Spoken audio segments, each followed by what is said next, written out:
It works! I think it works. Do you work? Holy shit, it works! It's just really fucking finicky, okay? So, hang on, I'm just gonna share you my screen, because I need you to understand what the hell I'm dealing with. So...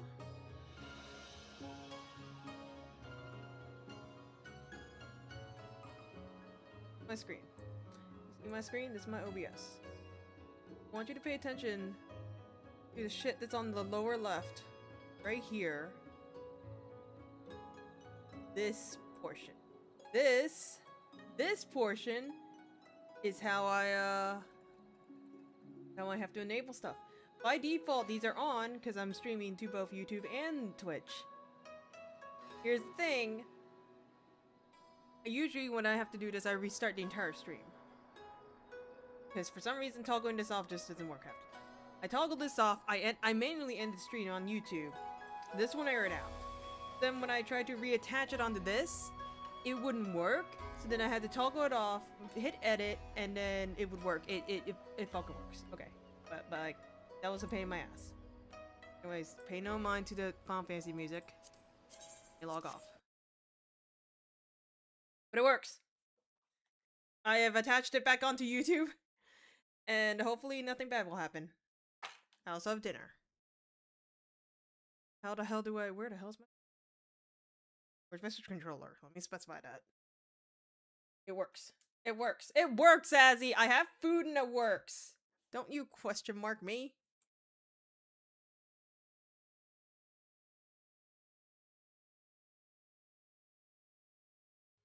Ironically enough, my dinner is comprised of hot dog and rice. Which, when I say it out loud, it's a little bit weird, but when you have to think, I didn't know this was a thing that Asians really like eating. Apparently they like eating Spam. Never had Spam before. Hot dog is essentially Spam. When you think about it, it's just, I think Spam's saltier. Unless in the hot dog shape form.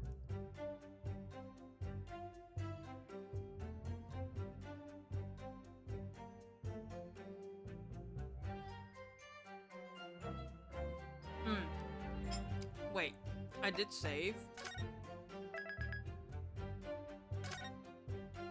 So while I'm eating, I can still show you something.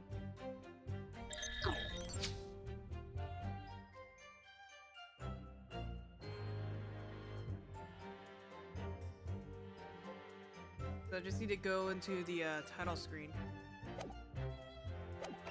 Title. Actually, I don't know how much I can show you because, I assume things will be more available once we beat the game. Or beat the first half of the game.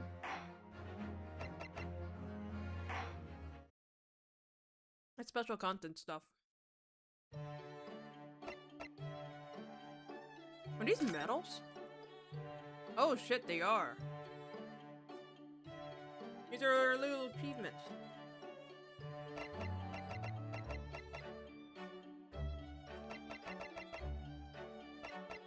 So all of this is near. I'm probably gonna actually get spoiled by something. Playing the game in all available outfits? What the fuck do you mean? Having dug around to find every argument about... I'm sorry, what? For having dug around to find every argument about shovel and spade. What the fuck do you mean? For having run your hands through every debate about ladders. Okay, this one makes a little bit more sense because for some reason it's just a really funny dialogue text of step ladders versus ladders.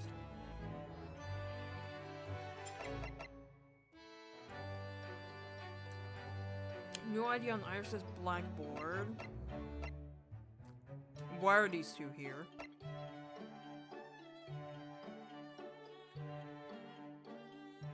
There are silly little achievements here. This is so stupid. Portraits. Oh, I'm a little concerned because, like, I'm assuming there's gonna be some spoiler stuff. The medal's probably technically spoiled it. But there's gonna be, like, minor spoiler stuff. for the other half. And I don't know if it's like release based off of, what do you mean extra? Holy shit, there are extras.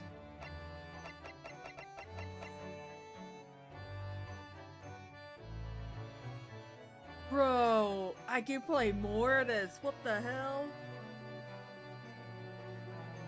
What the helly hell?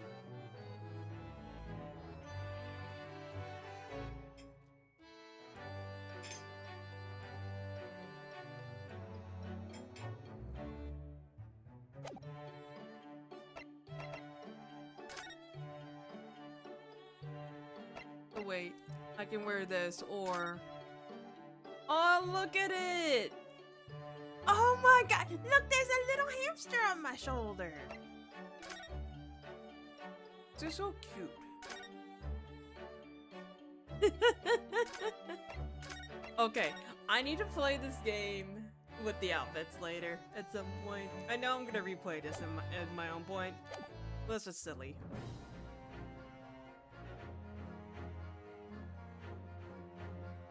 Sorry, I'm trying to shovel this food as fast as I can. I also don't think I cooked the hot dogs on.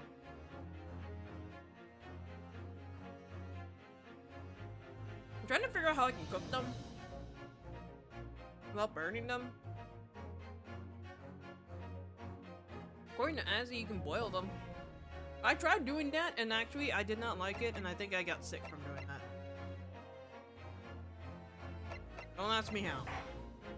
If I had the answer, I wouldn't be questioning it.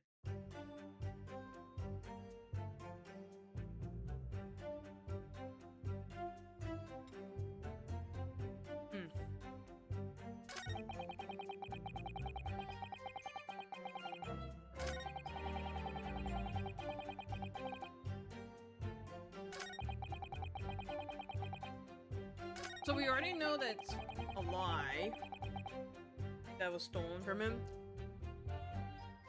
because of the altercation in the morning. But also, the ticket. Let's go check.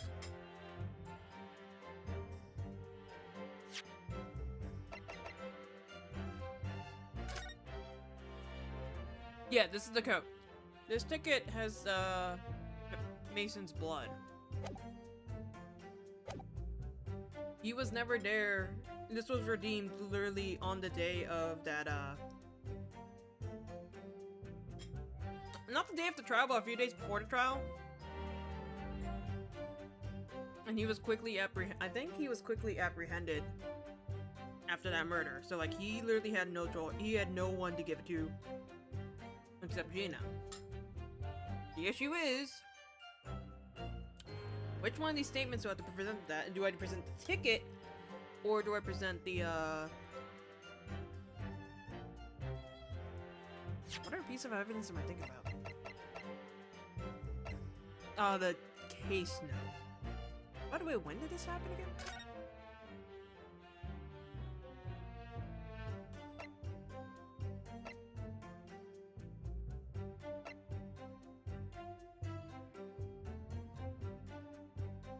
Oh, it doesn't even say the date.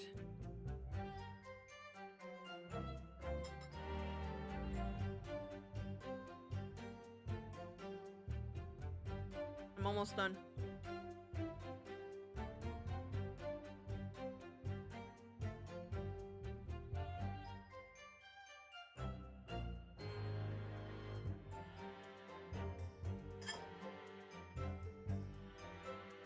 Also, I might need a better way to reheat. Because realistically, I only have one bowl that can actually like reheat it, size-wise.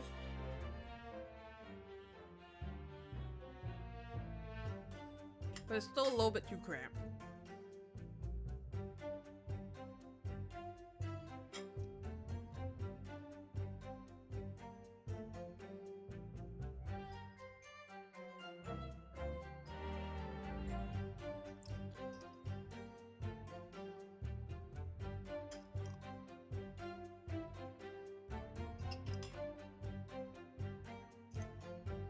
Okay. I'm done. I've consumed the food.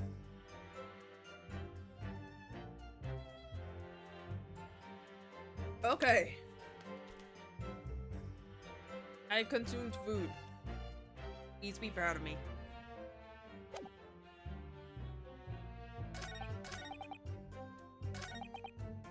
Hold it! So you're saying that Miss Lestrade left the ticket from your pocket or bag? That's right. Despite being mindful of danger when walking in the insalubrious areas her kind frequent. Objection! Miss Lestrade did no such thing. Well, of course he would take that stance. But the girl's a regular offender. You came to the pawnbrokery that day, prepared with all the information you need to identify the defendant. You were looking for her. That's what brought you to Windibanks. I don't have that evidence anymore. Get your hands on Mr. McGilded's disc. Objection! My learned friend is a veritable font of nonsense. Nonsense? I concur with the prosecution.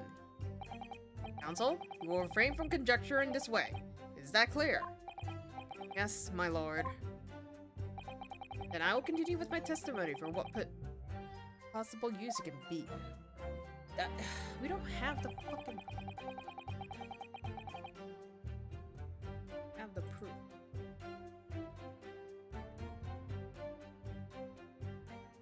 Hold it! Had you ever been to Windibanks before? Only once, for the purpose of pawning something. But like many, I enjoy browsing in such establishments. So when you notice the pickpocket has taken your ticket, you chased after her. Is that correct? Yes, that's right. I didn't notice at first, of course, such is the art of the pick purse. But when I did, I headed to the pawnbrokery at once, in order to reclaim my coat before the thief could. I was merely trying to recover what was rightfully mine in the first place. He can say what he likes because he knows we have no evidence to contradict him on this.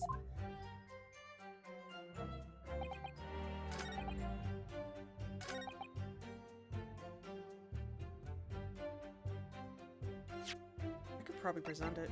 Objection! What?! Man, you're stupid.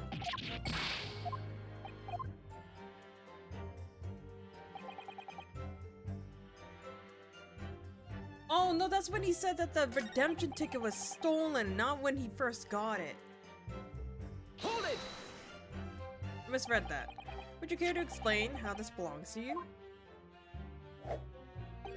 As you will observe, a communications officer such as myself commands a fine salary. You are certainly exquisitely dressed, sir.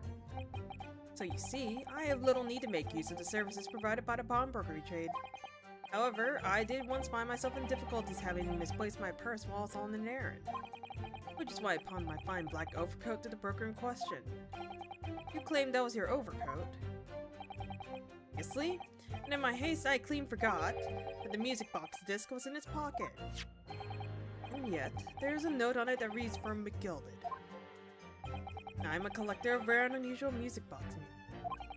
I first met Mr. McGill at a gentleman's club in the city, and was just interested to discover he shared my penchants in that area. So, the disc in question, a pre-production sample. I promised to let Mr. McGill hear it. But then you forgot it was in the pocket of your overcoat that you're upon. Yes, exactly. And I didn't mention any of that in her testimony 2 months ago, did she? No, because Miss McGilda threatened her to keep her mouth shut. Which means that if we dig too deeply here, it's going to expose Gina's perjury. Oh dear, this is complicated, isn't it? Let's leave it alone for the time being.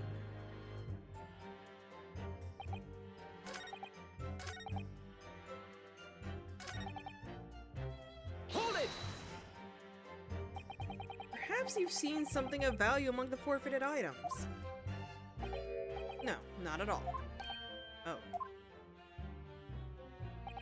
A valuer was brought in by the police to assess everything in the shop.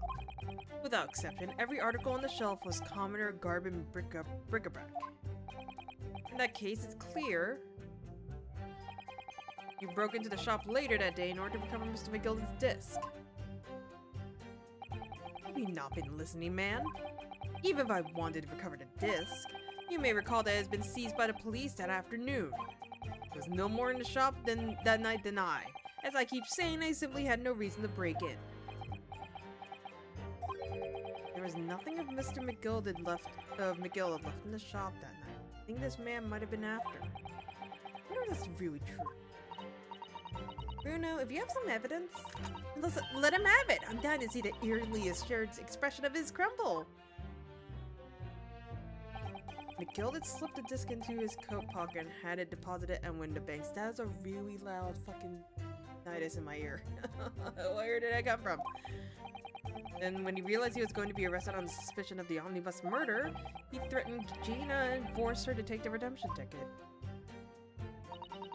There's no doubt about it. That witness is lying through his pearly white teeth. Police were obviously after anything left behind McGilda as well. That's why Inspector Gregson ended up taking the disc into custody that day. Grexy's been very strange about this. There must be a reason for that, I'm sure. I just don't know what it is. For now, I need to focus on exposing the fact that Mr. Great is lying in his testimony.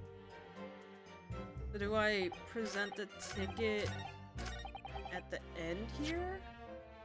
Save. Just in case.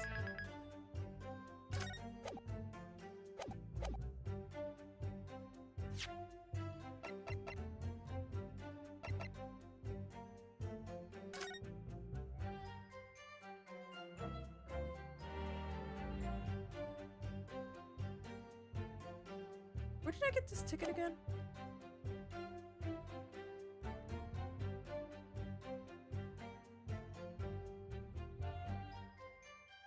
I think this was what Gina gave me. And this was already there? Read a redemption ticket. Written very neatly, but still, perhaps he ran out of paper, so he had to use anything he had on hand. Hard to know what the front and what's the reverse side now. I might be surprised. I don't remember which one Gina gave me.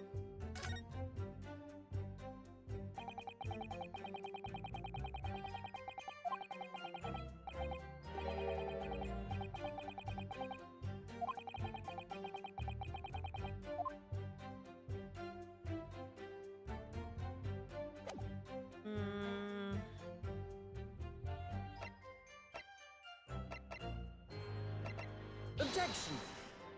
Nope.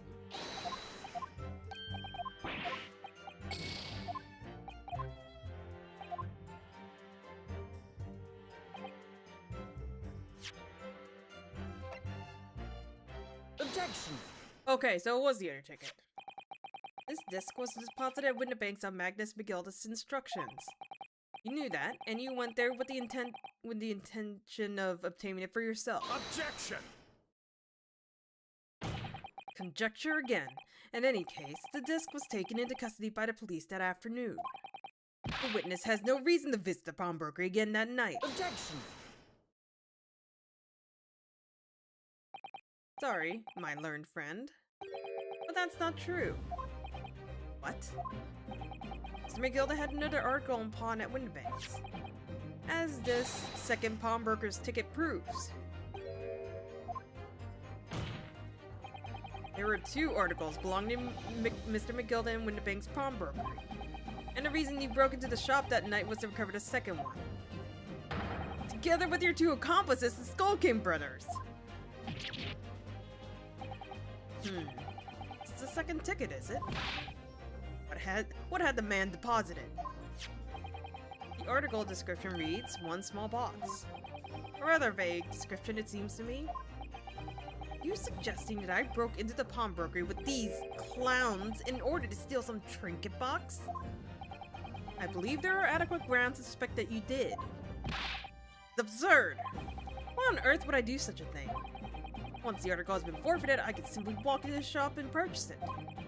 There would be absolutely no need for me to resort to theft. That's a good point. Indeed, the witness makes a solid argument.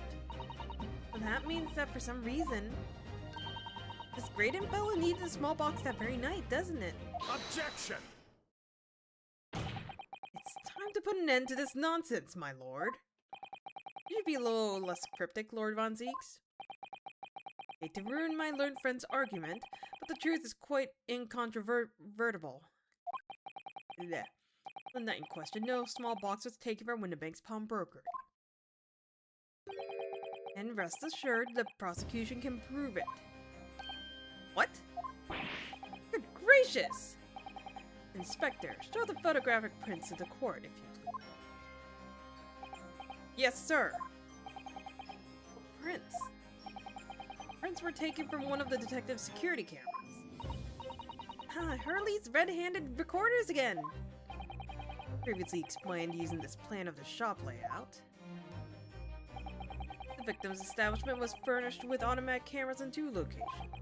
One was set to capture the counter where Windibank received his customers, and the other was set to capture the shelves on which the articles were placed for sale once forfeited.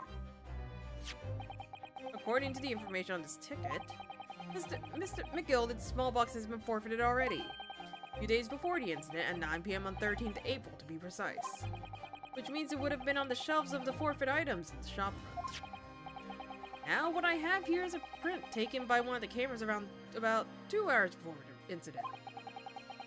That's at 11 PM on 15th April.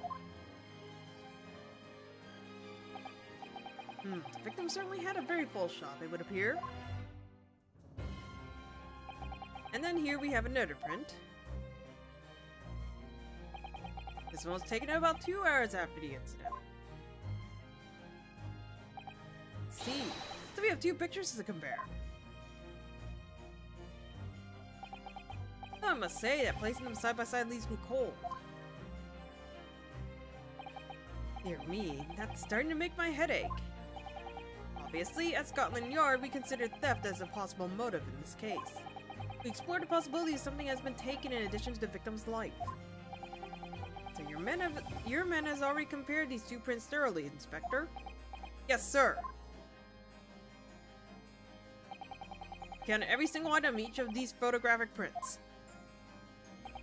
And the yard's conclusion is that exactly the same number are present in both. In other words, nothing was taken from the pawnbroker on the night in question. And my learned friend's assertion is nothing more than a hopeful fantasy. I don't believe it!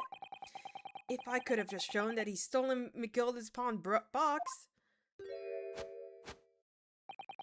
I might have been able to break him down at last.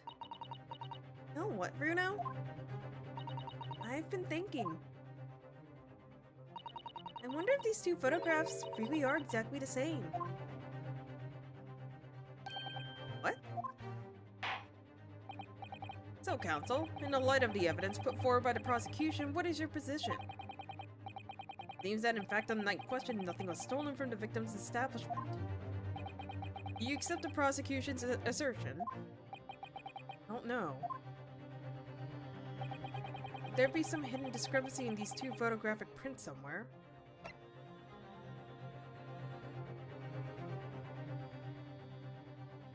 Piece of evidence? Before I give my answer, my lord, I'd like to try something if I may. Try something? What do you mean, counsel? I'll need to use a certain piece of evidence from the court record to identify the discrepancy. I'm not entirely sure I follow. Which piece of evidence do you tend to use to help identify a discrepancy between the 2 prints? A yoink. Take that! I'd like to use this device, my lord. To view the 2 prints stereoscopically. Ooh! Yes, you've caught the bug at last! You can't resist it, can you? You've got the cross-eyed compulsion! Turn number 3, what a surprise. Come on, Bruno! Let's put the pictures in place and see what the wonderful contraption shows us. Here we go. Now look through the eyepiece. Box. That's true at first, but there's a clear discrepancy between the 2 prints. What? You must identify the location in question for the court, counsel. Indicate the precise location of the discrepancy which you speak. Yoink. Take that! Granted, these two prints are almost identical. However, there is one minor discrepancy between them. What? When you view the two pictures stereoscopically,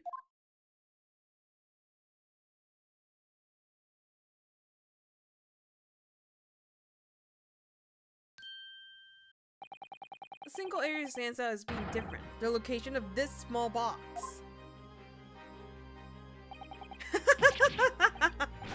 Let me wait. Unbelievable!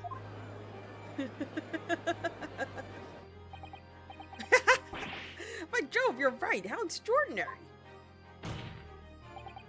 What this tells us is very simple. Mr. McGilda's small box was indeed not stolen from Windibanks on the night in question. However, there can be no doubt that somebody picked up this particular box and then returned it to its place on the shelves. Are you suggesting that the small box originally deposited by Mr. McGilda is in fact... Yes, the very same small box I just identified in those photographic prints. Objection! Mindless guesswork. What if it was? The box was moved on the shelf. Nothing was stolen. Which means, quite simply, that nothing has changed.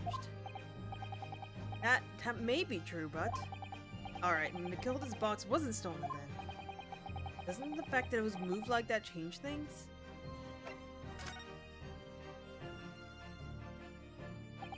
I believe this changes everything about the case. How can that possibly be? The crucial point is the fact of what was moved was a small box. In other words, we have to consider what might have been inside that box. What are you suggesting?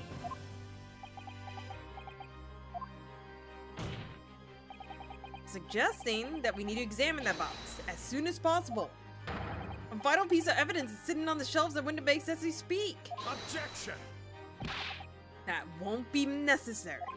Some little box belonging to a man who died 2 months ago can't possibly be relevant to this trial. The court does not uphold your objection, Lord Von Zeeks. Bailiff, arrange for an officer to go to Baker Street at once. Obtain the small box in question and bring it back here for further examination.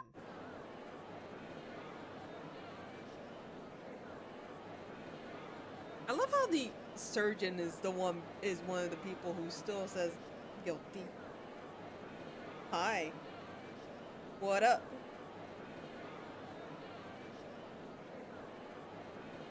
Not gonna hurt me, are you? Also, my phone was not charging the entire time we were raiding. And, oh shit, which concerns me. Because I know it wasn't going to charge fast onto my computer. You would think it would charge faster.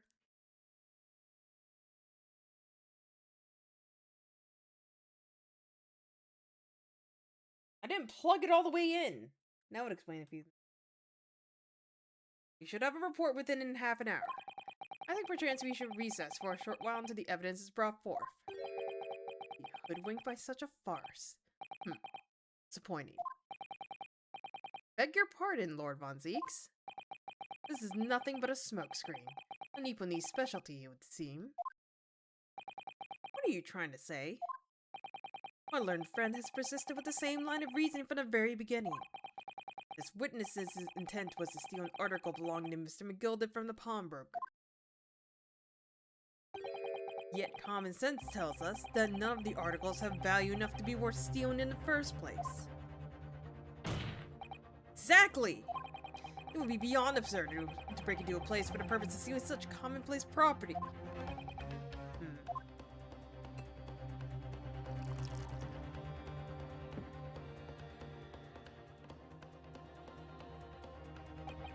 If your lordship recalls, Mr. McGilda perished 2 months ago immediately after the conclusion of his trial. A trial in which he was found not guilty. A trial in which it was established he was the upstanding member of society his reputation implied, in fact. So I propose a toast to my learned friend and his most insightful defense. The articles this upstanding member of society pawned were entirely ordinary. A black overcoat that just happened to have a music box disc in one of its pockets, and a small box. I assure you, I wouldn't accept even if the man tried to make a gift of such things to me.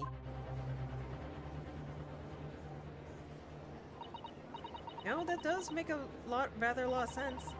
It's not as if it was gold or jewels, is it? Though goodness knows Mr. McGilda was rich enough to get deposit cash at a brokery, I'm quite certain of it. Prosecution arguments are undeniably compelling. It is incumbent on the defense now to bolster its argument. To explain what possible significance these commonplace articles pawned by this fine citizen could have.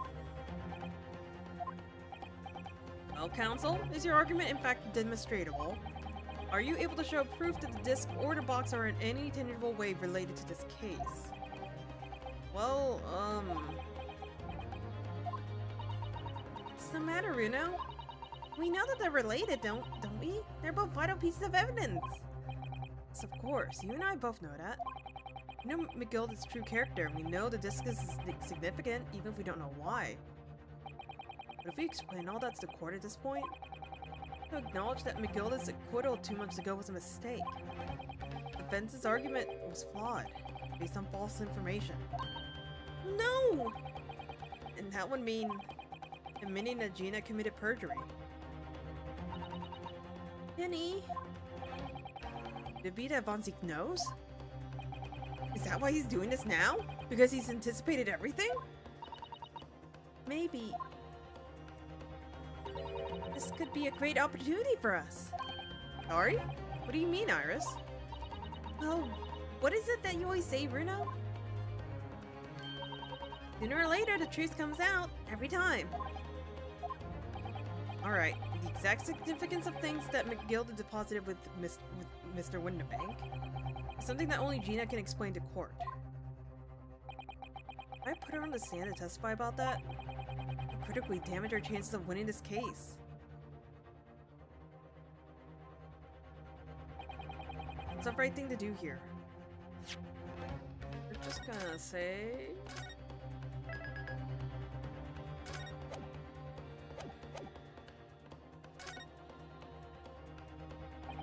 My lord, the defense would like to make a proposal.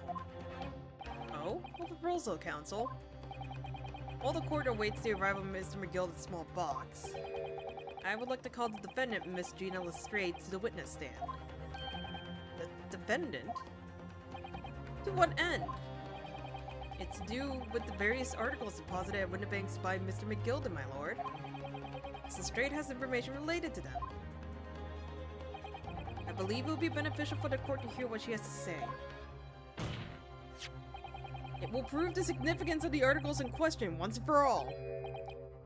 Well, well. Things are becoming interesting. I presume you've considered the implications of the testimony you're proposing. In particular, the impact it'll have on the accused's standing, and indeed your own. I have. Lord Von Zeeks, would you care to explain that last remark? The prosecution accepts the defense's proposal. I move to interrupt the cross-examination of the current witness and hear from the accused herself. Very well, if you have no objections. So, the court will now hear the testimony of the defendant, Miss Gina Lestrade. Your witnesses currently in the stand may step down until further notice.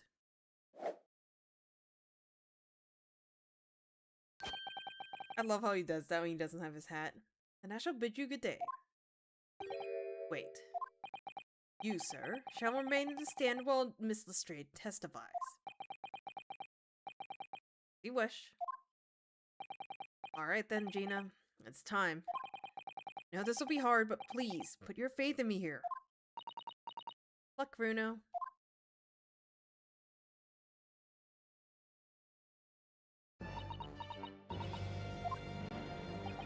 The articles that Mr. McGilda deposited in Winterbank's pawnbrokery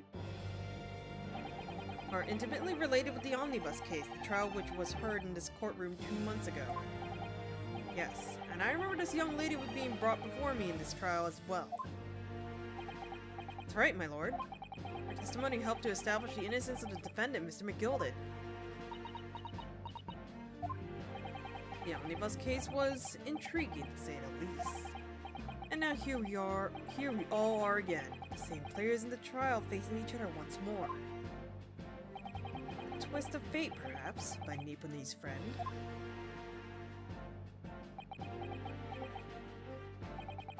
Allow me to recap the events of 2 months ago. An old brickmaker was stabbed to death in an omnibus running along London's winter streets. Apart from the victim, there was only one other person in the carriage, Mr. McGilded. Naturally, he was the prime suspect for the murder. But as the trial progressed, another possibility emerged. The murder was in fact took place above the defendant's head on the roof deck.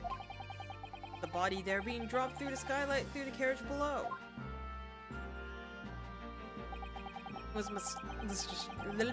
It was Miss Lestrade whose testimony brought that possibility to light. At the time of the incident, Miss Lestrade was concealed under a seat in the carriage, hoping to pick the pockets of unsuspecting passengers. And immediately after the trial, having been acquitted of the murder, Mr. McGill died in this very courtroom, in the most extraordinary of circumstances. A mystery that remains unsolved even now, 2 months on. As indeed does the omnibus murder itself. Be that as it may, I recall neither the disc nor the small box being mentioned in the course of those proceedings. Miss Lestrade. Would you tell the court now, please? What really happened in the omnibus 2 months ago, I mean? I don't know what you mean. I already said all of what I know. And what about everything you told us yesterday from inside your prison cell? Please, Miss Lestrade, this is extremely important. But remember, little girl, if it transpires that you willfully withheld information at the trial 2 months ago, the Home Office will seek to prosecute you for perjury. And naturally, you will lose all credibility as a witness. Although, let's face facts. You have little credibility to lose. Jenny, don't listen to him!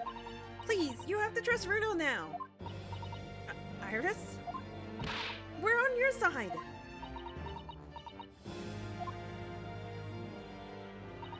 Alright then. I'll talk. It's the right choice, Gina. Well, it would seem that my learned friend fell bent on bringing the entire courtroom down about his ears. So be it. I must confess that I'm struggling to understand what on earth is happening here. However, it would appear that Mr. McGild's pawn articles and that extraordinary case of the omnibus harbor secrets of which have been hitherto unaware. So, Miss Lestrade, you will now give your testimony before the court about the events of 2 months ago. You will reveal the truth, a commodity sorely lacking in your original statements. That's it then.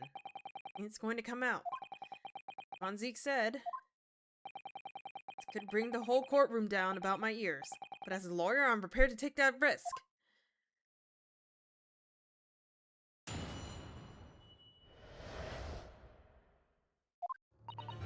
Truth is, that brickmaker cove was in the cabin of the omnibus the whole time. The Irishman dragged me out from under the seat, while that disc on the floor. Suddenly I heard a scream from over my head, and that pair on the roof deck went off to call the slops. When McGill had slipped the driver something to do run under the pawn shop around back. I mean, not to snitch. Say nothing to no one about what I'd seen or heard. Good grief, this is outrageous! What you've just told the court bears almost no resemblance to your testimony 2 months ago. What do you say, my lord? Then there's every chance you may have adjudicated an error in McGild's trial. Sounds very much to me as if the man deliberately deceived his court in an effort to cover up the most wicked of schemes. Without doubt, your lordship is correct. A great injustice was done in this courtroom 2 months ago. The actions of the accused in that trial, of this witness, and of my learned friend are entirely inexcusable. I don't believe it. The whole trial was a farce? It was all lies? The McGilded fellow was rotten to the core, just like that pickpocket. Don't forget that lawyer from the east. They were all in it on together. You're wrong, a lot of ya. Mr. Naruto, the lawyer there, didn't know nothing about it. Humbug. I don't think so. Are you really expecting to believe that? He really stitched up everyone, did he? What an operation to get the man off scot-free. Unforgivable. Stop. The lies have to stop. Stop. Yes, the defense made a terrible error in judgment. I intend to take full responsibility and suffer whatever consequences are deemed appropriate. However, it's imperative that the court allows the witness to elaborate on her testimony, because the true significance of McGilded's pawn articles must be brought to light. Very well, my learned students. Given the depths of calamity you have just plunged yourself into, this may well be worth hearing. Words fail me. The situation is utterly deplorable. Mr. Naruto. Yes, my lord. I will decide upon your fate following the conclusion of this trial. Of course, my lord. I mean, Mr. Naruto. Now, counsel, proceed with the cross-examination.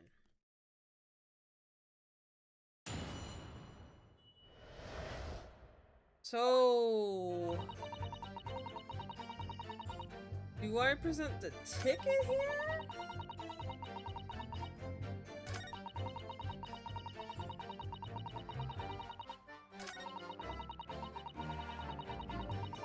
Hold it! The pawn shop, obviously you mean Windibanks on Baker Street. Just a moment, counsel. Do you mean to tell me that the driver gave false testimony in that trial as well? Perhaps the exertion to the pawnbroker slipped his mind when he was in the stand. Indeed, Lord Von Zeeks. Do you guys want to... Excuse me. Is there something you'd like to share with the court, Inspector Gregson and Mr. Graydon?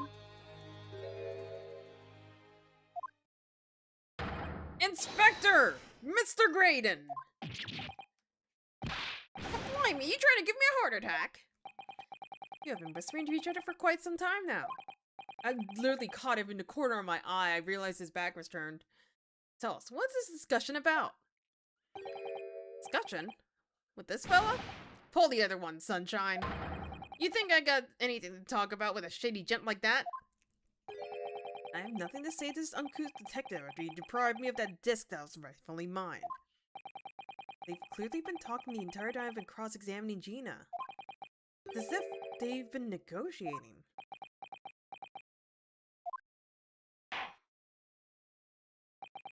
Well, kindly refrain from talking amongst yourself while the witness is giving testimony. Yes, sorry, my lord. What were those two talking about?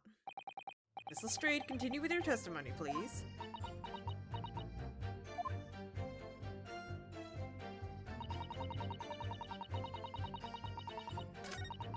Hold it! Let me try this again.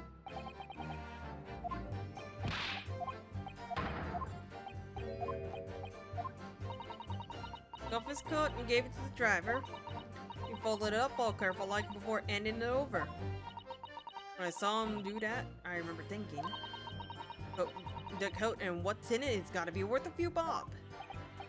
Yes, Gina was sure the disc must be worth more than Mr. Windibank was suggesting, wasn't she? I remember her quibbling with him over the price of the, that afternoon at the pawnbroker. The driver looked pretty happy when Miss McGilda flashed some brass in his face. He went running off at a lick. The bog trotter called me and told me to come from the drag's cabin. Hold it! Threaten you? How exactly? Told me I'd only be able to scarp her if I did exactly what he said. Which included giving false testimony in court 2 months ago. Yeah, that's it. There was one other thing he said. Was? He told me I have to hang on to the ticket from the pawn shop. Make sure not to lose it. Ticket? Oh, I never! But if he didn't show up to get the ticket off me before 2 months passed, I'd have to go to the pawn shop and pay the money to keep it in lug. Stop it from being forfeited. He left me with some brass to pay for it. Really? Why on earth would Mr. McGilda have done such a thing? Depositing his overcoat with a pawnbroker before the arrival of the police. It makes no sense at all. There seemed to be only one logical explanation, my lord. When Mr. McGilda had the driver deposit at Winnebags was something he didn't want the police to see. Something very important that he needed to hide at all costs. Anyway, after that, he let me go, so I legged it before the coppers showed up. Well done, Gina. Can't have been easy to tell the truth like that. Gina's really putting her faith in you, Runo. Yes. Baker, she'll have to face the charge of perjury once this trial's over. Maybe use the time we have now to get as much information out of her as possible. It's time to really go for it. Press her on every statement. Hold it! And you were hiding in the cabin at the time as well, weren't you, Miss Lestrade? If I remember rightly, in the storage compartment underneath one of the seats. Yeah, that's right. It's pitch black under there, so you can't see nothing at all. Now, in your testimony 2 months ago, I feel certain that you claimed Mr. McGilda was the sole passenger, did you not? False testimony, my lord. Hey, Gregson, are you still normal? Okay, cool. That's what he told me I had to say. But it's important that you tell us the truth now. Were Mr. McGilda and the victim acquaintances? I don't know. But I did hear him talking a lot. What were they talking about? Well, I couldn't hear too well. But if I had to say, I think it was about money or something. They kept talking about buying and not buying. Perhaps business dealings of some kind. Well, anyway, they got louder and louder. It started to sound like a proper fight. I was pretty scared by then. I hardly dared to breathe, and then all of a sudden, I heard a noise like someone queuing over on the floor. It's blooming loud and all. And I believe you let out an involuntary scream. Yeah. That's what gave me away. Hold it! Was the disc you saw this disc? Yeah, I reckon it probably was. It was right next to the cove lying on the floor. Does this guy belong to the victim, perhaps? I don't know, but McGilda picked it up pretty smartish. Then he sat the cove with the knife in the belly up on the seat. What did he say to you at that time? He told me not to say a word about what I've seen or heard to no one. The disc and all.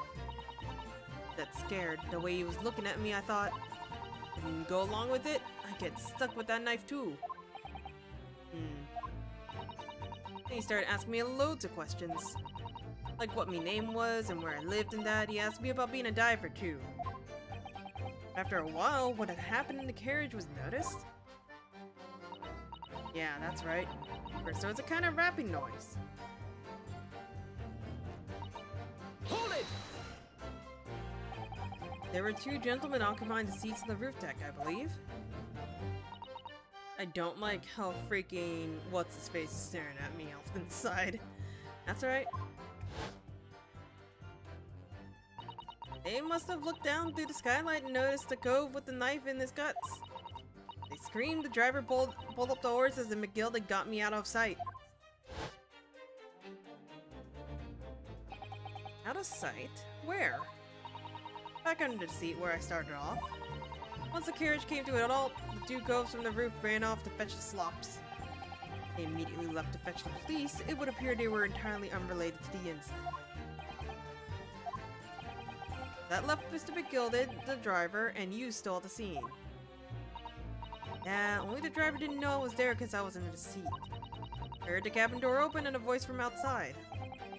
Driver, yes. He also testified in the trial, I believe. Beppo! A fellow who went by the name of Beppo, if memory serves. What did McGilda and the driver say to each other?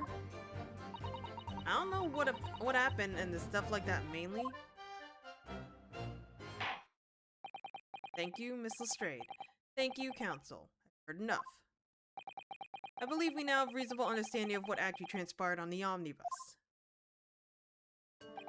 It would appear on the night 2 months ago, a negotiation was taking place on the omnibus. Negotiation concerning his disc, however, matters did not run smoothly.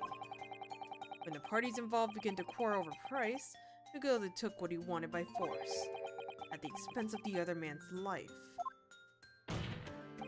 Which proves my point! The disc is clearly extremely valuable in some way. Oh, I don't understand why as of yet. And 2 days ago, precisely 2 months after the omnibus incident, Mr. Magilda's coat and its contents were due to be forfeited. I didn't know what I should do with the ticket. I mean, the Cove died right after his trial. I knew that. You decided you would try to claim the articles as your own. Well, why not, eh? They were only going to be forfeited. Why shouldn't I have gotten them? Anyway, that was me dropping the controller. Oh, come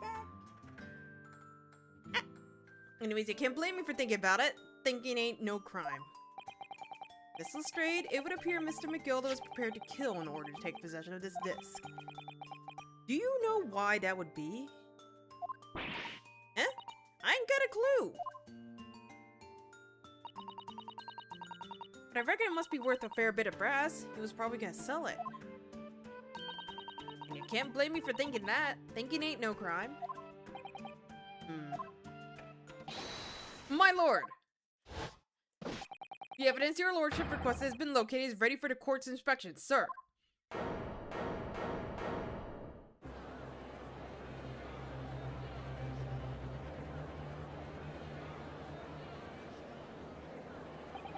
A mysterious little box deposited by Mr. Magilda 2 months ago.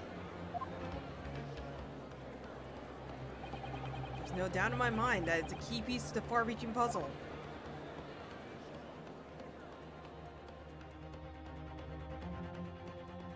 What? What do you mean a to be continued? What do you mean? Is this not the end?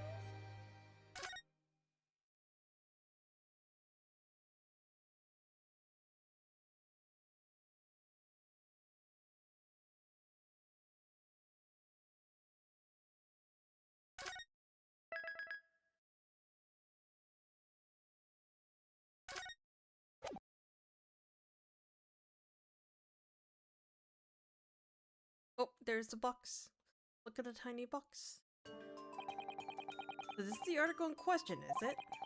The small box deposited with the pawnbroker by Mr. Magilda 2 months ago.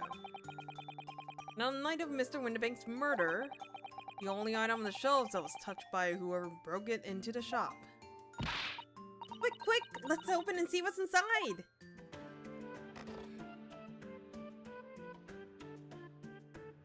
The music box.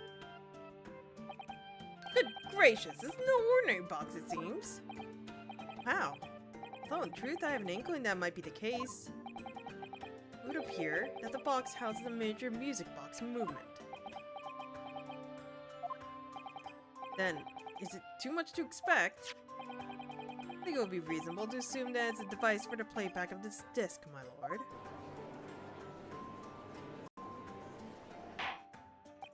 So, here we have the means to play back Mr. Magilda's disc, deposited at Windibank's at much the same time. Not strictly correct, my lord. It was not Magilda's disc. It was the disc of his victim in the omnibus. Why, for heaven's sake? For heaven's sake. Are we to understand that the brickmaker was trying to sell this music box disc to Mr. Magilda?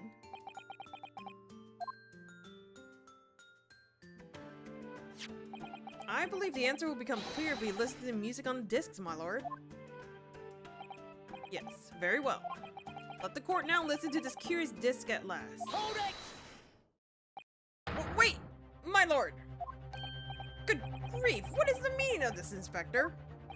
The music box and the disc are, well, they're unrelated to the case. No need to spoil the somber atmosphere in the courtroom with some silly bit of music. Objection! This disc may very well have motivated the culprit in this case to commit murder. Clearly there's every chance that it's fundamentally important to understand what's happened. The prosecution has no objection. But no! That piece of evidence is police property and clearly Scotland Yard has some vested interest here. But it is policy of this prosecutor to leave no avenues unexplored. And you, Inspector, have no jurisdiction here to prove that from happening, or prevent that from happening. No further delays, please. Play the disc.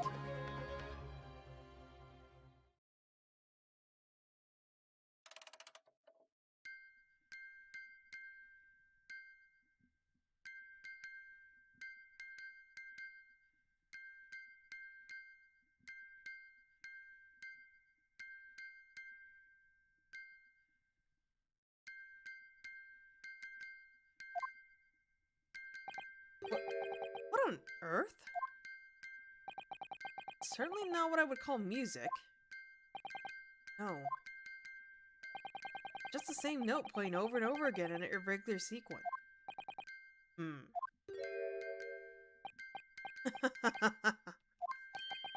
Graydon? This really is priceless. After all that, the music box is broken. Broken?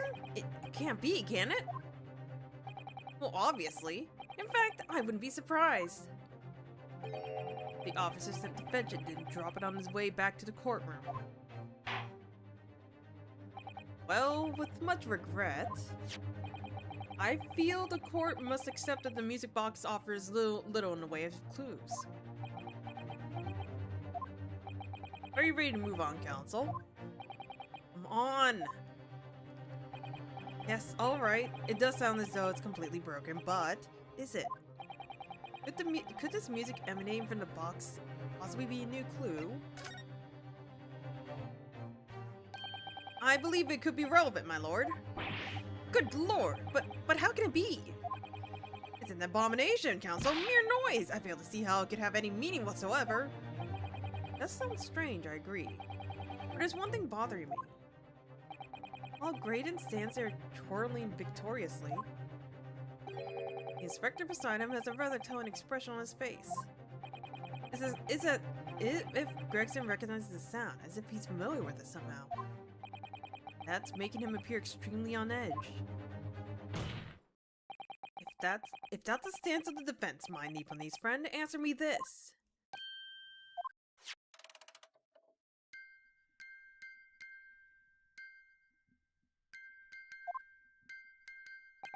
Just what relevance do you propose this woeful chiming has on this case? Defense's belief that the sound emanating from this music box is...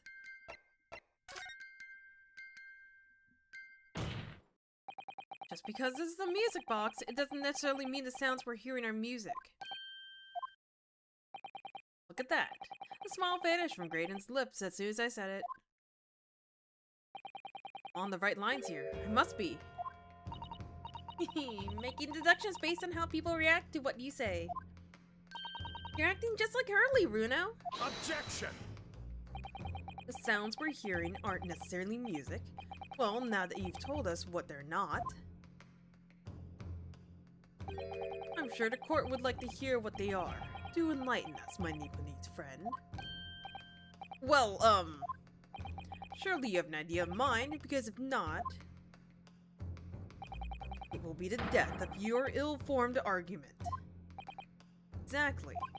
The music box is clearly broken. Refusing to accept that fact is pure foolishness. Got me. I don't know what the answer is, yet. Bruno? I've just examined the music box very thoroughly. And I'm fairly certain that it's not broken at all. Really? Really, the way it's been made, it can only produce a single note anyway. Thank you, Iris.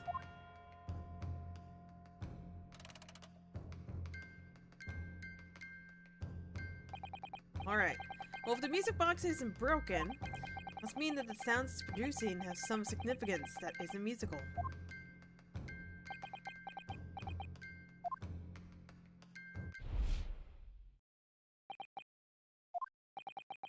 be? Is that what these sounds are? Something just struck me, Runo. I feel like recently, in the past few hours even, I've heard another sound very much like the one in the music box makes. Yes, it's a familiar sound. Actually, Iris? I was just thinking this exactly the same thing. I'm gonna have to press the defense for an answer. If your assertion is that the sound produced by this music box is not in fact music at all, then what the devil is it, Counsel? All the evidence we've seen so far, testimony we heard, all pointed to one single answer now. The prosecution demands that my learned Nipponese friend presents proof now. Tangible proof of this latest wild speculation. Alright then. This could be the best chance I'm gonna get to fight back in this trial. If I'm right, it's going to join all the dots together. The evidence that explains the true nature of the sounds of the music box disc is, where the fuck do I go?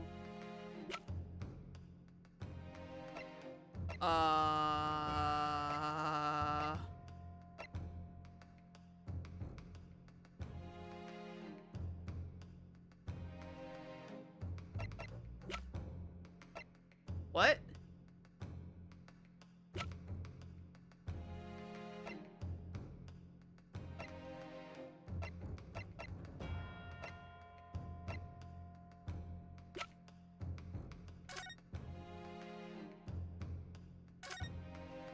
From this back? The sensational story lower down the front page as well. Mystery Mole? Classified Oh, I did not read this one. Classified secrets may have leaked overseas from Mystery of Justice. Her 10-year-old? Iris certainly has her finger on the pulse of the world news. About the secret communications between Great Britain and its allies. Apparently they're being intercepted by hostile nations.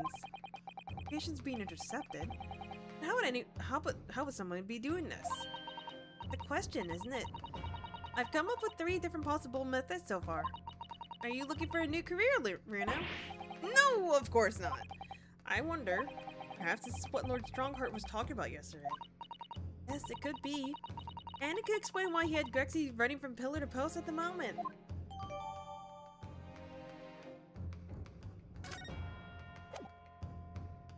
Take that!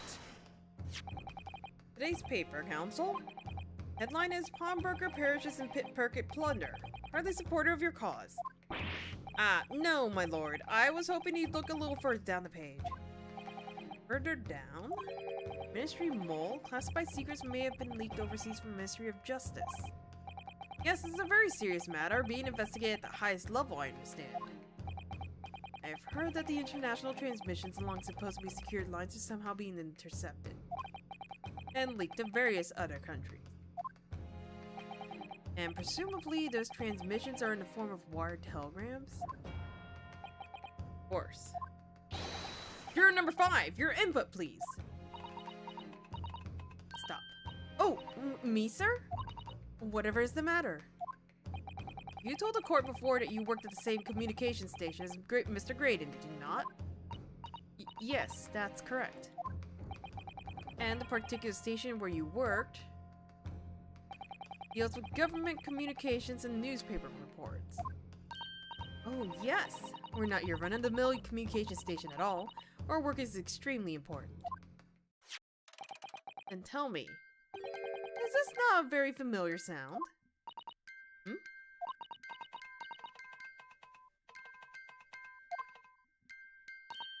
You don't mean to say, is it? Random jurors indeed, yeah. That's right, madam. It bears more than a passing resemblance to the sound made by your telegram machine as you tap it. I believe it's called Morse code. But I don't believe it! Now, correct me if I'm wrong, but when it comes to leaking telegrams from government departments, there could be nobody more perfectly placed than a highly skilled communications officer. Are you suggesting that the music box disc contains stolen government secrets in Morse code?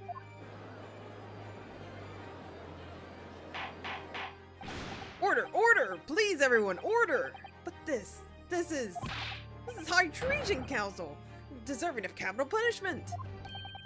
Too much new vocabulary. What is this treason? Who is capital punishment? The sort of words I'd have expect you to know. For our sovereign government's confidential information, hostile nations would surely pay almost any price. Yes, and on the night 2 months ago, that was the very negotiation that was taking place inside the omnibus. But in the end, McGilded Parish and the all-important disc laid unclaimed in the Palmberg. My word! In which case, whoever stole that information in the first place must surely have been beside himself with worry. Because if the disc were to be discovered before it found its way out of its country, reveal an act of high treason punishable by death. The culprit had no choice but to retrieve it.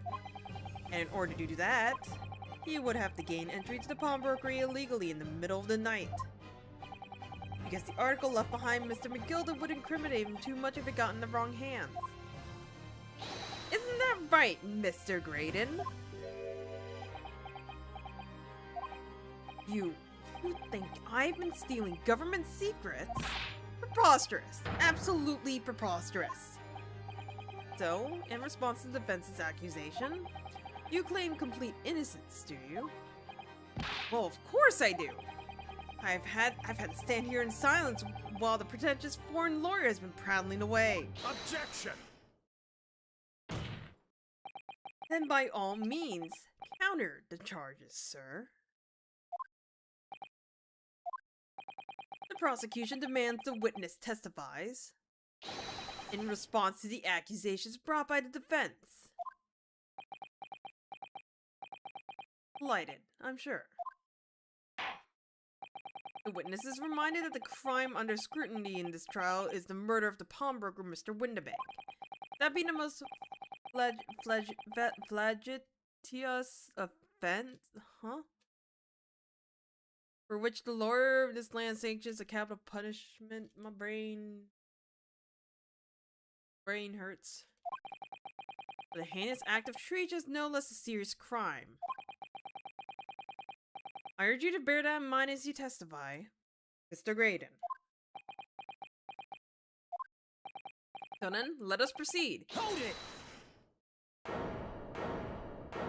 Wrath of accusations now present, you shall refute the accusation or face the gallows. You gotta let us have a rabbit and a pork here, governor. We got things to say.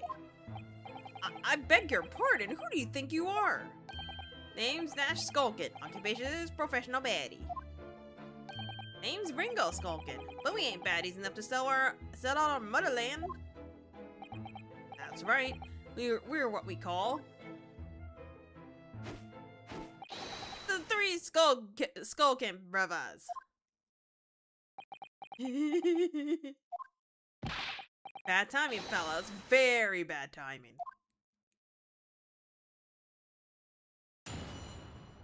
So I guess they're gonna be there because they're gonna react to Graydon's cross-examination.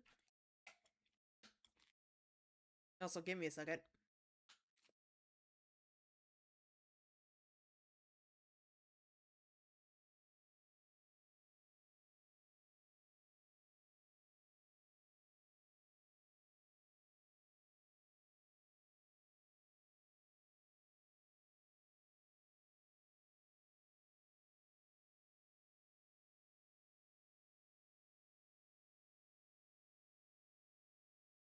Sorry, my ear has been itching up a storm.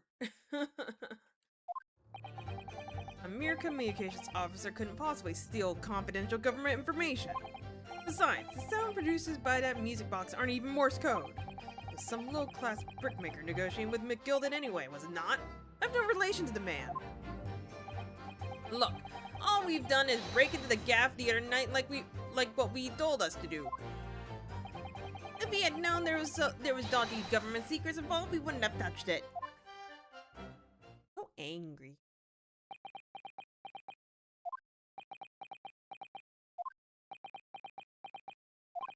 Mr. Skulkin? What Mr. will do, governor? What's what? I take it that you now admit to the crime. On the night in question, you did indeed gain entry to the premise illegally. And moreover, you did so as a party of 3 in cooperation with Mr. Graydon here.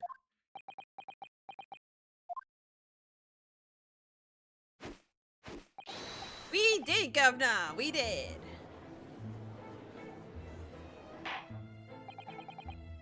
Quieten down, please. What say you to that, Mr. Graydon? I have no idea what these 2 ruffians are referring to. You little rotter, getting us mixed up in all this monkey business. You never said nothing about no government secrets. It was supposed to be a straight-up job. And what about the geezer whose shop it was, eh? Poor old bloke didn't have to die, did he? Nice to know who your friends are. Whatever these men say, I deny the accusations. Indeed. Well, I certainly wasn't expecting this little music box to become so significant in the proceedings. However, as it has, I'll admit it into the court record as evidence. Can I look at it? Will you let me look at it?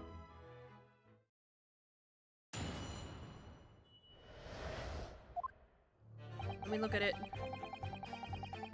Let me look at it. Ooh, there's a button. Can I press the button? Oh, what is it, Bruno? I've just noticed something about this music box. It looks like the bottom of it opens up as well. Ah, you're right! Well, come on then! What are you waiting for? Let's open it. Alright then, here goes.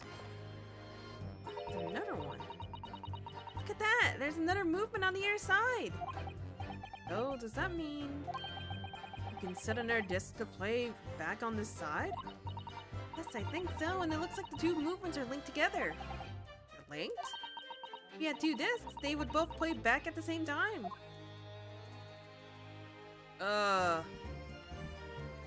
Doesn't fucking help me though. Because I only have 1 disc. This doesn't help me at all.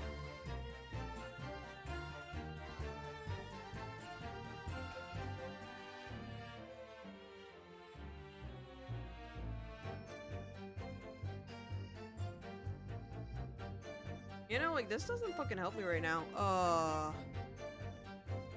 Is that it? Is that it? Well... I don't know. We getting our disc?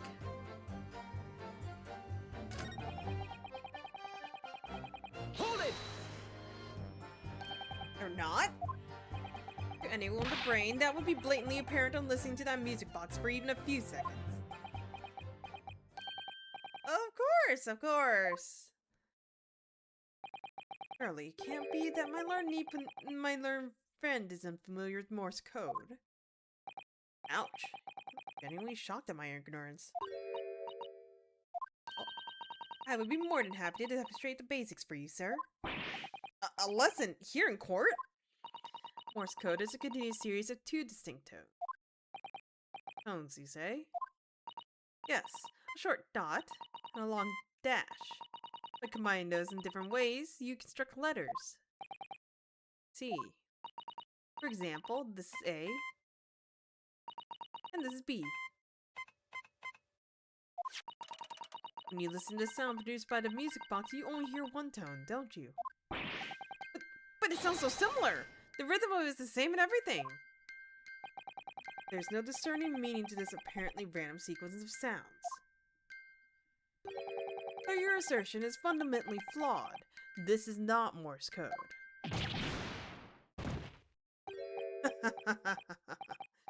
Really, you shouldn't be so surprised. What did I tell you? That music box is nothing but a worthless piece of scrap. Perhaps you might consider studying your subject matter before casting aspirations in future.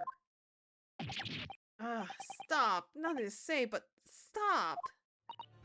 Oh, it's so frustrating, isn't it? Iris? I mean, if the government secrets were somehow being leaked using the music box, so many other things would slot into place so nicely. There'd still be something I haven't considered. Would it really be impossible to use this music box somehow to play back Morse code?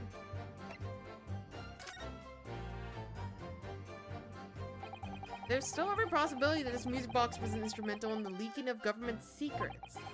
That's the belief of the defense, at least. Objection! Does it please you in some way, my Nepalese friend? Repeat the same line of argument ad infinitum. It's already been established that to be Morse code, 2 tones are required, dots and dashes. Yes, I'm well aware of that. Then what? Well, it would appear the defense has a hypothesis to put forward. You had better present your idea at once, counsel. How do you propose that this music box, which appears to produce only one single tone, could have been used to cipher secret messages in Morse code? Button.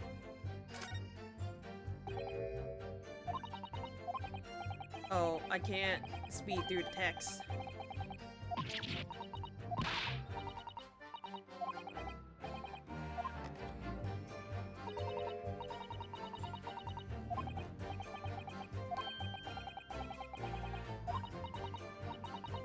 I don't remember, do we ever get the second? We have to have gotten the second disc, but I don't remember where we get it. Got it! Good gracious! What am I looking at here? Another movement on the other side of the music box? What? It appears, my lord, that the two movements are linked together. In other words, you can put two discs in the music box, and the sounds of both will play back at the same time! Good heavens! What it's heard, Morse code comprises of 2 tones, a short dot, and a long dash. With a second disc in place, this music box could be used to generate Morse code and convey a message.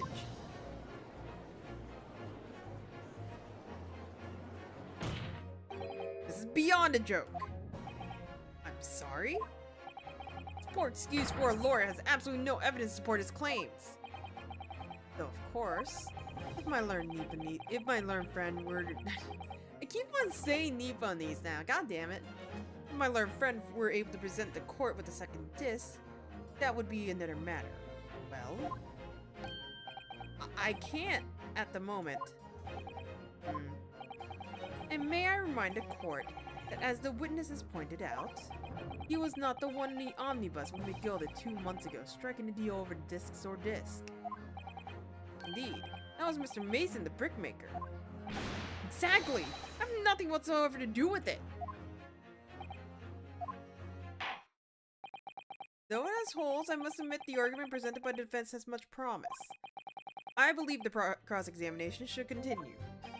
The link between Great and the victim of the omnibus case must be there somewhere.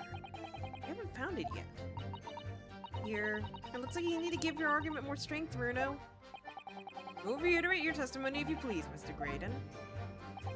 Well, I must, though I maintain exactly what I did at the start of this pointless cross-examination.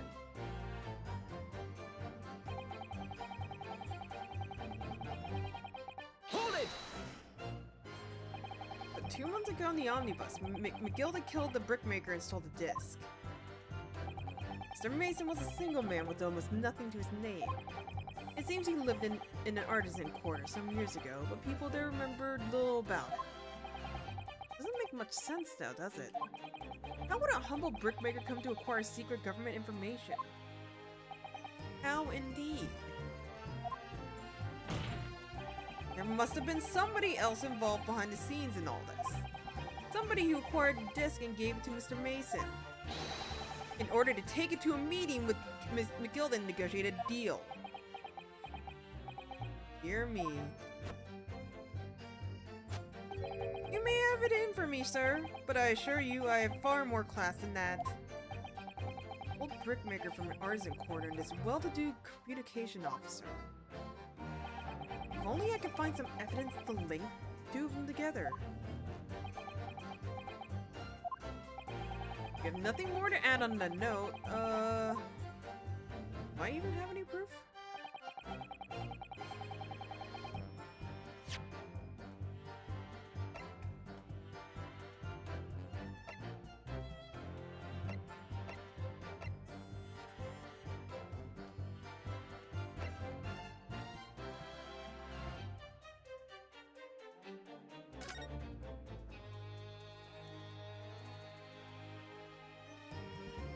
Mason Milverton.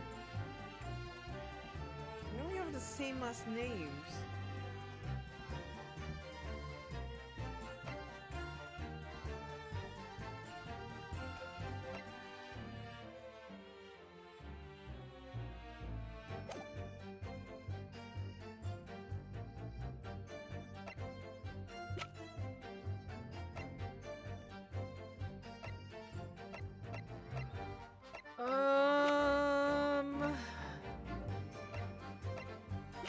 I mean, I could try to present it. Hold it! Oh shit, that's not what I meant to do. Like Mr. Graydon told you mean? That's it, yeah. Who else, huh? So me thought he was just popping over for a natter after all them years, but the Marauder had a dodgy job for us. Ash?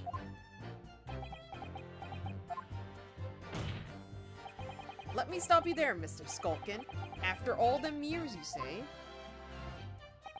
You mean to tell me that Mr. Graydon is an acquaintance of yours? We're the societal kind of baddies, you know? Sure, let's say Graydon's an old China. Excuse me.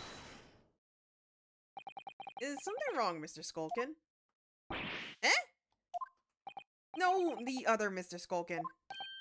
What? Who, me? When your brother was testifying just now, he said something that seemed to cause you to react. Oh, I was just remembering the old days, that's all. He used to have a right old laugh to get away back when. Together with Mr. Graydon, you mean? Yeah, with Ash. I mean, you look at him now in his fancy whistle and flute, and you wouldn't add him in even. But when he was younger, he was from the poor part of town, just like us. That's so. But he was always a leery one. He had the brains, he had the savvy. Always coming up with smart ideas with what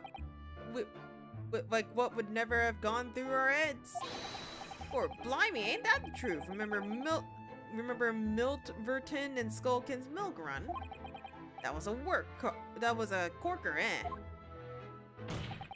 Save it until after the trial. Your reminiscing has no place in the courtroom. And neither does your fruit. Oi, the geezer asked us a question, didn't he? And we was answering it. Yeah, we ain't done nothing wrong. I like how they used a parent apple to spell out the character design inspiration. Oh, I just realized. I know Ringo means apple in Japanese. I didn't know about a pear, though. Nevertheless, the court is not prepared to accompany you on your trip down memory lane. Counsel, can we turn our attention back to the testimony, please? Oh, no. Could that sentiment story be relevant somehow? Add it, please. My lord. Yes, counsel? The British last sentimental statement could hold vital information related to this case. Very well, counsel. We'll permit the brothers to supplement their testimony with that detail. Briefly, I hasten to add. Say no more! Skulkin' there is skulkin'.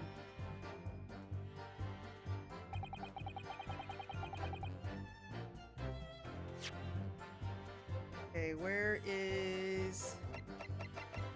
notes? Objection. What? Let's just consider implications that... What? The name. What the name? Do I have to press that? Hold it! I'm sure I'm going to regret asking, but what exactly was that? Some kind of business? Just a little scheme we had going back when we was youngsters. A bit of fun, really. Delivering fresh milk to the locals, that's what it was all about. Sounds alarmingly legit.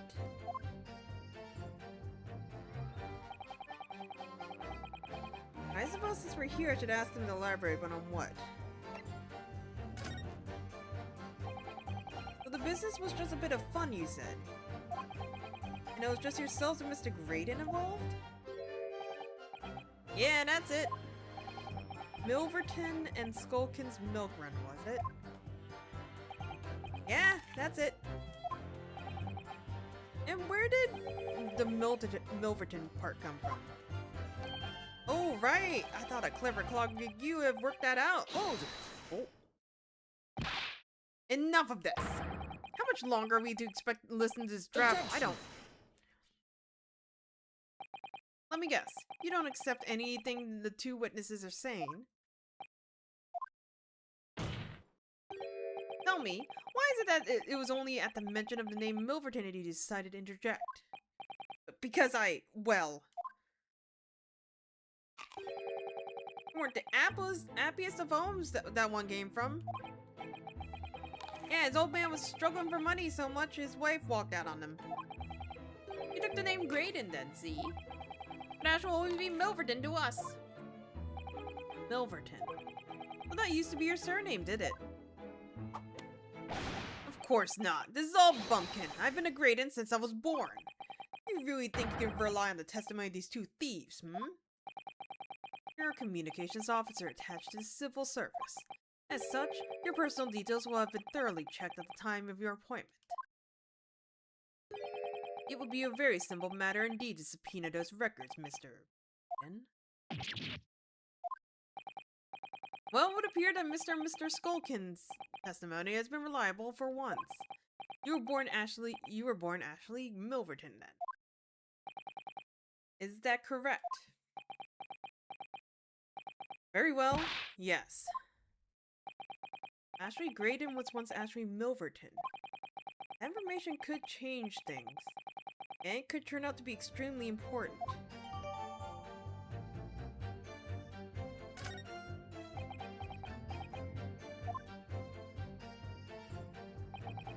All of a sudden, we seem to be up our necks in a serious matter of national security.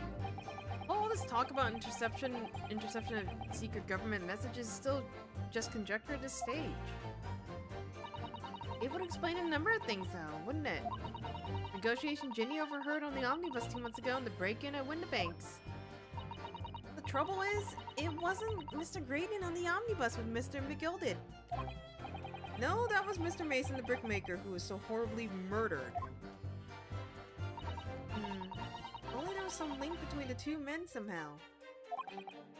I know. Mr. Graydon's testimony seems to be watertight as ever. I wonder if the key to us making headway with the cross-examination here could be those two brothers. It is, and I'm trying to get it!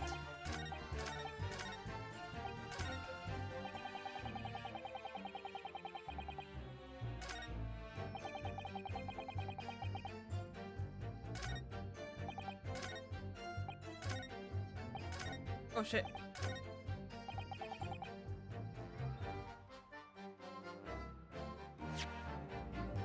Present. Objection! There we go. Mr. Ashley Milverton. Tell me, why did you try to hide your former name in the court? Because I haven't gone by that name for years. It means nothing to me. No, I don't think that's the real explanation at all. The truth is, you had a reason to hide that name. Explain yourself, please, counsel. I have here the notes from the omnibus case, my lord. And as we know, the victim, the man who we now understand has been negotiating with McGilded. Yes, Mr. Mason, the brickmaker. That's right. Only Mason wasn't his surname at all. It was his given name. His full name was Mason Milverton. Milverton? Do you mean to say? Saints alive! Mr. Ashley Milverton? Is it not the case that the brickmaker, Mr. Mason Milverton, was your father? I don't! As I believe I mentioned earlier, your family history will have been thoroughly checked when you've joined the civil service. And it really would take no time at all for the court to subpoena those records. Truth is, you have been illegally acquired to hide confidential government information. And selling it onto McGilda in collaboration with your father.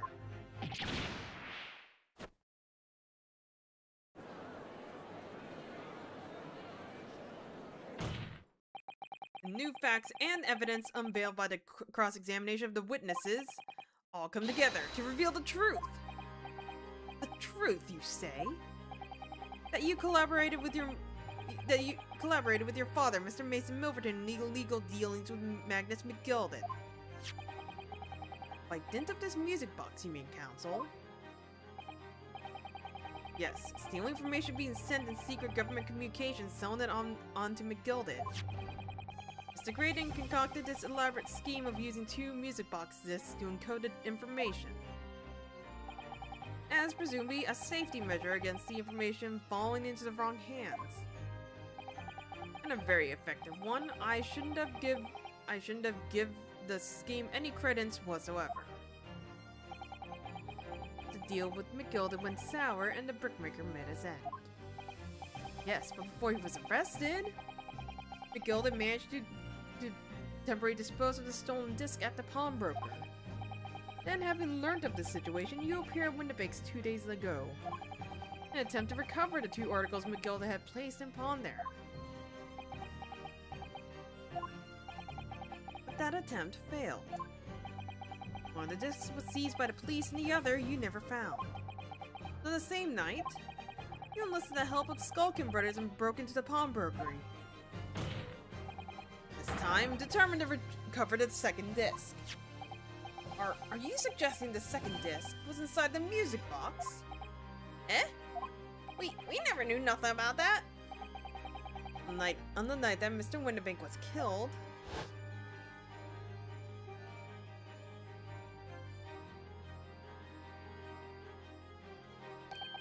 the intruder to the pawnbroker touched one item and one item alone, the music box. As rather ingeniously demonstrated using the 2 prints from the security camera, indeed. So, the question that naturally begs answering is this. What was only that one article disturbed? The answer is obvious because it contains a second disc which the intruder was desperate to retrieve. Since, if it were to fall into the hands of the police, it would be proof of high treason. Well, Mr. Graydon, you deny that all of this actually began on a fateful night 2 months ago?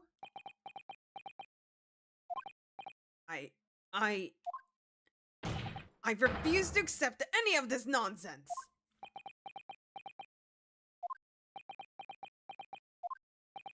Sir, there appears to be blood seeping through the sleeve of your jacket. What? 2 nights ago, we know that the 3 shots were fired at the scene of the crime in Windibank's pawnbrokery. One took the life of the pawnbroker himself. One struck the pouch around Mr. Shum's waist. The final bullet struck the calendar on the wall to the shop, having first pierced the arm of one of the intruders. Mr. Graydon, that wound on your arm that you seem to be trying to hide, a bullet wound, isn't it? He's got you now, me old China. Time to call quits and croak, I reckon. Psst. Don't acknowledge my presence there under any circumstances whatsoever. Those were my terms, remember? And I paid you handsomely to comply. Clearly, I was a fool to think I could trust some comeback slum thieves. Fine, I admit it. I was there in Windibanks that night. I paid this pair 10 guinea to accompany me. And as you notice, I sustained an injury in the course of my adventures.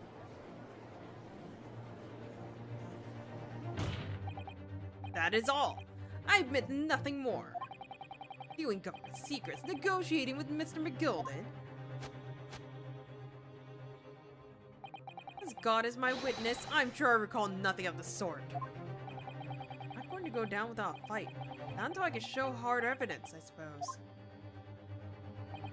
Nevertheless, the defense has now established a crucial fact. Which is... well, we know that one bullet was fired from each of the 2 firearms we have in evidence. The bullet from the Skulkin brothers' gun hit the pouch around Mr. Shum's waist. And the bullet from Mr. Windibank's gun Clearly must have been the one that caught Mr. Graydon on the arm. Indeed, it must be. We can rule out the possibility that the man shot himself. And that leads to only one conclusion. Mr. Winterbank was shot by a third gun, which can only have been fired by the third intruder. Goodness! That's right, Mr. Graydon. The only person who could have possibly shot Mr. Winterbank that night is you! Hold it!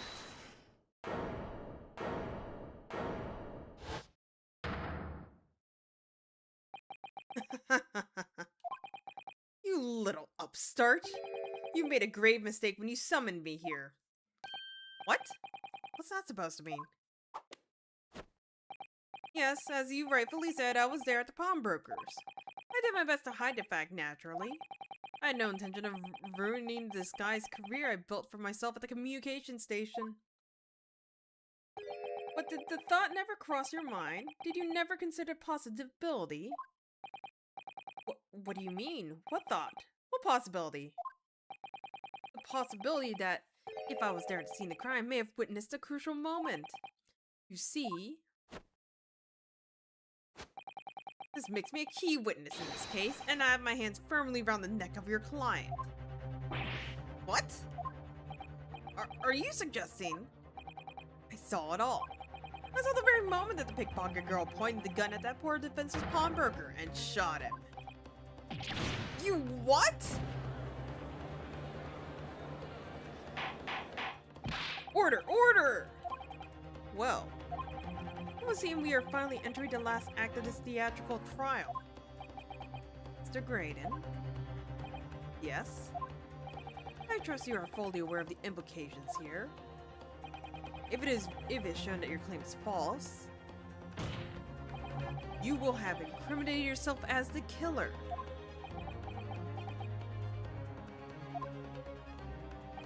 Oh, I understand fully.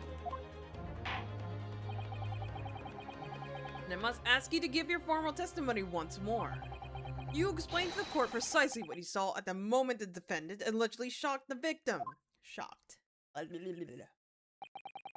Nothing would give me greater pleasure.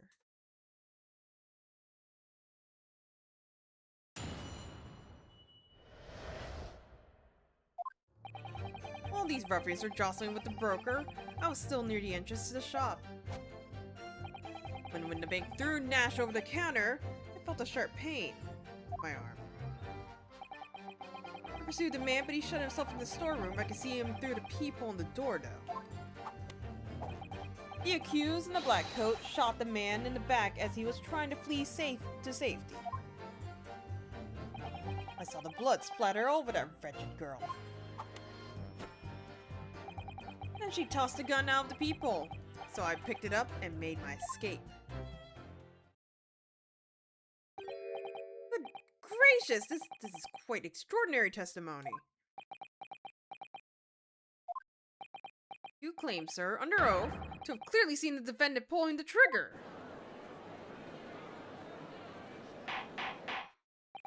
Order, order, order!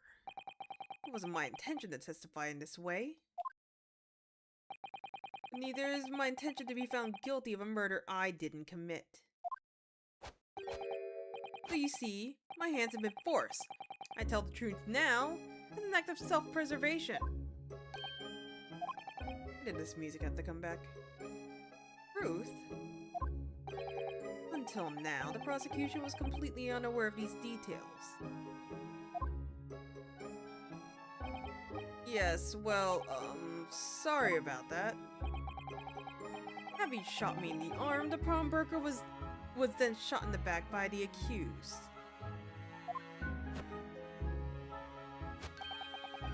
And as I said, she was showered in its blood. You say the blood splattered over the accused's coat? Are you sure on that point? Oh yes, quite sure. All over the black overcoat that the pickpocket was wearing at the time. Really? If the coat could somehow be shown to harbor vestiges of blood, that would be conclusive evidence here.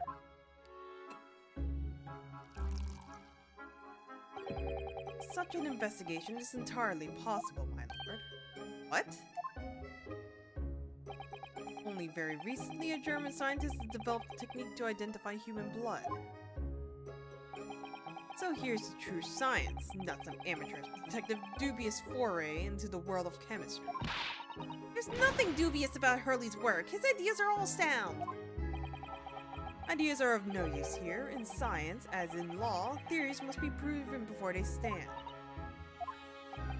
In Germany, the technique has already been employed in a courtroom as the basis of evidence.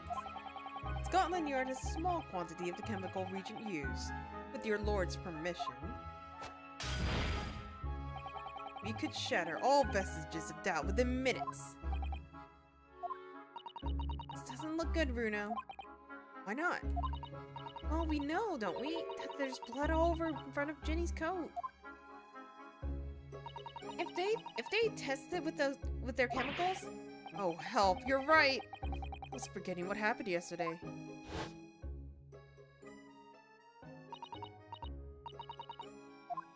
Am I gonna shoot, Jenny?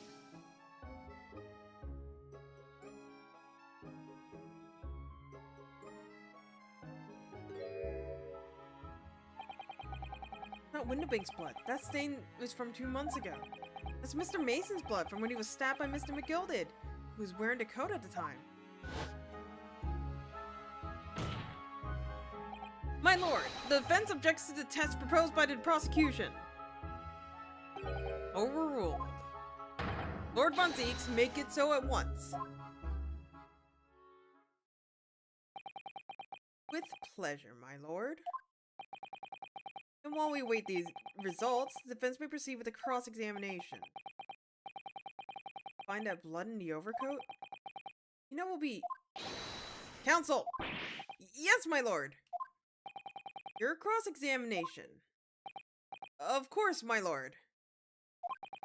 This cross-examination doesn't go well. If I don't manage to uncover some decisive piece of evidence, a really compelling clue now, I have a very bad feeling about the outcome of this trial.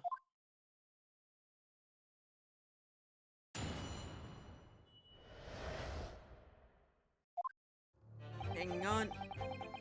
Let me be right back. I have something in my ear, and it's really bugging me. Give me like 5 minutes to take care of that.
I'm back.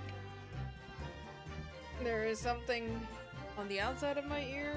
It hurts like a bitch, and I can't do anything about it.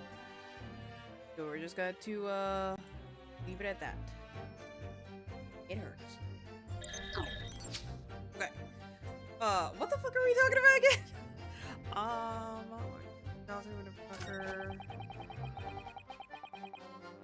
I thought they threw. No, he did say they threw.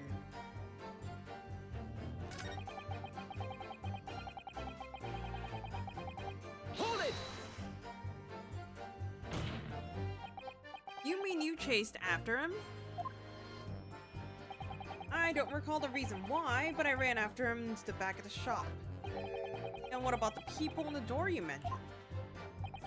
Well, unsurprisingly, the storeroom's door does a solid job, made of stout wood.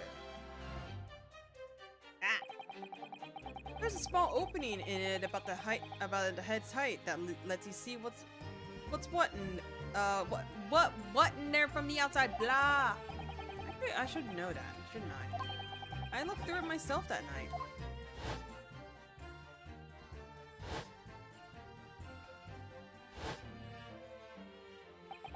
And what about your burgling brothers? Did you see what went on through that peephole as well?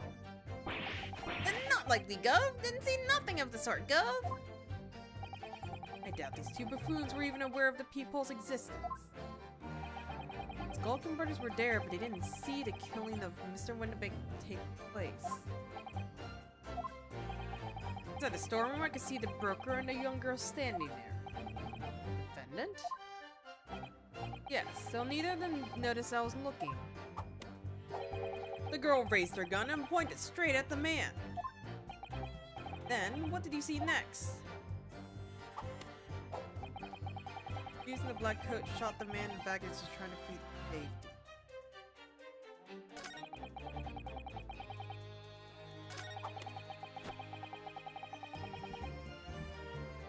Tossed the gun out of the peephole.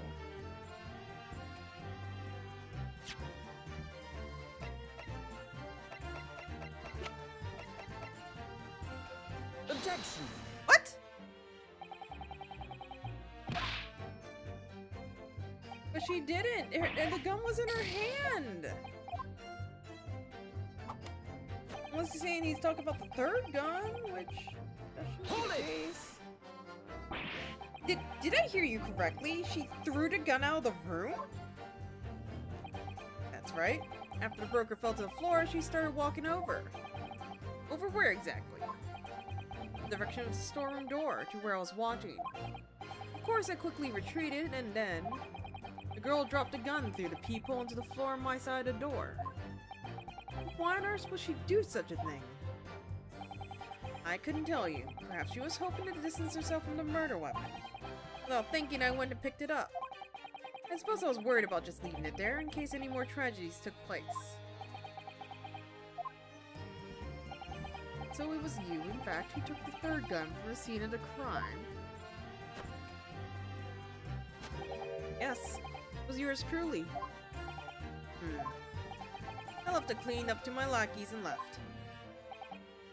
Clear up? You made a bit of a mess around the counter, so Mr. Whistle and Flute there told us to tidy up. He thinks he's our bloomin' mum sometimes. Well, it's paying you enough, by God. Ugh. Tell me, Mr. Graydon, when you left the pawnbrokery that night, was it by any chance with a second disc in your jacket pocket? You're like a bull at a gate, aren't you?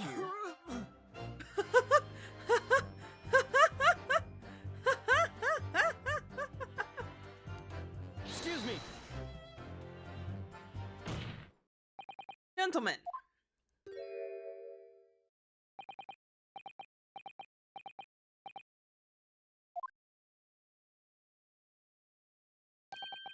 Something wrong, Sunshine. That should be my line.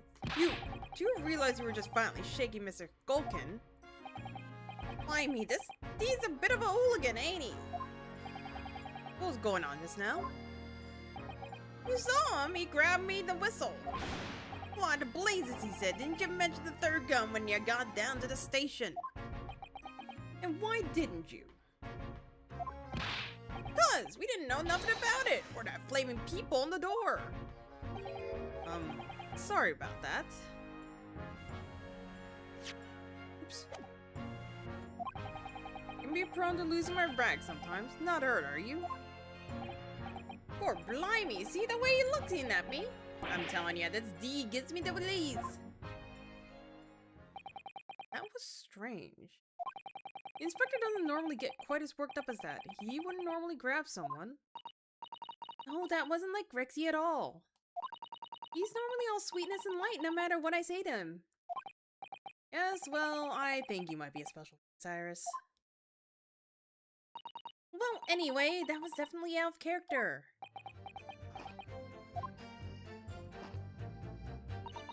What's your feeling, Bruno?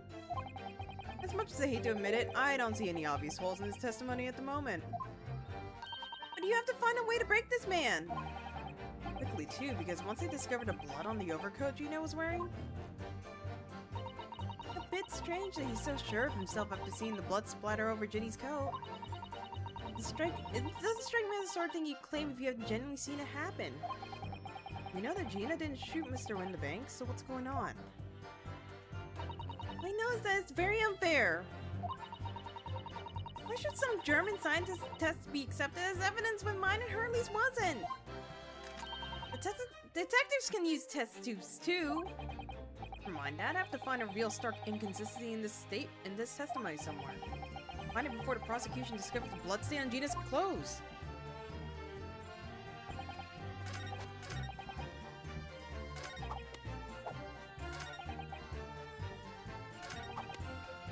Hold it!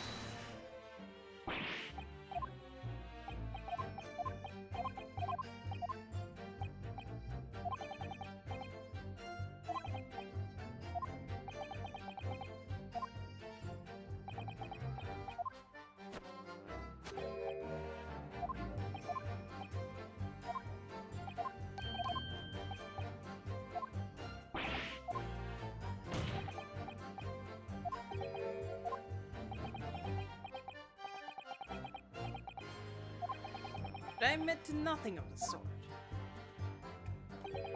After all, you can't even show the court such a disc exists, can you? As expected, you won't admit it to anyone unless I can thrust evidence in his face. It's not as easy as you thought, is it? To pin a crime on this lapel. It won't stick. Not murder, not treason. What is going on with Gregson over there? Maybe not right now, but you won't be sniggering like that forever.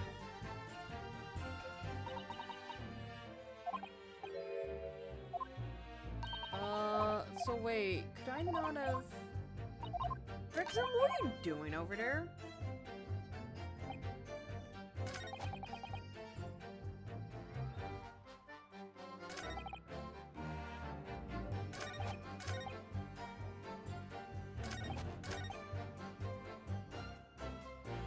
Hang on, I wanna...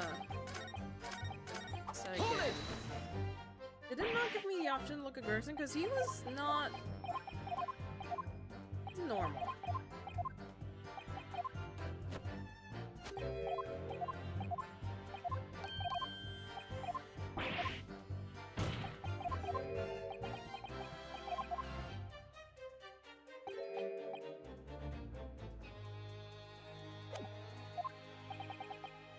Expected.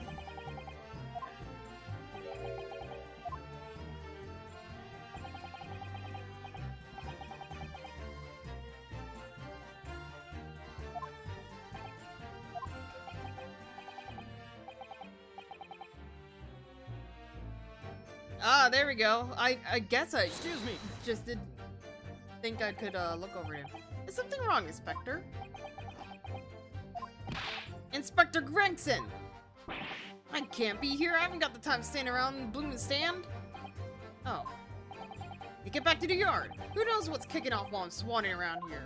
Are you referring to the emergency you've been talking about since yesterday? I haven't been talked about anything of the sort. That's a top secret assignment, that is. Hey, it says the detective at full volume in the courtroom. with the public gallery. Well, anyway, the point is you need to get this trial over and done with as quickly as possible.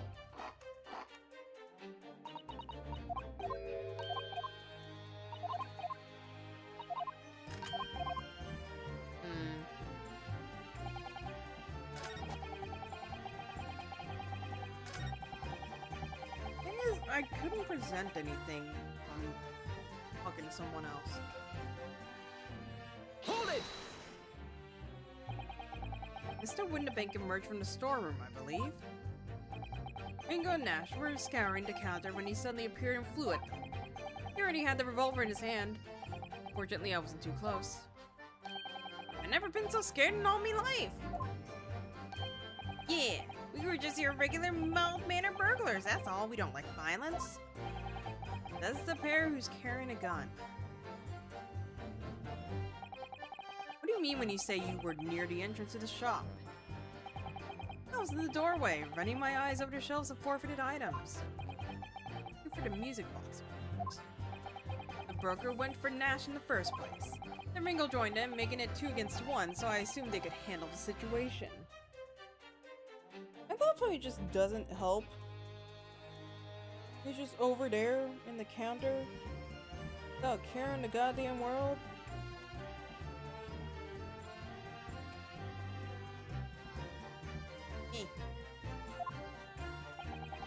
But I was wrong. Trying to help me little brother. The old geezer chucked me over the bloomin' counter. So I pulled me gun on the old fella, and that soon made him Scapper. Pair of you setting upon the poor defenseless pawnbroker together, shame on you. Sorry, Gov. Hold it! You mean that the moment you were shot? Yes. Oh, I didn't immediately realize what had happened, of course. Things crashed to the floor from the counter as 3 men were brawling. It was at the exact moment that it happened, so I didn't hear the gunshot. The bullet went on to strike the counter and the wall behind you. So it would appear. When I looked at my arm, I saw it was bleeding badly, so I wrapped my handkerchief around it. Means I couldn't exactly explain what has happened to the doctor. I had no choice but to wait for it to heal. I didn't imagine it would still be bleeding 2 days later. Mr. Windibank intended to shoot you, do you think? Well now, I don't imagine he even noticed I was there, to be honest. Perhaps the gun went off accidentally. Anyways, it didn't strike home. When I pulled me gun on him, he tried to shove me out of the way. And then he scampered through the door out back. At which point, what did you do?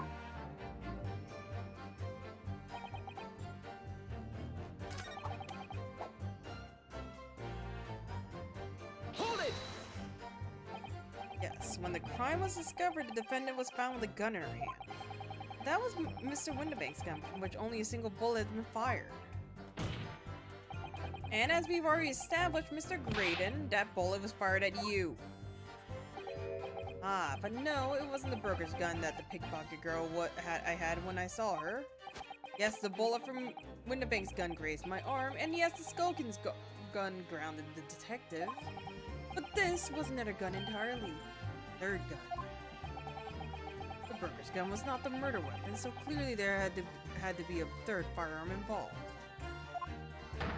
In other words, the accused must have had her own gun with her at the time. Objection! But no other gun was found at the scene!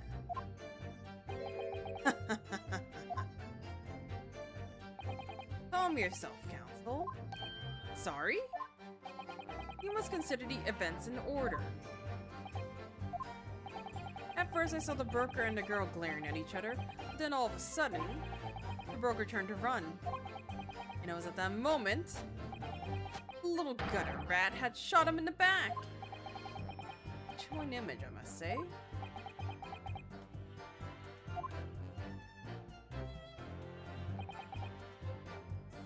Hold it! All over her? Yes, through the peephole. I saw it clearly. Of Of course, the stains are invisible now, what with the coat being such a dark color. But I assure you, that garment is solely with the victim's blood. Well, it's solely with blood, that's for sure. But it's not Mr. Windibank's blood, is it? No, that's right. It's Mr. Mason Milverton's blood from when Miss McGilda stabbed him 2 months ago. So annoying! If they'd only hurry, or if only they accepted Hurley's chemical analysis, we could prove that. They won't, so unfortunately we can't use it as evidence to support our case. There. My lord! Requesting your lordship's permission to interrupt the cross-examination. Explain yourself, officer. I have the results of the test that was ordered earlier, my lord. Ah, the blood on the accused's overcoat. Thank you, officer. Very well, the cross-examination is hereby temporarily suspended. I presume you have no objection, counsel? No, my lord.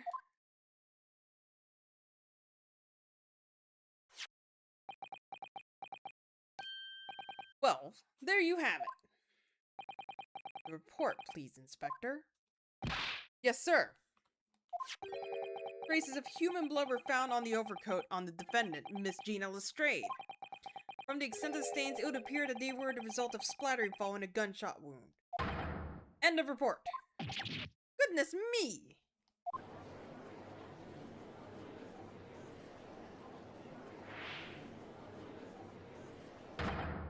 See? What did I tell you? Objection! No, the blood on the coat is not Mr. Windibank's. What on earth makes you say that, counsel? The coat originally belonged to Magnus McGilded. Just before his coat was deposited at Windibank's, McGilded had fatally stabbed Mr. Mason Milverton. So the blood on the overcoat is the blood of the brickmaker from the omnibus case. Objection! Well, the dead cannot speak. Isn't that right, my Nepalese friend? Sorry? 2 months ago, in this very courtroom, do you not argue fervently for McGilded's innocence? And yet, now that the man is dead, you brand him as a murderer.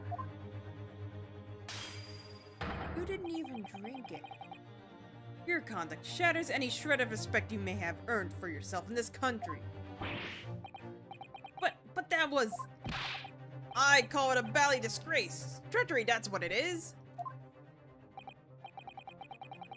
How to determine whether the blood in the coat is 2 months old or not? Even a stereoscope can help the answer to that problem pop out. It can't be done. But... Use Mr. Sholmes' special... Oh, Mr. Sholmes is a detective, not a chemist. Would you put such faith in the chemical formula devised by me, for example, when I'm a communications officer?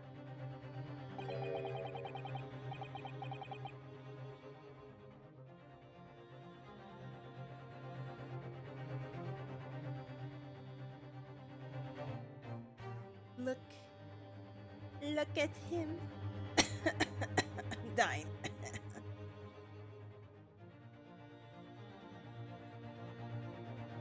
Rat.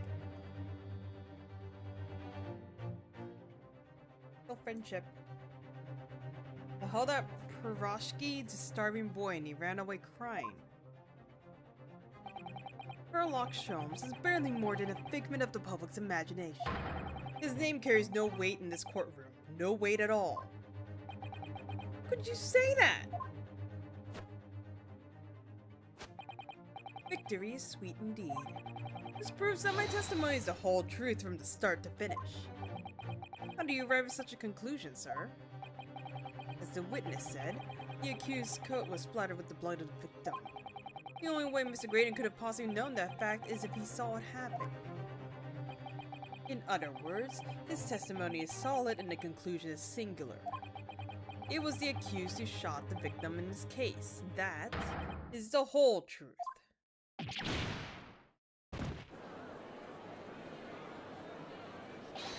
My lord! Been a long battle this one, but this old war horse has something to say now, if you please. Mr. Foreman? As of this moment, sir, the squadron has reached its final decision. Ready, men? All for one now.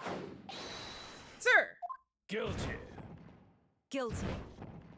Guilty. Guilty. Guilty. Guilty.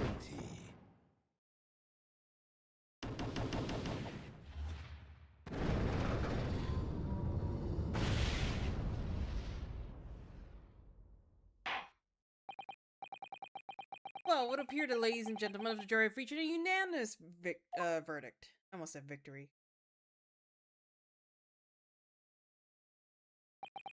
The defense has consistently failed to unpick the witness's testimony.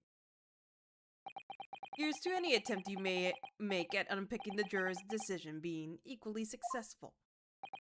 I don't believe it!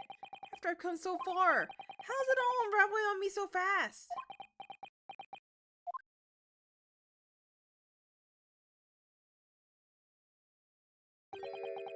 How very distressing to be held in such low esteem.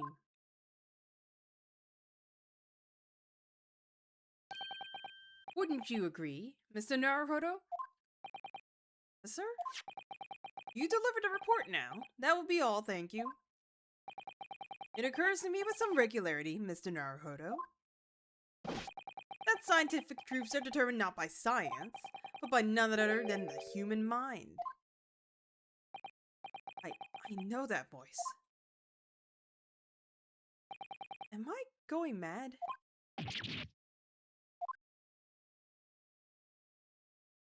Hi, buddy. Look at you and your mustache. Mr. Sholmes! Look at Gregson. What is the meaning of this? Oh, look at his pose. Order, order, order! What business do you have here, detective? Last I heard, you were recuperating in hospital. As well as I would be, had I not been set upon an errand. What errand? Early, it's really you! You're awake at last! Yes, good day, Iris. I appear to be rather late to rise. My apologies. Now, my lord, if you will humor me. In what manner, sir? I have something of great importance I wish to give to the young lawyer over there. I need no more than 5 minutes. Would you be so kind as to spare us the time? What say you to this, Lord Von Zeeks? This trial's taken many hours to court's time. Have we spent so long already? Exactly! Having spent so long already, we don't want to waste any more precious time. As I was saying, having spent so long already, it would seem churlish to deny the defense a mere 5 minutes. Very well then. Counsel, you have 5 minutes. Ah, look! He switched out of his outfit. My dear fellow, I apologize for my tardy arrival. Mr. Sholmes, are you alright now? Alright? I'm all wrong. Sorry? I've only just managed to summon the strength to stand, man. I have to judge for 5 minutes. But I fear even that may prove too much for me. Forgive me should I pass out. Let's make this discussion as short as possible. Hurley, this place is full of idiots. None of them can see how wonderful your chemical blood analysis is. Ah, well, that concoction of mine really was just a bit of sport to assist me in my investigations. I never took the trouble to refine it for appraisal by the scientific community. An oversight of my part. Right. Modesty? Surely not. But enough of that. I'm here to give you this, my dear fellow. What's that? Lavender furoshiki wrapping? A leave-in present from Mrs. Zato. From Mrs. Zato?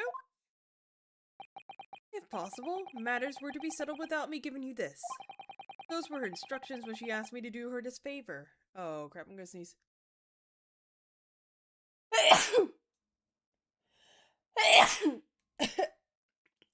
Just take me out, please. End my suffering. I don't understand. Did you just see his eyes for a second? Ooh, Mrs. Sato foresaw today's events, I believe. She knew that the culprit would attempt to escape justice by means both devious and underhand. And that you, Mr. Naruhodo, fighting fairly as you wont to do, would find yourself in considerable peril. At that very moment of crisis, you were to be given this small parcel. Those were the dear lady's instructions. A even present from Suzato-san. Whatever could it be? What is this? Oh! It's the machine I made! The one that made the cat flap. Meow.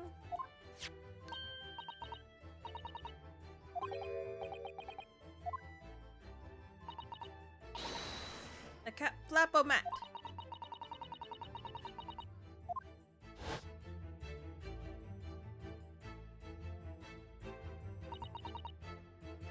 What's Susie up to?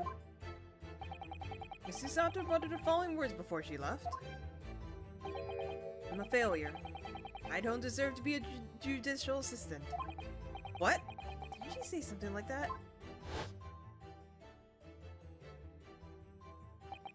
You really are the best judicial assistant in the world.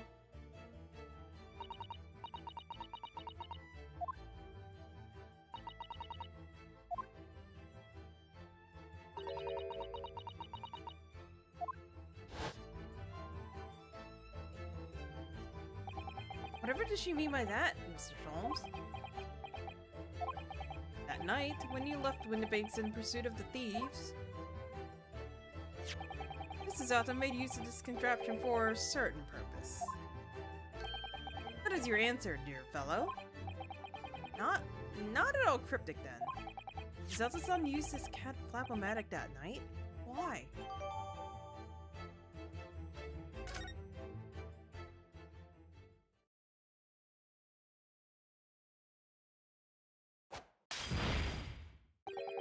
Your 5 minutes is over.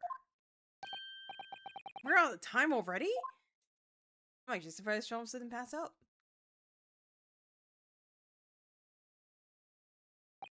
I'm grateful to you for affording us that brief recess, Mr. Reaper. I'd need no thanks, Detective.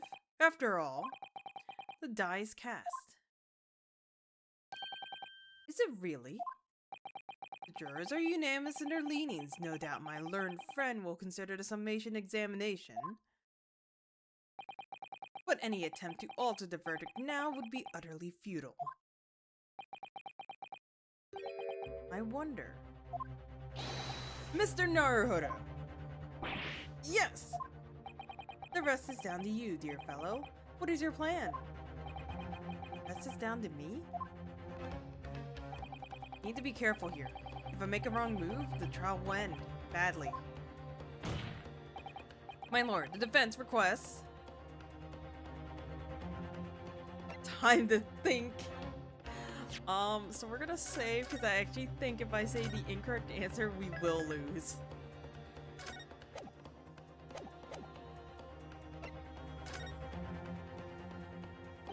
Further cross-examination. Objection! The jurors have spoken. Protocol dictates that you may not cross-examine a new witness. Objection! The defense is not asking for the cross-examination of a new witness, rather to continue with an existing witness. What? It would appear that rather important details escaped your attention, Mr. Reaper.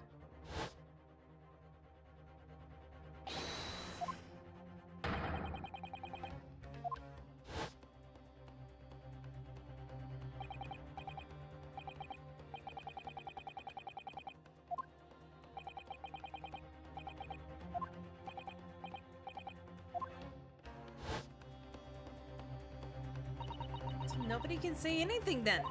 If Bruno asks to resume this cross-examination from Mr. Graydon, the court is obliged to allow it. This is absurd!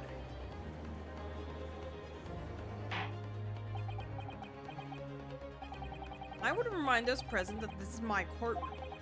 I concur that the defense entirely within its rights to request a continuation of the cross-examination. However, I will not permit an unremitting protraction of those proceedings. Therefore, I've decided to afford the defense one final opportunity in concluding the cross-examination. Counsel, you must choose but one statement from the witness's testimony, and but one piece of evidence to present in support of your argument against it. A single chance to present evidence? If following that, the situation remains unchanged, I shall move to adjudicate. Is that clear, counsels? You will not press the witness any further. My lord. Yes, my lord. Single statement and a single piece of evidence. Most generous. Well then, Mr. Naruhodo, it's high time I fell in the dead faint. I leave this in your capable hands.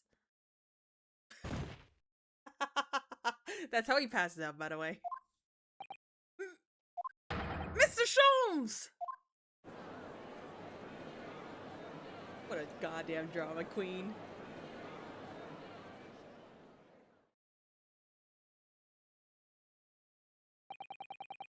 Stand so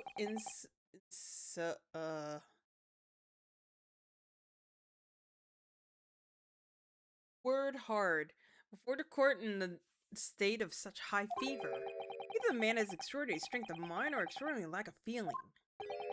I imagine he's feeling very little now. The detective is sleeping soundly in one of the antechambers. Strike a man when he's down, why don't you? Well then, counsel, are you fully prepared? No. No. No, not really. You're scaring me into saving.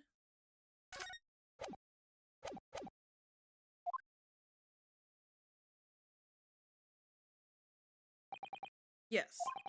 One statement, one piece of evidence. Won't let Mr. Sholmes down, or Iris. And I won't waste this final chance this Zata-san has given me. It's going to decide the entire outcome of the trial.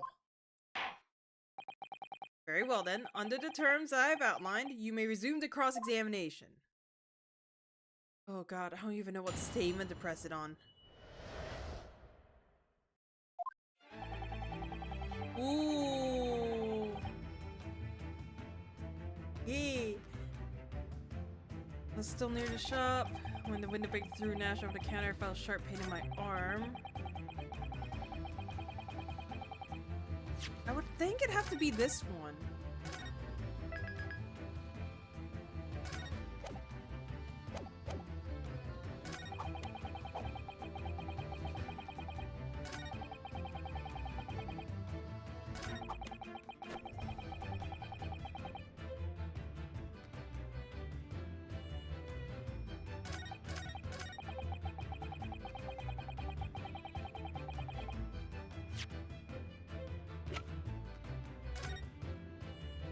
That's not what I meant to do. Oh my god, that looks terrifying.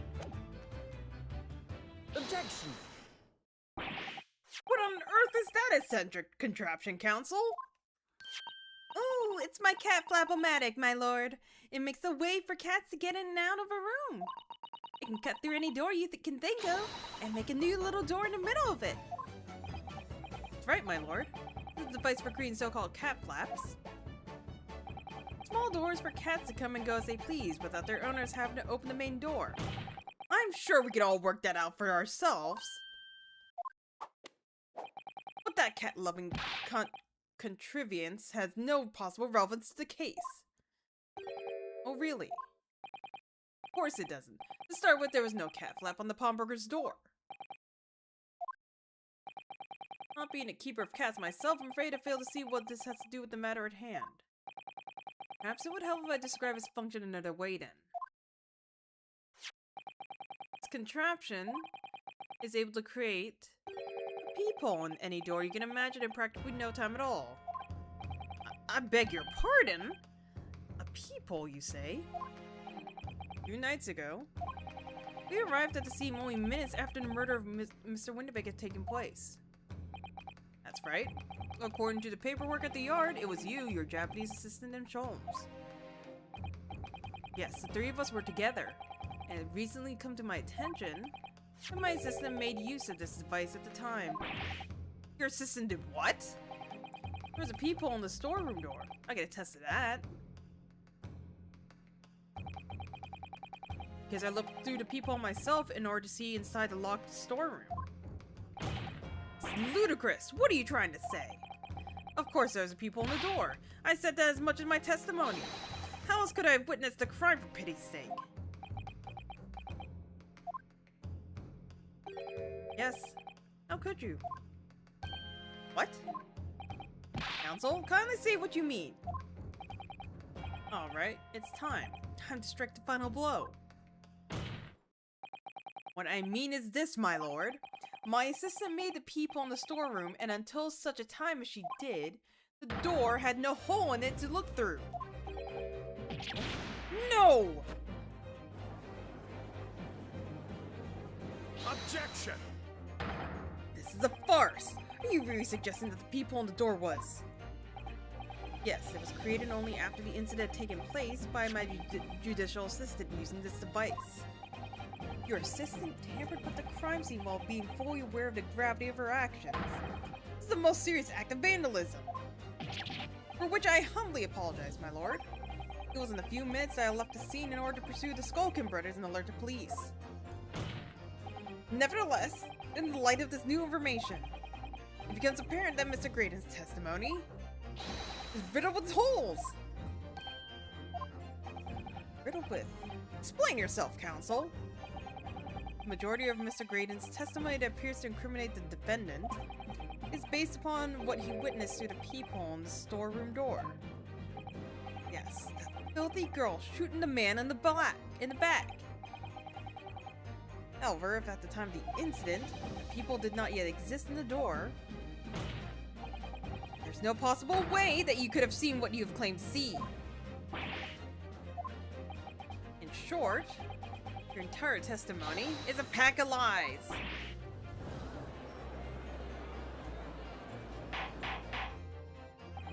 Order, order, order! Is there any credence in this revelation? Objection! None whatsoever, as my learned friend must surely realize. Exactly! This is just some cheap trick designed to discredit me. I'm afraid not, sir. Of course it is! Do you seriously expect people to believe that plaything can cut through a solid wood door? Oh yes! I designed it to be very powerful. It can cut through even the toughest of doors. Sir, I don't believe it for a second. I had a feeling you'd say that. What? Waggy! Gooey! Time for dinner! Gooey? Hi. Where'd you... How did you know to come in here? Well? Young lady, this is the Old Bailey! One does not make cat flaps in the old oak panelling at the Old Bailey. I'm not done yet, don't worry. Doesn't mean that the peephole in the storeroom door at Windibanks was made by your machine. And there's no way you can prove that it was. No, but it's easy. What? The cat flaps, my clap. The cat flaps my cat flap-o-matic creates are all of a fixed size. Dimensions of the people of Windibank are an exact match.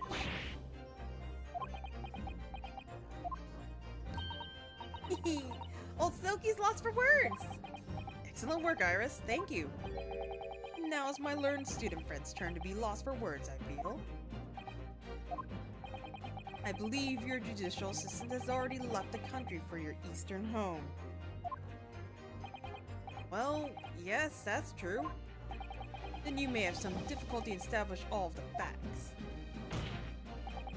For the sake of argument, let us assume the people has dimensions that are a perfect fit for this contraption. In that case, when was the people? Prosecution demands proof of your answer. What's the purpose of your line of inquiry, Lord Von Zeeks? It's very simple, my lord. The defense argues that the peephole was created after the incident using this device. But now that the perpetrator has returned to her native land, she cannot testify to that fact. There is no proof. And for as long as the defense remains unable to prove when the people was made, my learned friend's claims amount to nothing more than a baseless accusation.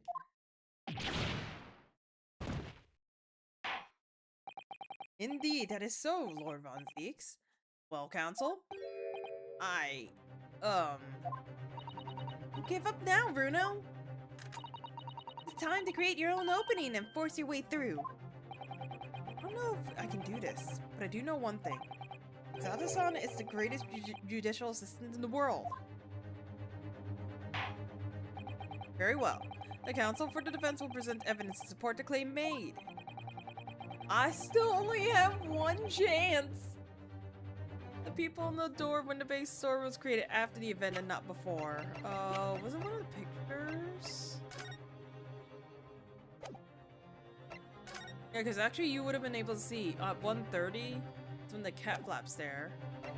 At 1 o'clock, the cat flap's not there. Take that! What are you?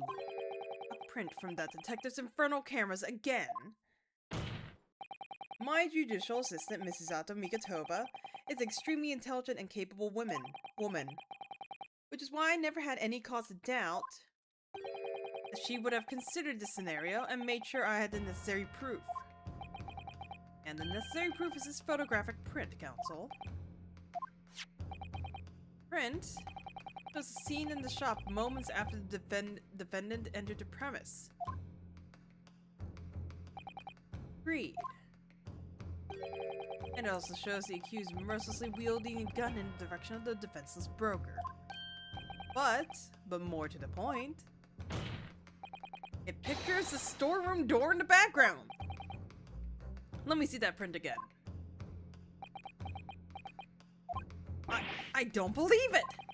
This really is quite remarkable. The door to the storeroom is completely devoid of a peephole of any description.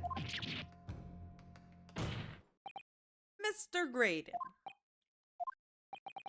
you couldn't possibly have witnessed the crime as you claim to have done, because at the time it happened, there was no peephole in the door. In other words, your testimony is a catalog of lies!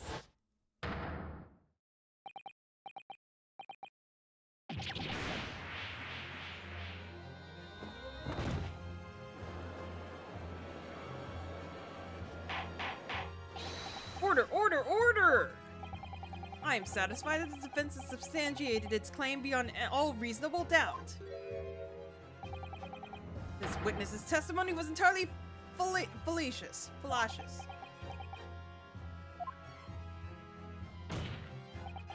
That's not the only thing we know beyond all reasonable doubt. My learned friend's assistant's guilt can no longer be denied. The woman's tampered with the crime scene. But more importantly, good lord, there's more Lord Von Zeeks? The defense may have established a reprehensible instance of perjury. But that is no proof that this man is the victim's killer. Yes, that's right. What? I was there at the scene. It's true. And I was shot in the arm. It's true. But that's all. Yes, in fact, if you look at the circumstances, I am the victim here. Oh, please. No! I don't believe this. But they're right. As it stands now, I don't have any definitive proof that he's the culprit. Still, he can't worm his way out of it now. Iris? You know what they say? There's no point in locking the cat's door after the cat is bolted. Isn't that right, Bruno? Turley always says. One lie begets another. No, wait, that might have been a line I wrote for him in one of my stories. Well, no matter who said it first, you were right. Mr. Graydon, not only did you give false testimony to the court, but the lies you told made no sense. Make no sense? What do you mean by such a remark? What you said in your testimony reveals that you know something you shouldn't have known. In other words, there's a fundamental inconsistency in your statements. What? Objection! This is provocative talk, counsel. Won't you enlighten the court? Explain this alleged inconsistency. Emerson was right. One lie begets another. The inconsistency is revealed by the lies in the witnesses' statements. They show that Mr. Graydon had knowledge of something he shouldn't have known about at all, namely...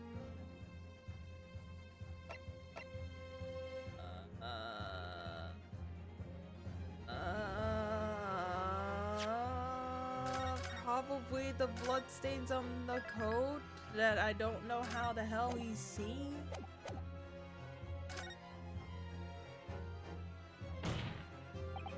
The bloodstains that were present on Miss Lestrade's coat. That's right. The victim's blood splattered all over him when she shot him. How could you possibly have known that?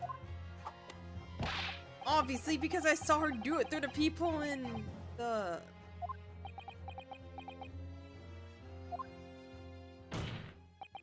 The point is not that you lied in your testimony, Mr. Graydon. It's the nature of the lie you concocted that's so revealing. Not making any sense. And let me ask you a simple question. How is it, Mr. Graydon, that you knew of the existence of the people in the storeroom door? What? Well, obviously Has the cat gotten your tongue, witness? The peephole on the door was made after the incident occurred. And once I returned to the shop, having failed to catch the two burglars, Scotland Yard's investigators arrived immediately. Since that time, the police have been at Windibanks constantly, carrying out their investigation. Isn't that right, Inspector Gregson? Well, yes, of course. The place is chock full of pond articles, and my lads had to thoroughly examine them all. So I gave the order to have officers working around the clocks and shifts so we get through it all. And consequently, there is no way that you, Mr. Graydon, could have gained access to the shop. Therefore, you should have known nothing about the people in the storeroom door. The fact that its existence forms the basis of your testimony is completely inexplicable. Objection! And yet, the fact remains that Mr. Graydon did maintain that he witnessed the crime taking place to the people on the door. How on earth is that possible? Could I have a word, please, Lord Von Zeeks? Speak, Inspector. It's just that I really ought to be getting back to the station now to put in my report. There's really nothing more I can add to this testimony, so if it's all the same to you, mission denied. Oh. It's not all the same to me, Inspector. Not at all. You will remain exactly where you are until this trial concludes.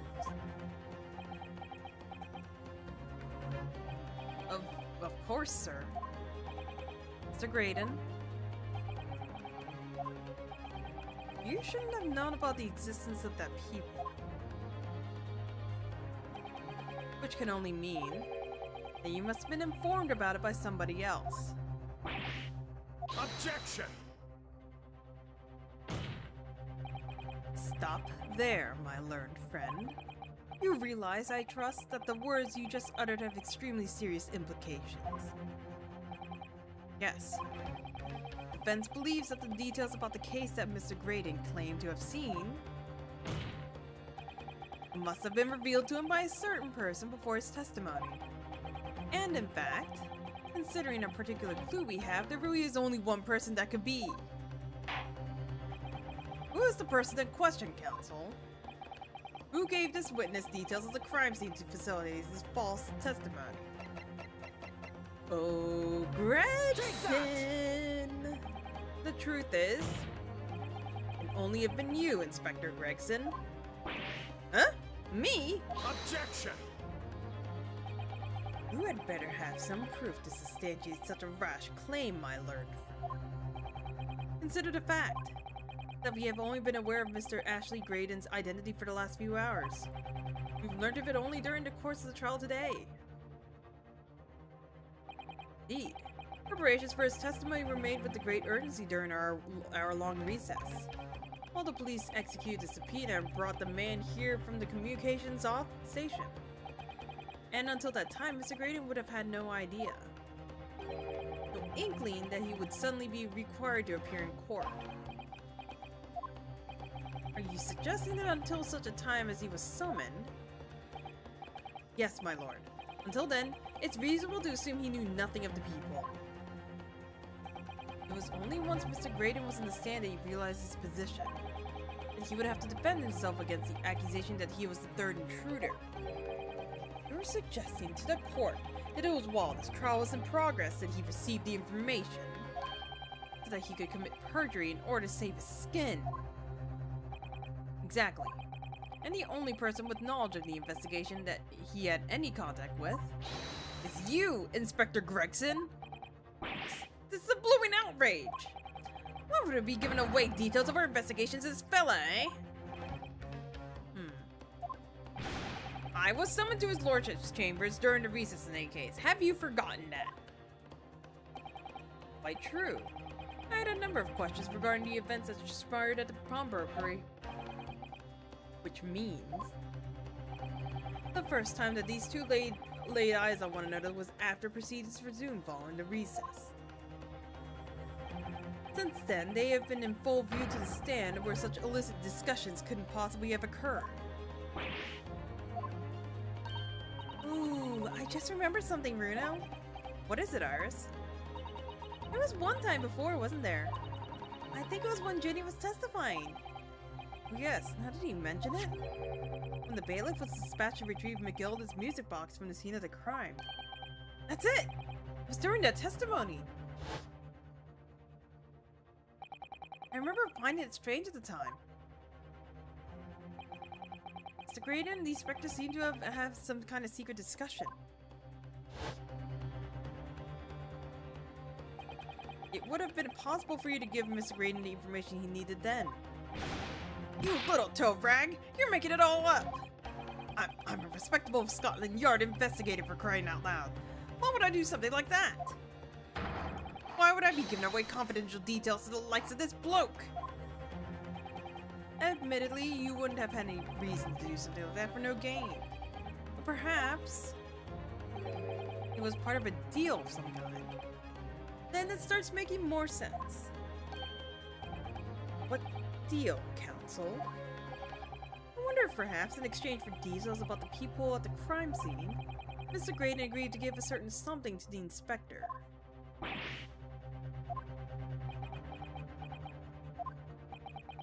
I'm sure I need not remind the inspector that I found to be true, striking a deal of any kind with a witness would be considered a gross case of oh my god, what kind of freaking trial is this?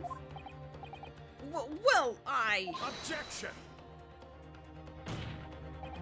It's becoming clear that jumping in with accusations is this Nipponese student's specialty. I don't do that. But with the stakes so high, the prosecution's not prepared to listen to baseless charges. It is incumbent on the defense now to present evidence in support of this diabolical claim. Evidence? Just what are you proposing that the inspector demanded of the witness in return? The court must see proof of this alleged deal.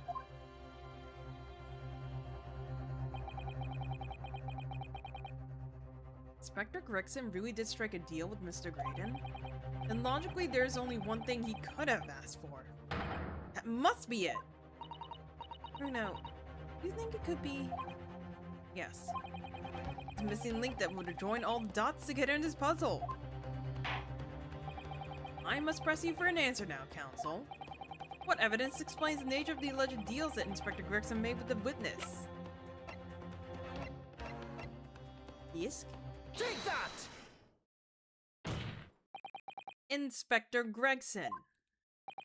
Besides his murder, is it not true that you've been working on another very important case?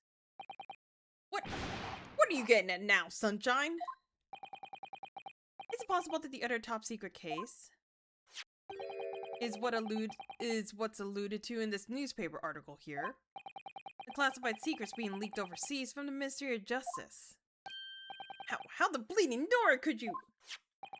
We discovered during the course of this trial the music box deposited at Windibanks by Magnus McGilded. A special music box designed to play 2 discs at once. It would seem very likely now that encoded on the pair of discs that were in McGilded's possession are the leaked classified secrets. So I put it to you, Inspector, that in order to recover the second of the discs containing those secrets, you covertly made a deal with Mr. Great in which you exchanged the disc for details of the case. You little... Order! On the day of the incident, when we met you at Windibanks, you said this.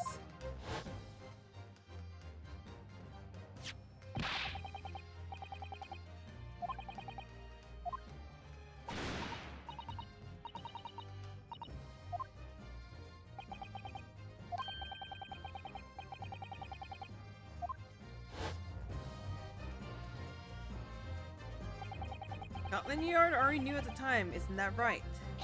That Magnus McGilded was involved in the stealing of government secrets. My orders were, recover the medium used to convey the secrets leaked from the ministry, and do it on the QT, strictly hush-hush.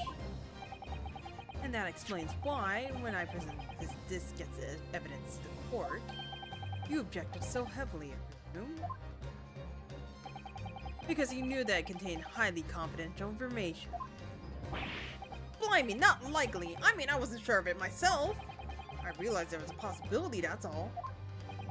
Inspector, surely you're not saying that in order to acquire the second of those music box discs, you did indeed reveal confidential details of the crime scene to the witness! Aid and abet this man in giving false testimony? Not a way that Mr. Graydon could have known of the existence of the people. It's the only explanation. A deal struck between these 2 men.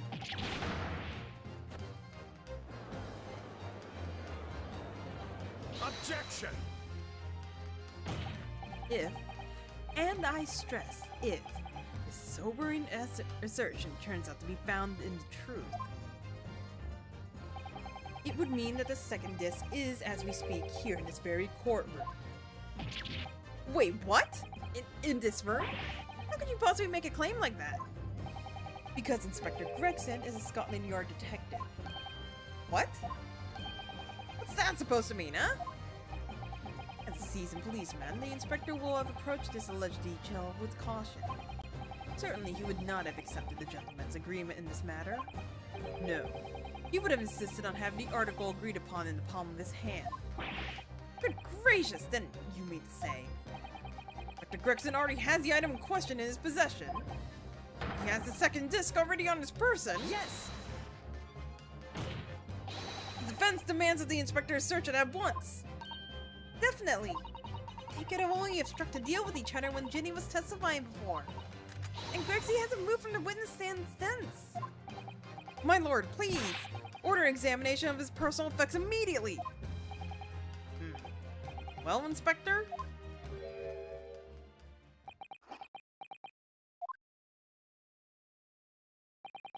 This young lad wants to tone down his imagination. He's insulted me and my profession quite enough. However, if it will put this matter to bed and dispel any doubts about my involvement, then I'll happily submit to a body search. What? He's going to agree to it? I presume you're aware of the precipice of which you now teeter, my learned student friend. You've made a most serious allegation against Scotland Yard here. If, following the search of the inspector's personal effects, no disc is found, you will be deemed unfit for court service. The trial will end, and my country's government will formally demand that you're severely reprimanded. That sounds serious. Indeed, to have a visiting student make such defamatory remarks about our country's most senior police force is not something Her Majesty's government will be able to overlook. You're just threatening Bruno because you're scared. The accusation is beyond serious. You must be prepared for grave consequences. True. Can't imagine Gregson would have accepted a gentleman's agreement for something so critical. The disc must have physically changed hands. It means the inspector should have it. Somehow, something doesn't feel right here. Very well, Counsel. You know the implications, so let me ask you one final time. Yes, my lord!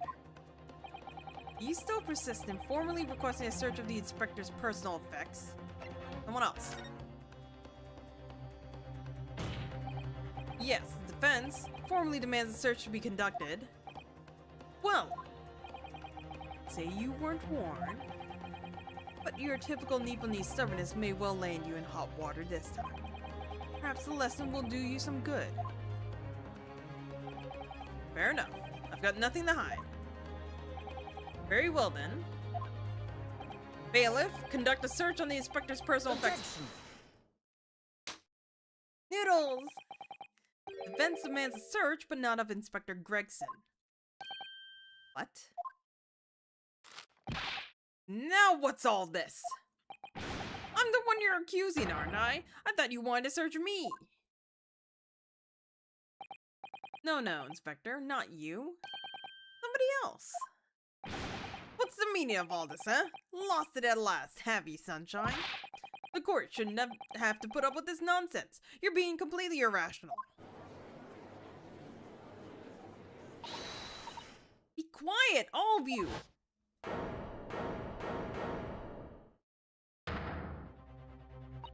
Bruno's doing what you all told him to do and having the courage of his convictions. So you should respect that and listen to what he has to say in good faith. Because that's the British way.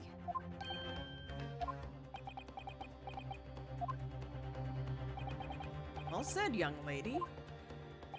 Indeed, this court is in awe of the defense counsel's conviction and eagerly awaits his next words. You what? Now don't be hasty, my lord. I'm not mistaken about the things I've seen in court today. I'm fairly sure that I know who has a disc at the moment. There's only one person it can be. Counsel, of whom do you request a search now? Oh, man. Take that! Of my lord, Mr. Nash Skulkin. Well, I never. Eh? Me? Him? I love these guys. Why can't they be actors? Very well then, bailiff. Restrain the witness and conduct a thorough search of his personal effects. Hold it! Please, my lord. Inspector?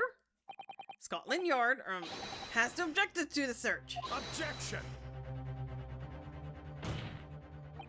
Unfortunately for you, Inspector, your objections carry no weight here.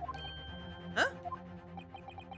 This courtroom, only the prosecution and the defense have the authority to object. But Lord Von Zeeks! I have no idea what forces are in play that might influence your actions. But personally, I have no intention of obstructing the course of this trial. Bailiff, carry out the search! Now, Animo, I don't know nothing about no disc. Cut it out! Here, my lord, in the witness's pocket. I found this. Good lord, that's their music box disc. I know nothing about it, nothing.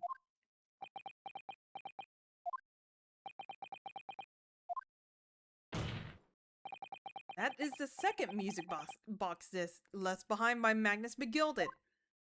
Is it not, Inspector Gregson?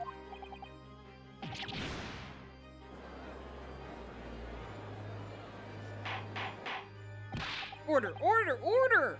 Mr. Skulkin, what do you have to say for yourself? Gordon Bennett, Gordon Flamin' Bennett. I swear I didn't know nothing about that disc. Honest to God. counsel, would you please explain what exactly is going on here? The alleged deal that was struck between this witness and this detective, no? Without question, my lord. Then, for pity's sake, why on earth was this man in possession of the disc that the inspector traded for information? Inspector Gregson is a shrewd, calculating man who rarely loses his composure. But at one particular point in this trial, he exhibits some unusual behavior for a brief moment. I don't recall what unusual behavior. It was, yes, during my cross-examination of Mr. Graydon.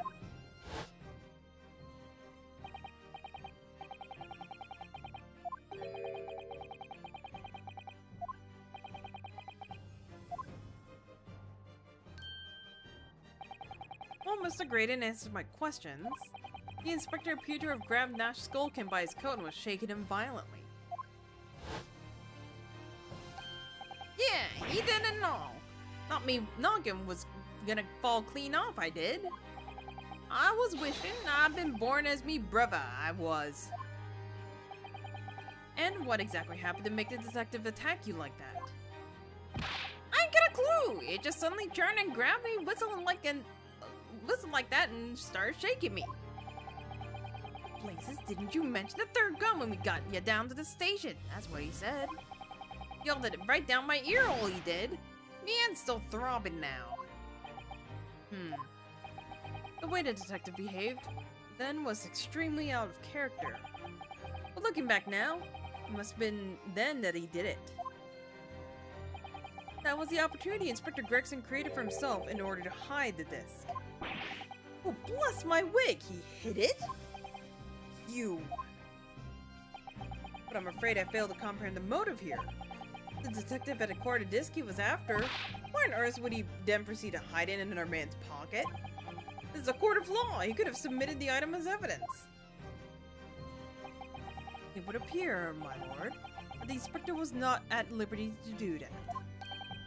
Why ever not? As the man himself revealed earlier, his current assignment has some special conditions.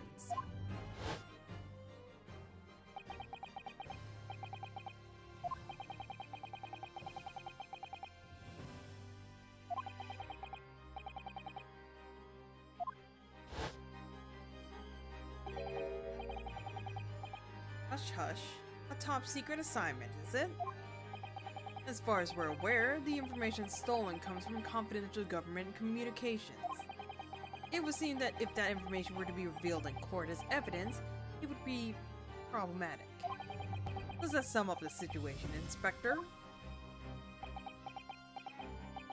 I'm operating under direct orders from the Ministry. I'm afraid I'm not at liberty to answer that question. So, realizing there was a chance that you may be searched here in court, you took steps to hide the disc you had acquired from the witness. Does that mean you only pretended to attack Mr. Skulkin in order to get close enough to him?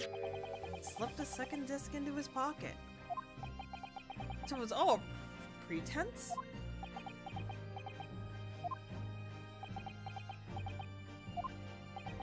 Well now, Inspector Gregson, and you, Mr. Graydon.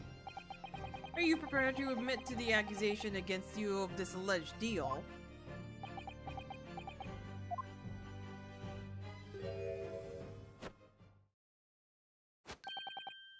Admit to it? Yours truly, please. Mr. Graydon! Clearly our Eastern visitor has an uncommonly active imagination. However, there is no proof that I passed that disc to the inspector. Objection!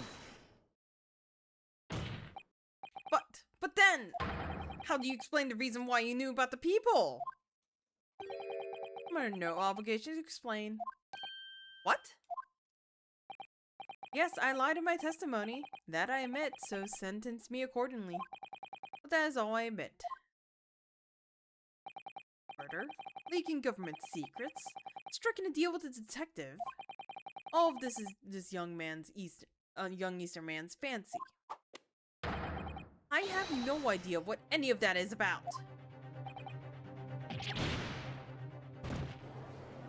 He is trying his goddamn hardest. Well, what about you then, Inspector Gregson? You meant to making the deal with Mr. Graydon in order to acquire the disc. Ladies and gents of the jury, as a Scotland Yard inspector, I will declare this and nothing more. I am acting in the best interests of the country. Whatever I've done has been in the name of justice. So, as members of the public of this fine country, I'd like to think that justice will be your guiding light when you're making your decisions.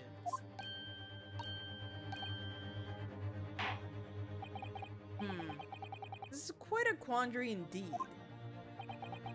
Rarely have I encountered such extraordinary tumultuousness in the concluding of a trial. Nevertheless, in the absence of any further evidence to be presented, I believe it is time that we put the matter to the jury for their final leanings. Well now, as a fellow servant of the Queen and the country, I must say I sympathize with the old inspector.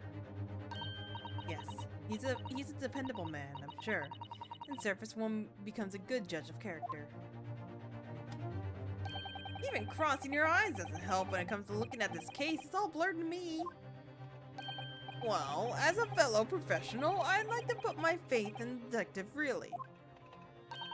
Graydon is highly skilled operator. Stop. Currently in presence of idol. Stop. Detective has very, very much trusting eyes. More than this, I cannot say. I don't believe it! The 6 jurors are! You're going to believe Gregson! They declared a decision now.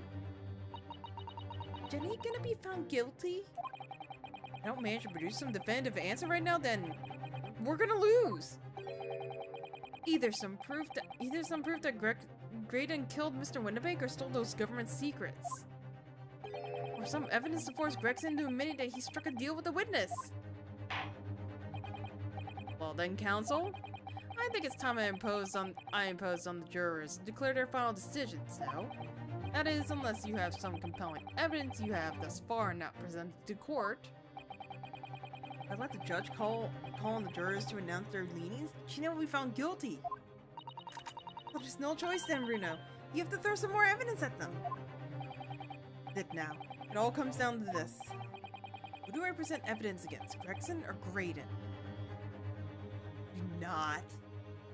Do not leave it to the jury. Whatever you fucking do, just don't. I'm getting the rest of my ice cream because my throat hurts and I ran out of water. I'll be right back. I am pretty sure I have to present this. All to find out.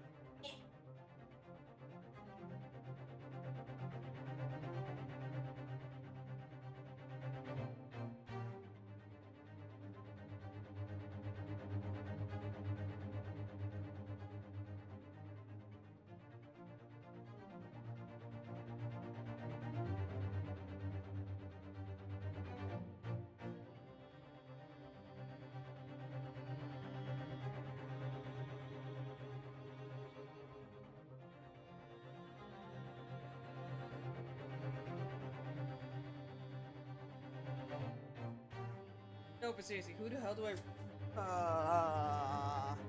I know what I'm supposed to do. I don't know who to do it to. Shit. Oh, who do I present evidence against?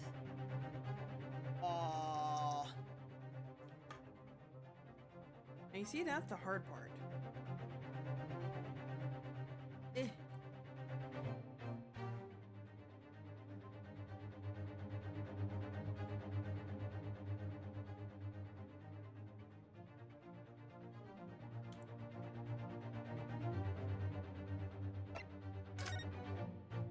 Try Gregson. Inspector Gregson. There's one final piece of evidence I would like for you to see. Eh? What's that then? If you refuse to acknowledge that you did in fact strike a deal with the witness here today, then you leave us no choice but to examine this piece of evidence thoroughly. Well, go on. My last chance. Looks like I'm gonna have to force his hand here. Final piece of evidence to get this detective to admit the deal he clearly struck with Graydon. Take that! Is that Mr. McGilda's peculiar music box, Counsel. Yes, with a disc already in place, ready to play. I think perhaps now would be a good time to listen to the sound produced by the music box again. Only this time, with the second disc we just discovered set in place as well. Goodness, this disc, Counsel? Hold it! No, wait! I can't let you do that! Why not? Because, well... Because it's got nothing to do with this case. That's why. Objection! Not true, Inspector. Huh?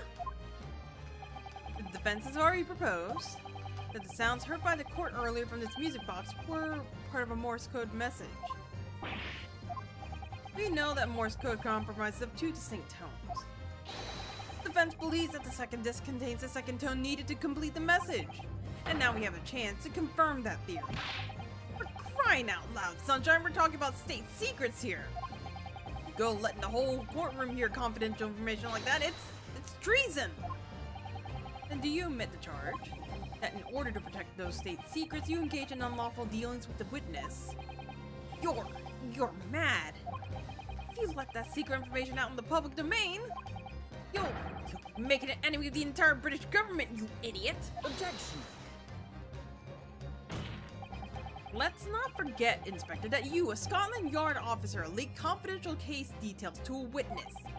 That you continue to lie to the court, and all by fair means or foul, you're determined to do your duty. Well, by fair means or foul, I'm ready to do mine. You dare? I will stop at nothing to protect my client. I don't care who I make an enemy of. Meanwhile, Von Zeeks is enjoying the show.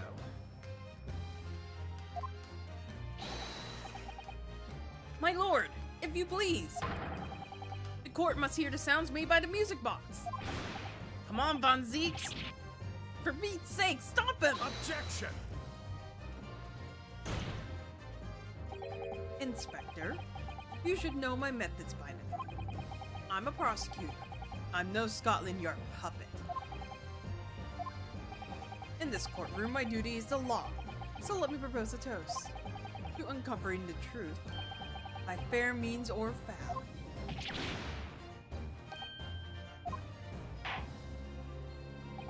Very well. The defense's stance here and that of the prosecution has been made very clear, I feel. Therefore, in accordance with the defense's request, the court will now listen as this music box is set in operation once more. This time with the second disc in place and both discs play simultaneously.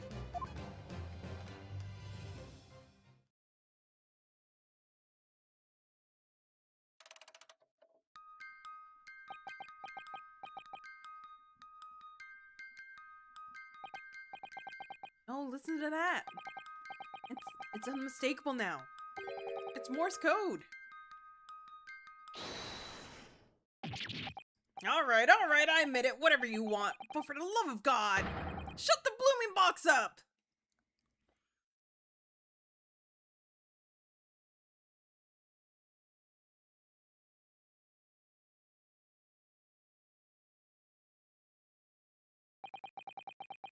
I see, Inspector.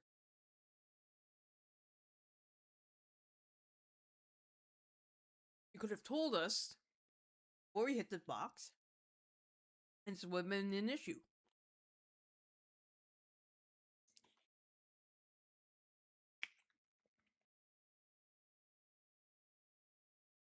Also, here's my headcanon. The good detective has so much British spirit, he can naturally produce fish and chips. It's a max level trait.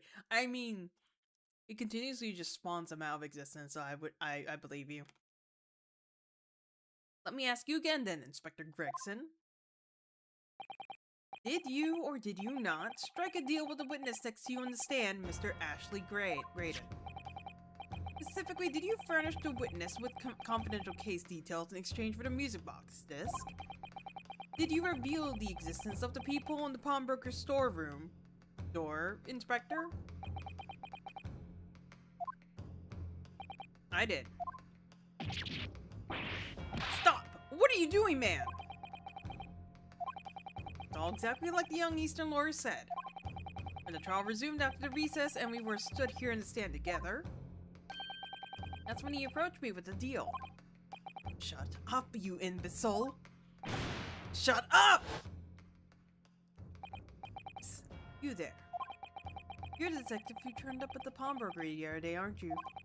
I may have something you're looking for, Inspector. With me at this very moment. How about a trade? I suggest you accept. Or information that may make certain individuals uncomfortable will soon become very public indeed. I couldn't let that information become public knowledge, not under any circumstances. So I accepted the man's proposal and told him details about the case that should have put him in the clear. The peephole in the storeroom door, the bloodstains on the overcoat. Giving false testimony, this witness intended to have the defendant wrongly accused of murder. Inspector, you knew that. Yet you still revealed those details to facilitate the witness's perjury. I did. But then it turns out the peephole had only been made that night after the incident took place. Scotland Yard wasn't aware of that, if I'm perfectly honest. Well, Mr. Graydon, what do you have to say for yourself? There's nothing and no one left for you to hide behind. You struck a deal with the inspector in order to escape conviction of a very serious crime. Namely this. You were the third intruder who broke into the pawnbrokery on the night in question. And you perpetrated the murder of the proprietor, Mr. Pop Windabank. Ooh. You! Oh! Traitor!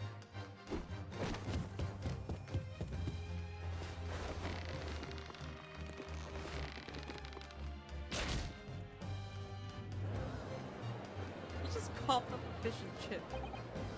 Bailiff! Bailiff! Restrain the man! At once!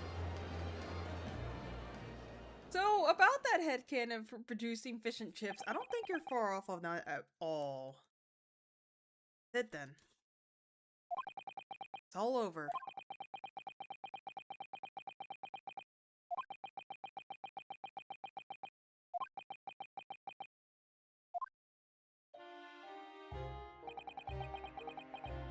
I despised my life growing up. Slums are vile places. I was cursed from birth. Born into poverty, the son of a penniless artisan. My parents did nothing but quarrel all day long. What little money they had was never spent on me.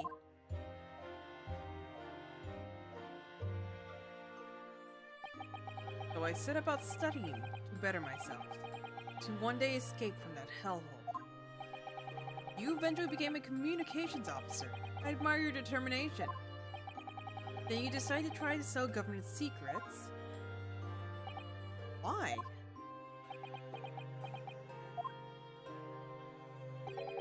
Isn't it obvious? Because I wanted money. Even now, years later, the nightmares of my life in the slums wake me in the small hours. I wanted to drown them out with more money than anyone who lived in that squalor could ever imagine. One day, I met him. Sir Magnus McGilded. You're a fiend with a queer talent, so you are. I've money to throw your way if you're interested. All you need to do is go along with me little plan now. I was to steal the mystery telegraphic message logs and McGilda would buy them for a handsome sum. As I was responsible for inspections of the Mystery Communications Office, it was a simple enough task. Lure of the Devil's Offerings. How easy is to succumb? You must surely have realized the seriousness of the crime you were committing. And for that reason, I took great lengths to ensure that my actions were untraceable. By using the music box. My father was a brickmaker, though my mother divorced him when I was still a child. Yes, Mr. Mason Milverton. That's right. He was skilled with his hands. He's once been a music box maker apprentice. I imagined his skills would be sufficient to create a machine that could generate Morse code. So I sought out my father again to employ his services. It was the first time I've seen him since I left the slums 10 years earlier.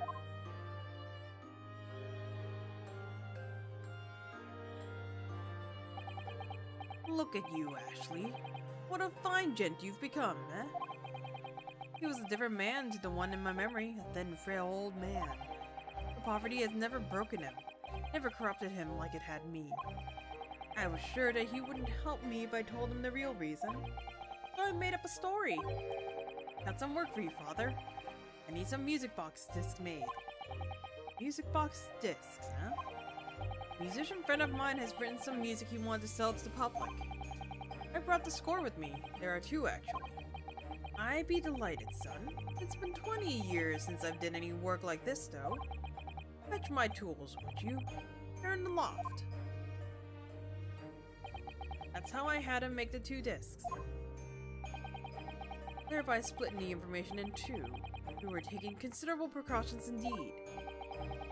To protect myself as much as anything. It meant that I could deal with McGilden in 2 separate transactions. The first involved the first of the 2 discs and the music box for playing them. I exchanged it with McGilden for 10 guineas. Then, on receipt of the second disc, you pay 1,000 guineas. So, what happened on the omnibus 2 months ago? Was the second part of the deal the exchange of the second disc? Yes. I'd sold the man the information away a number of times already, but it seems he'd become reluctant to part with his money. Doesn't quite make sense, Mr. Graydon. For why was it on that omnibus 2 months ago? Your father, Mr. Milverton, was the one dealing with Mr. McGilden, not yourself. When I received 1,000 guineas after my first completed deals with McGilden, I decided to give 200 to my father for his troubles. My father realized something was amiss. In time, he worked out that I must be involved in something dubious. When he did, he said to me, "Next time there's an exchange, you'll let your old man do it, understand? Otherwise, I won't take your money anymore."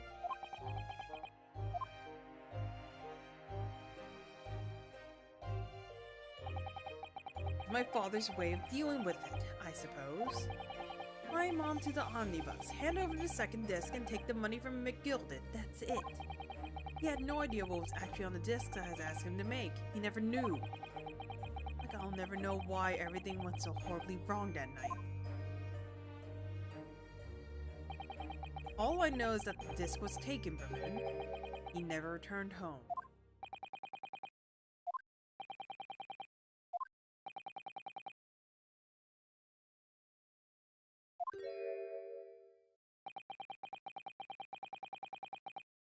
It was only then that I found out what sort of monster McGilda really was. So after 10 years of not once uttering it, I swore on my father's name. To exact revenge. Revenge? As anyone with even the remotest knowledge of the man will no doubt be able to imagine, McGilda brought all of his wealth and influence to bear in the most despicable of ways. To crush any semblance of justice in this trial. The crime scene was tampered with, evidence was fixed, and witnesses were bribed. That trial 2 months ago was a farce from the start to finish. He'd have barely touched British soil back then. And I walked into that hornet's nest completely unaware of the sinister background to it all. I'd made plenty of money out of my dealings with McGilda by then. Though I spared nothing in my arrangements 2 months ago, I knew exactly who to hire. If you're willing to pay the price, there are people in the city willing to do anything you ask. McGilda himself had shown it to me. Are you saying that? I think you have the picture now. After he twisted everything to his favor in this courtroom to ensure he walked free, I took matters into my own hands and delivered the justice that monster deserved. That tragic accident following the trial here 2 months ago. was planned and executed by yours truly. Gilden's death that day was caused by this man.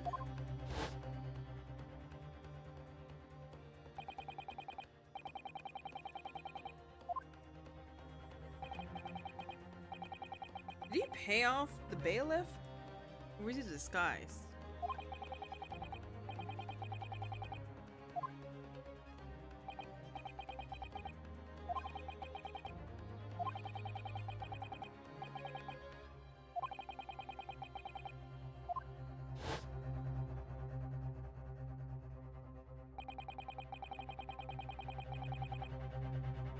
The policeman who came to tell McGilded he could examine the omnibus again. That's right. An imposter, hired by me. McGilded used his wealth to manipulate the trial.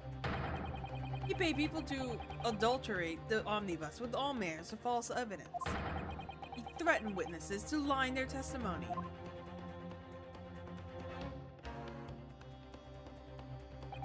So I gave the man a taste of his own medicine. Once the omnibus was doused in the paraffin, one of my sham policemen ushered McGilded inside and sent him on a one-way journey to hell.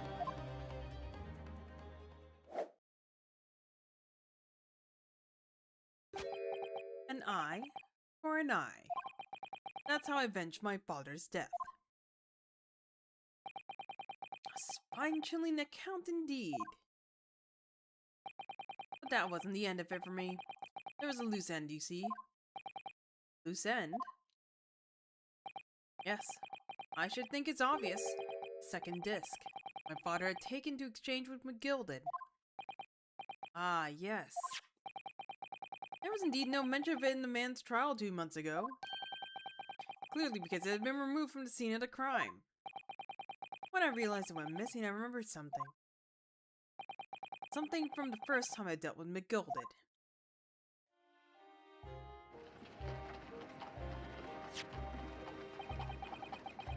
The first of the 2 discs, and the music box he needed played up. Well, look at that now. What an ingenious little invention. So then, as promised, 10 guineas for ye, young man. What's this? The bank's pawnbroker. Aye, 'tis a pawnbroker's ticket, so it is. You can use it to redeem an article I've deposited there for you. There's no need to give a name, just hand over the ticket and tell the fiend the watchword. I put a jewel in the pawn for ye. It'll fetch a good 10 guineas if you sell, so it will. Never heard of a pawnbroker being used in quite that way before. Have ye not, Mr. Graydon? London's pawnbrokers are very useful places, you know. Each one is like an extremely secure vault.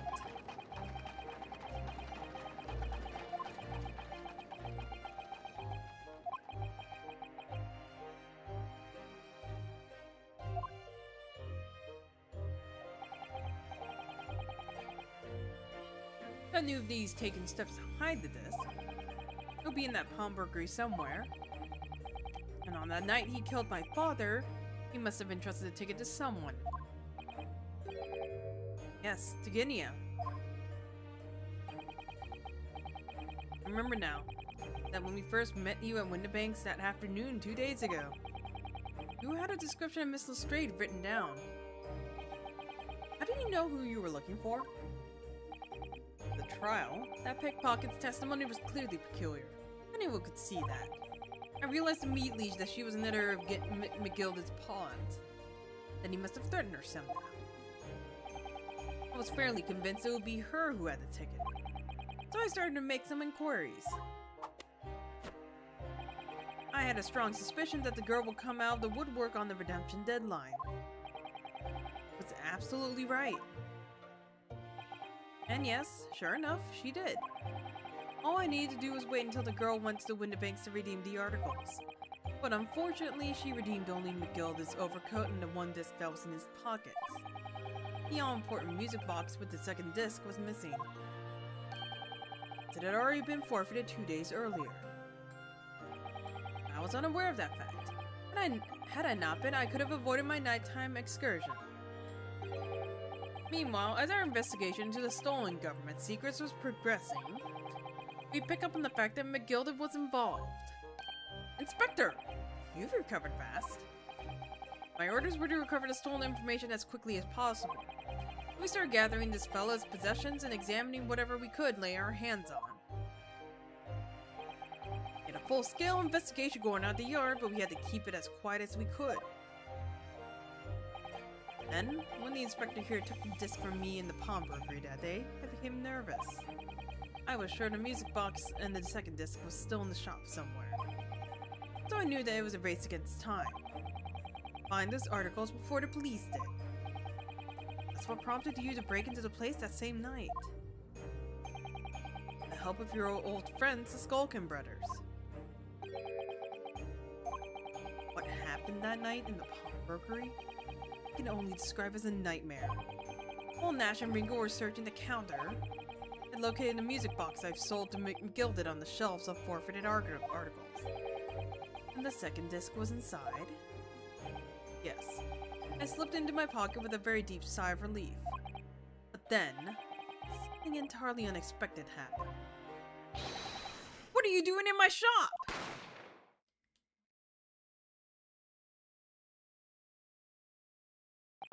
A gunshot rang out in the shop, and I felt a sharp pain in my left arm. The broker fired his gun, and the bullet pierced your limb. Yes, exactly. But unfortunately, I decided to bring my own gun with me that night, just in case.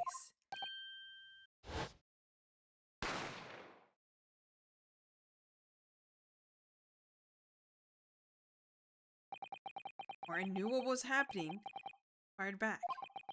The man had already turned to flee. I had intended to fire in his direction, much less kill him. But unfortunately for both of us, the bullet hit home. It struck him in the middle of his back as he fled through the storeroom door for refuge. Sorry, sorry tale. It all took place in the blink of an eye. I don't imagine Nash and Ringo even realized what had happened at first. I was terrified. Fled. That's the whole story. That's everything that happened at Winterbanks on that ritual night.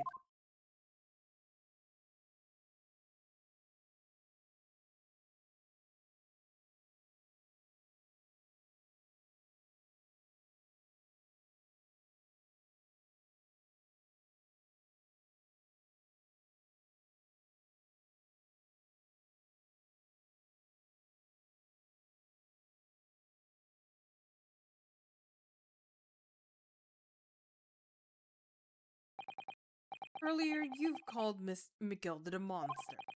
A man who used his wealth and influence to distort the facts and escape justice for the crime of murder. What tragic irony. For what you have done is exactly the same.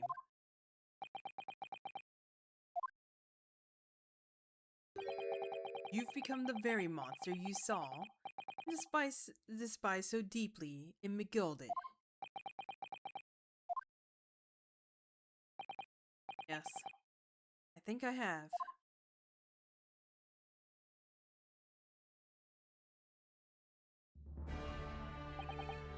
Well, this has been a long, exhausting trial. However, it would seem that at last we have arrived at the truth. Inspector Gregson, what of Mr. Ashley Graydon?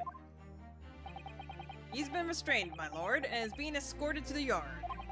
He'll be charged with the murder of Mr. Winterbank and the stealing of government secrets. Very good. And you, Inspector. Regrettably, you will have to face charges yourself. Yes, my lord, of course. It transpires that you were complicit in helping a criminal escape justice. That fact remains whether or not you were doing so in the line of duty. The crime is a serious one, Inspector, and inexcusable. Now to the defendant, Miss Gina Lestrade. Yeah? It is time for the final adjudication. Is the jury ready, Mr. Foreman? Yes, sir! Geared up squadron, standing by, sir! To review it now! The last push, the final call! The finishing whistle! My men are ready to deliver their verdicts! Thank you, Mr. Foreman. Very well, ladies and gentlemen of the jury. You will now declare your final decisions to the court. Not guilty. Not guilty. Not guilty. Not guilty. It'll be so Not messed up guilty. if they just said Not guilty. One person just said guilty.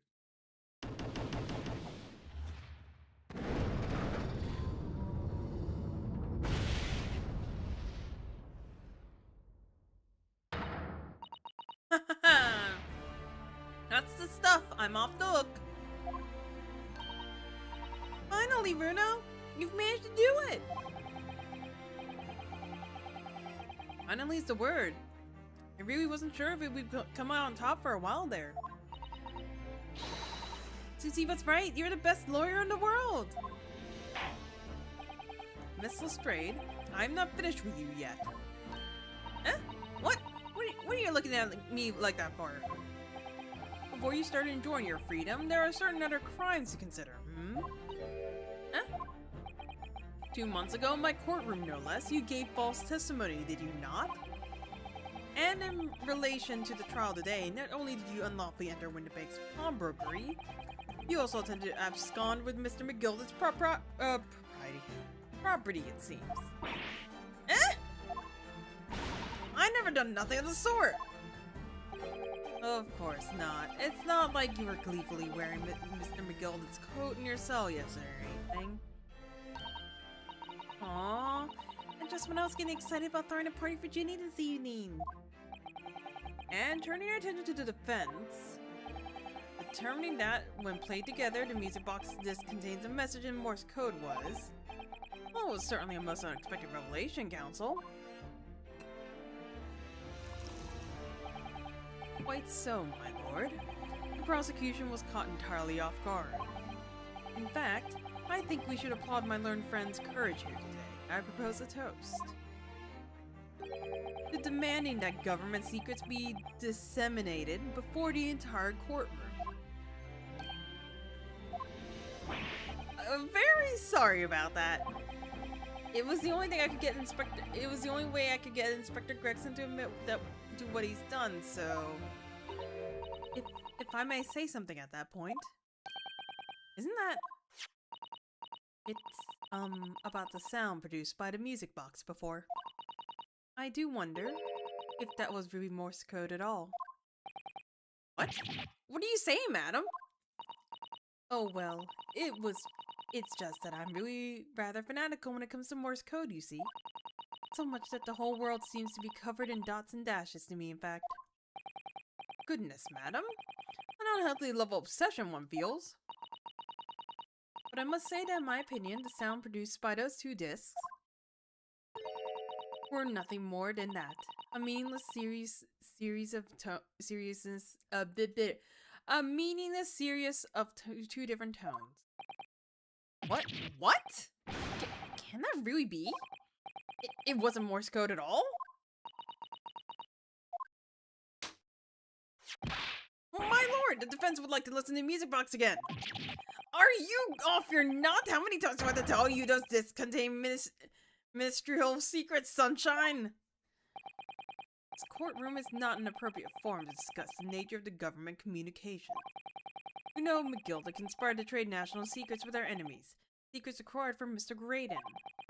Now that the man has admitted to his crimes, we have no need to pursue this matter further. But it's really gonna bother me. Miss Lestrade. Yeah, me lord? That which you have seen today here in this courtroom has been extremely disturbing. Falsified evidence, intimidation, perjury, a grim catalogue of depravity. An appalling experience to befall on any child. Come on, ain't nothing I don't see most days in the back slums. Beg your pardon? If you're weak, you pay for it. That's just how life goes. You know. But look, I reckon I've worked something out today. The world ain't fair, but if you want it to change, you've got to start at home. You gotta change how you are yourself.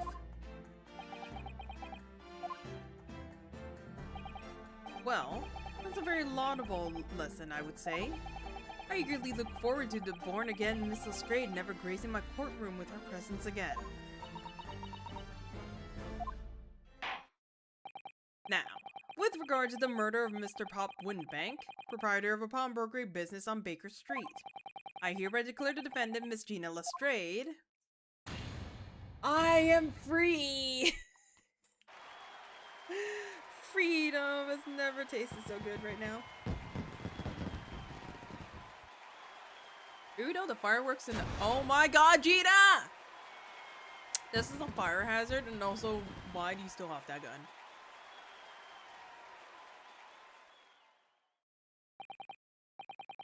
That is all. Court is adjourned. No, seriously. Who gave her the right to keep that gun? Oh.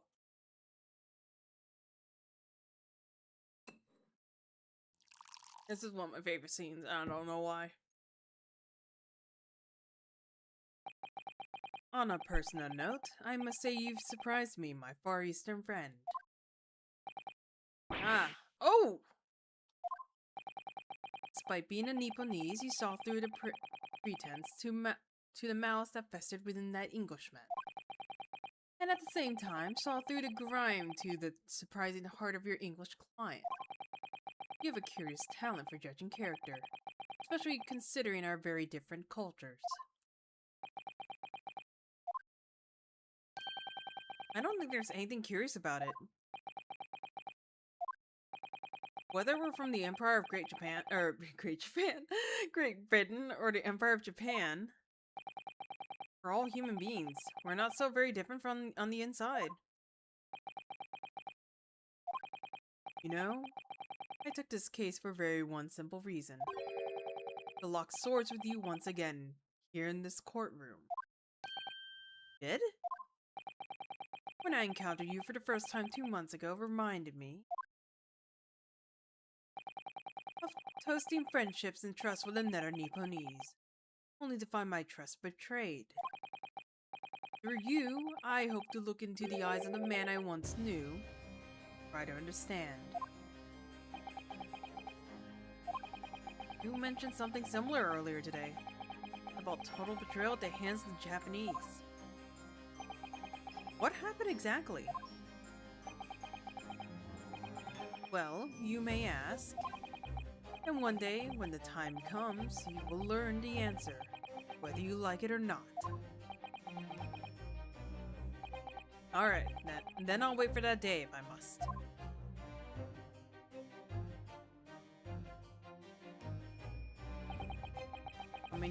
Coming to be known as the Reaper of the Bailey, and my retirement from service 5 years ago, it gives me cause to wonder if our meeting has some deeper purpose. So, farewell, my learned Nipponese fellow, until we meet again.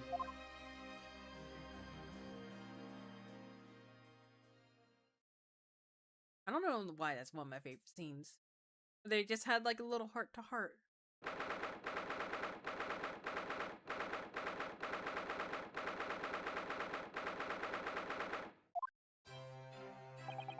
It's done. It's over at last. But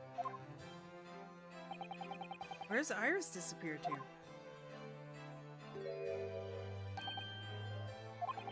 Congratulations, Gina! I knew it all along. I knew that you were innocent. Well, you did what you said, Mr. Naruto. You believed in me, right up until the end. You're as odd as your name. What's odd about it? I told you I had faith in you, didn't I?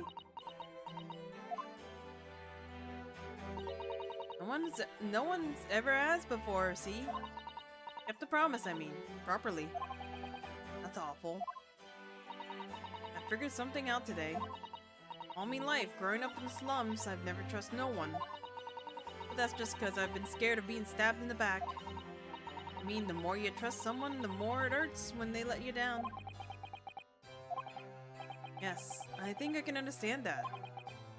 After all, I had a taste of it in the trial 2 months ago. I chose to trust someone and paid for it. That betrayal left a big scar. You know though, Gina? I've worked something out quite recently too. Trusting someone else is really an exercise in learning to trust yourself. When your gut tells you it's the right thing to do and your trust is rewarded, there's no better feeling in the world. I think I have you to thank for reminding me of that valuable lesson. Oh, well, if you say so. Don't make a fat lot of sense to me though. Trying to say that putting my faith in you, Gina, has been a real pleasure. For crying out loud, pack it in! I suppose. I sort of feel the same way. I mean, sometimes trusting someone else is, you know, alright. Thanks.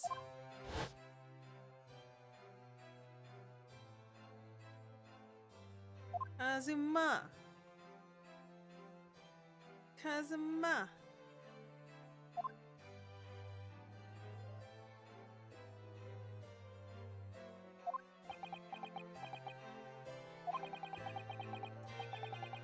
After this experience, I'm starting to feel like I understand what you mean. Kazuma, am I living up to your expectations? Am I turning out to be a lawyer you believe I could be? Pardon the interruption. Hi! But what the deuce does a man have to do to be noticed around here, my dear? The fucking bailiff on the other side even turned! That voice! It's too late for that voice now, Mr. Naruhodo. I've been standing here patiently in the corner of the room for an eternity. Yes, it was me all along. I would have said that when you finally noticed me. But you people, with your incessant babbling. Mr. Sholmes. Yes, it was me all along. You see? Freaking hate you, Sholmes. I'd assumed you've been taken back to the hospital, to be honest. Indeed I was, but I managed to escape again. Oh. I happen to be aware of one or two foibles of the doctor who was tending me. I merely made my knowledge of them known to the man, and he happily issued me with a leave of absence. How very above board. But enough of my adventures. That was a fine victory, Mr. Naruhodo. Your tireless efforts justly rewarded, I feel. Congratulations are in order. As a close friend, I tip my hat at you. Oh, thank you. Some great detective you are. Great at being cold as ice, maybe. Have I irked you in some way, Miss Lestrade? Well, you've been having a snooze in your nice soft bed. Some of us have been fighting for our lives. Ah, well, that bullet did cause me to lose a substantial amount of blood, it's true. I've been indeed feeling somewhat cold. Not perhaps as cold as ice, but, well, I had a feel. Could you take your hands off my neck, please? Why my neck? And, in some way, I suppose, congratulations are in order for you too, Mrs. Strayed. What's that supposed to mean? Why so half-hearted? Well, naturally, it isn't my intention to alarm you, but... an acquittal in the trial with that particular prosecutor is perhaps a little precarious. Well done, Mr. Sholmes. Not alarming, slightest. Oh, the Reaper, you mean? Because anyone who's found not guilty in a trial you was working with winds up dead anyway? Is that it? The very point I was trying to make. As exemplified by the fate of Mr. McGilded, in fact. Ah, but of course. I pay no attention to such irrational drivel myself. Yeah, well, it don't bother me. Well, really? Of course not.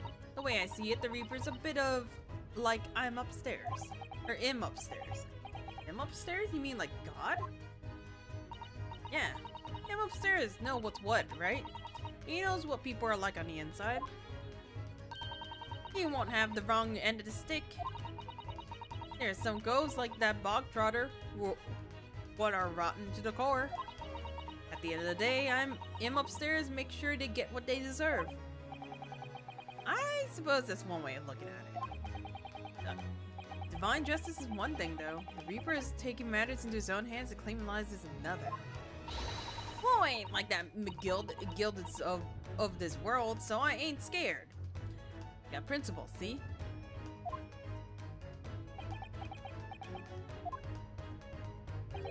A trait in you which is to be admired, Miss Lestrade. Oi! Just give it a rest already! As I was saying, congratulations are in order. News of your acquittal was very welcoming news to me indeed. Let me express my heartfelt congratulations, Gina. Well, there you are, Hurley! How long have you been here? Honestly, I went to the main entrance especially to meet you there. Ah, Iris, my dear, I do apologize. But wait until I tell you what happened. This pair made utter fools of themselves. What happened? As you know, I had a pendant for disguise. I was hiding in this room just as a bailiff. But these dolts didn't notice my presence at all. They had no idea. Can you imagine, Iris? Would you credit it? I'm not sure, really. I beg your pardon? I'm sorry, Hurley, but you just don't have the weighty presence you seem you think you have. In fact, you really ought to be careful about that. It's gonna land you in trouble one day.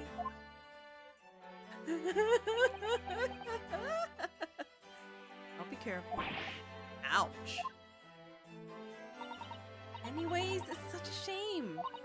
I was hoping to throw a party for Ginny tonight. But you won't be able to come, will you? Don't look at me like I'm going nowhere for a while. You heard the judge's patter. I got stuff to make amends for, apparently. All them offenses. What was it again? Breaking and entering, taking the bog trotter's stuff, what and lug, blah blah blah. Yes, I think you'll find that basically being a pickpocket is the main offense. Diving ain't an offense. It's a job, isn't it? I don't think so.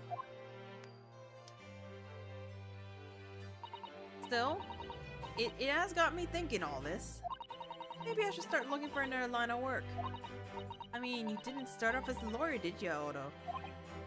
Well, no, but I was never a pickpocket. Ego shattered. Well, anyways, I reckon I could make a change. I'm gonna do something for all them lot like me from the slums. Something that makes a difference for them. That's a wonderful idea, Jenny, and I'm sure you can do it.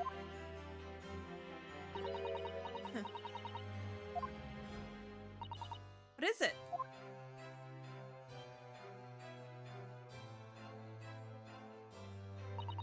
Nothing. Miss Gina Lestrade. The prison carrier has arrived, ma'am. Come with me to the rear gate at once. Right. Well, looks like I'm off then. Yes. Goodbye, Gina. And good luck.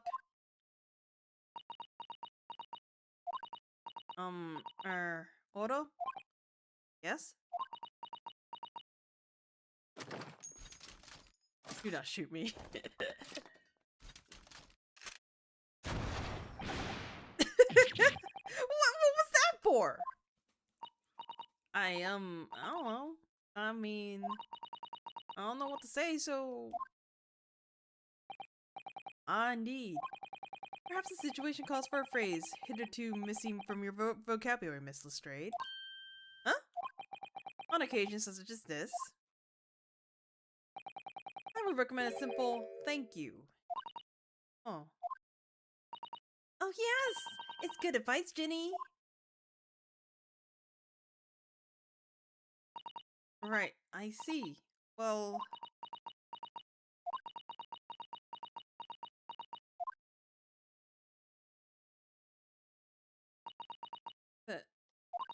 Thanks, Odo. Oh! You for everything what you've done. for believing in me. Not at all. In fact, that should be my line. Thank you, Gina. So cute. I forgot she takes out her hat. Well, there she goes. I wonder if I'll ever see her again.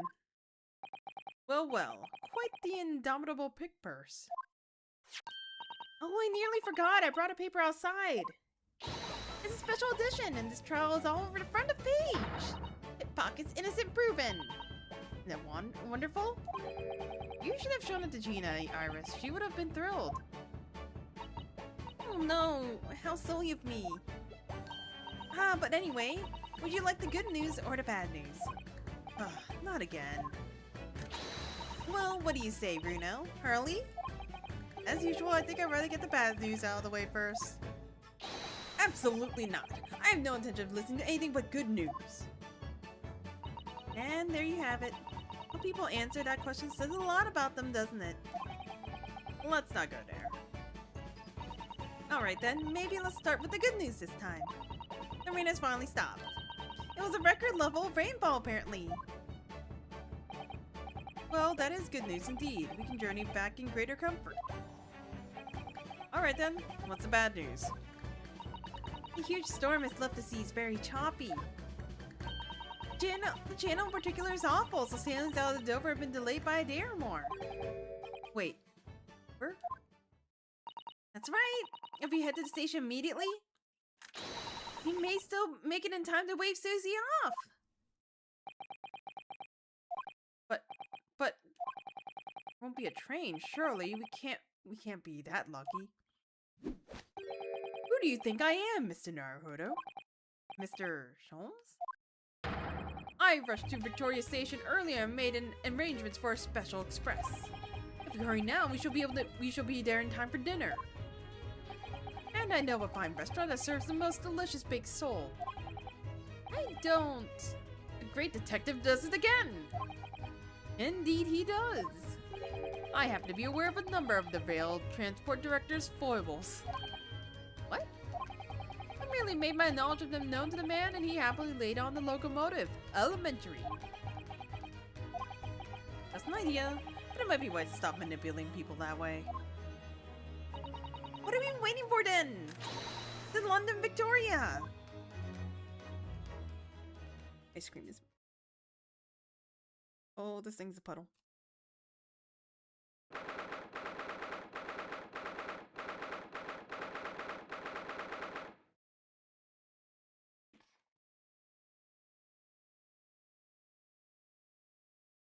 Oh my god. The flag is animated. I didn't think this scene had any animation. I'm real.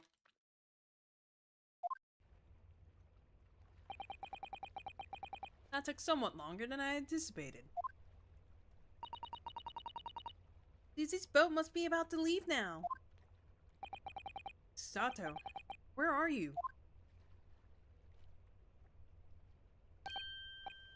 Over there, look! It looks like she's reading something.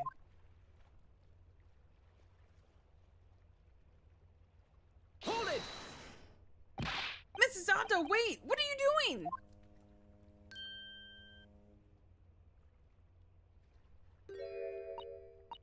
Mr. Naruhodo? What are you doing here? We came as soon as we could after the trial. I mean, I heard that sailings were being delayed due to the bad weather, you see.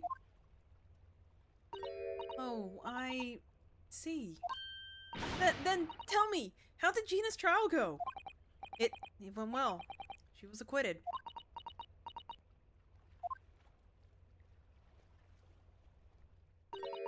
It's wonderful. Really wonderful news.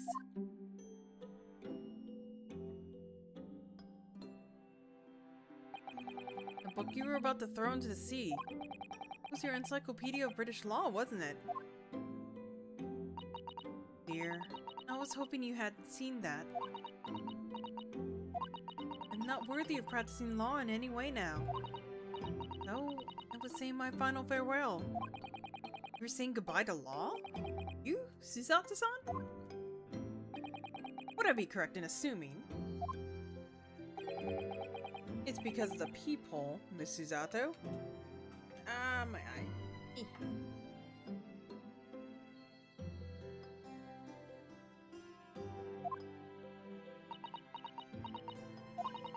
I deliberately altered the scene of crime, and I try to hide the fact. What I did is utterly unforgivable. That reminds me. How did you even come to have this, Susie? The evening of the incident, Mr. Trump had invited Gina to dinner, if you remember. Oh yes, we had a wonderful time. Well, Gina gave us a little introductory lesson, didn't she? To the art of pickpocketing, I mean. Oh, that was so much fun. I stole Reno's armband. Yes, please don't do that again, Iris. That band's very important to me.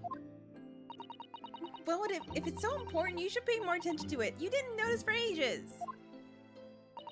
On a whim, I thought it would be fun to see if I could take the cat flabbermat. So I put it up my sleeve. Really? And then I rather forgot about it, until I found myself in Mr. Winnebank's shop with it that later that night. I see. Then...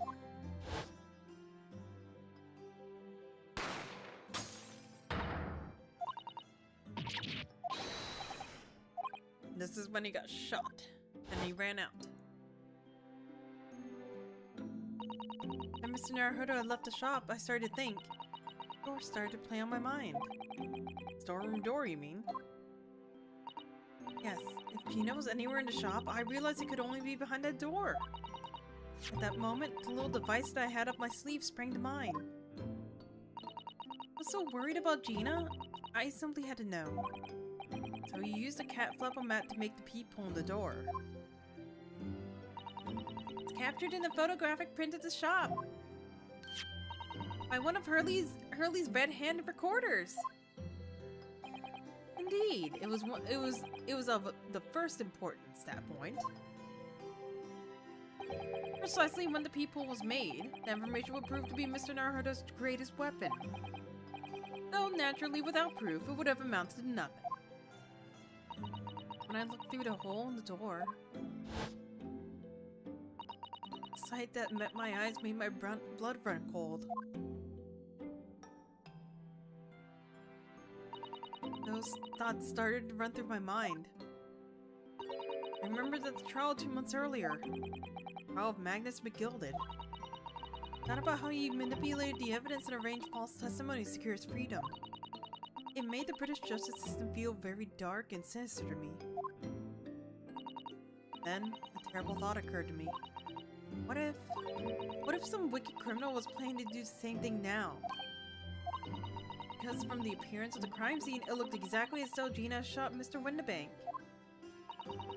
No, I was sure she would never have done such a thing.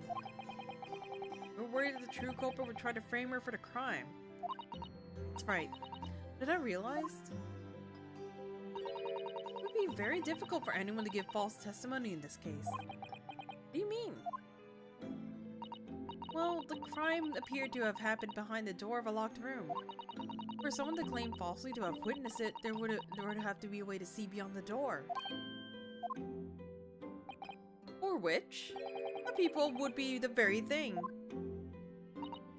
Only the peephole I had made wasn't actually there until after the crime had been committed, of course. And the criminal would know that, so it wouldn't make any difference. But the possibility of a rather ingenious trap was there, was it not?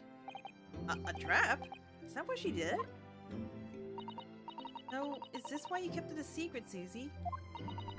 You never mentioned that you made the peephole to anyone, not even to the police.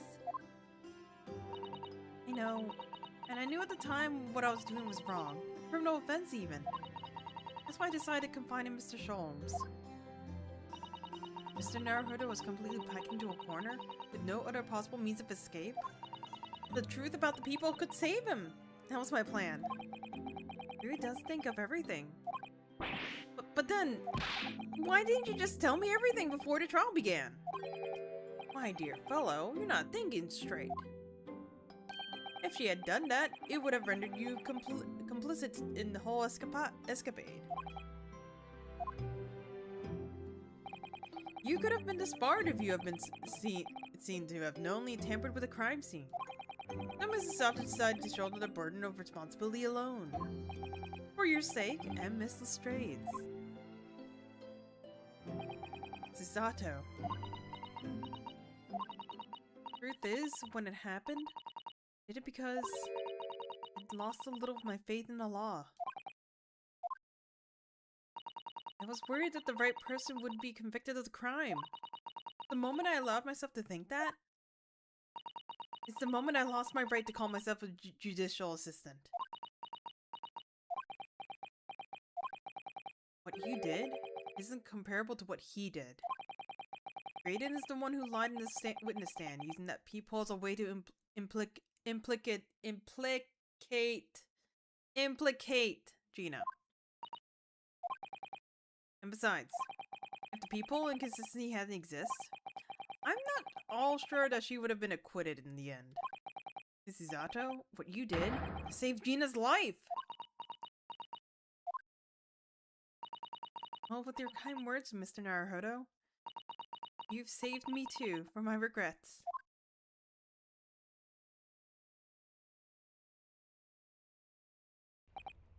Well, we must all be thankful that Miss Lestrade's freedom has been assured. Yes, exactly. Although some of the loose ends in the trial will continue to play on my mind, I'm sure. But the revelation that the music box disc contains secret messages, Mr. Naruhodo! What a triumph to work that out! I'm full of admiration.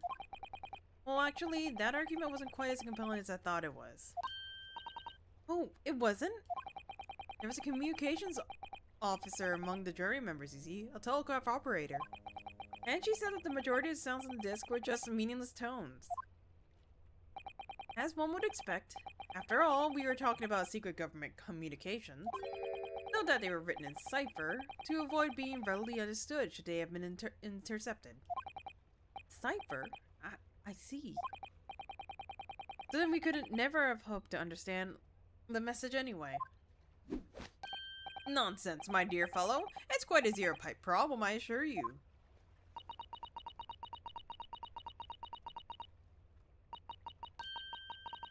Hey. So. E? What? Well, that can't be a real word, can it? Funny. Oh, wait! Iris, what did you just say? Oh, I just said Asogi. Does that word mean something to you? Mean something? Asogi was the name of my best friend. What? But how? How do you know that name, Iris? I wrote it down during the trial beforehand, when the message was playing on the music box.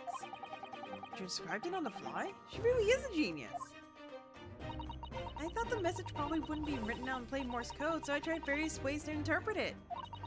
Whatever I tried, the words just didn't seem to make any sense. That is, in English at least. It suddenly occurred to me, you see. There's more than one Morse code, not just the English variety.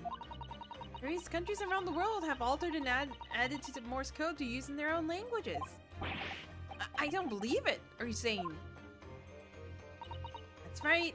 I've only actually seen a chart of Japanese Morse code once before. But I think it's based on the Iroha pangram, isn't it? Didn't you mean to say that in Japanese Morse code the message says Asogi? Yes, I think so. Sorry, but I don't remember all of the Japanese Morse code. Iris, would you let me see that?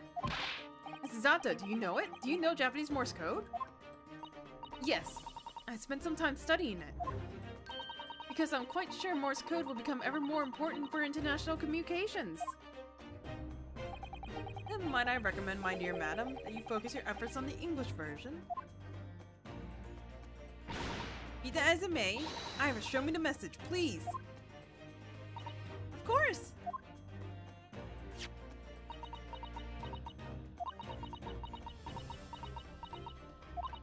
What can this possibly mean? Whatever is that long sequence of supposedly meaningless dots and dashes? It's made the color drain from Susato-san's face.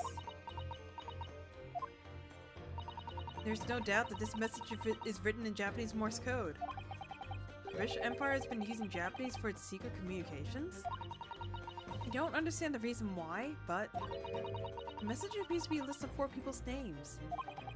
4 names? First is A. Azuki. Azuma Azuki. Why? Why was his name on the disc? Second is A. Jen. Jen? I don't recognize that name. The third is E. Gregson. Gregson? Ah, it would seem Tobias Gregson is the 3rd man on the list. What's his name doing on secret government communications as well? The last name? What's the matter, Mrs. Zato? It's just so strange. So unexpected. Oh, what is it, Susie? Don't keep us in suspense. The last name is J. Wilson. What? Wilson? John H. Wilson? You mean Daddy? It says only J. Wilson, so I'm afraid I can't be sure. Then, after the 4 names, it reads, if I translate from Japanese, that is all 4. And that's the end of the message. Or rather, the end of what you noted down, Iris. Just can't believe it. Who would have ever thought? Those discs contain Japanese Morse code. Not to mention a strange list of some disturbingly familiar names. It would appear that this particular message is a communication of some kind between Great Britain and the Empire of Japan. So, he could be in Japan then, where Susie and Bruno come from. Oh, well... no, it's not very likely really, is it? I mean, there are thousands of people with the surname Wilson, and there must be lots of J's among them. Dr. John H. Wilson, visiting professor of medicine at the Imperial Yume University. We can't tell Iris about that now, we just can't. This is so strange. How in solving the case of Mr. Windibank's murder today? I feel like I've rolled back a boulder at the mouth of a very dark cave. I do wonder if perhaps a dark cave that we shouldn't wander inside.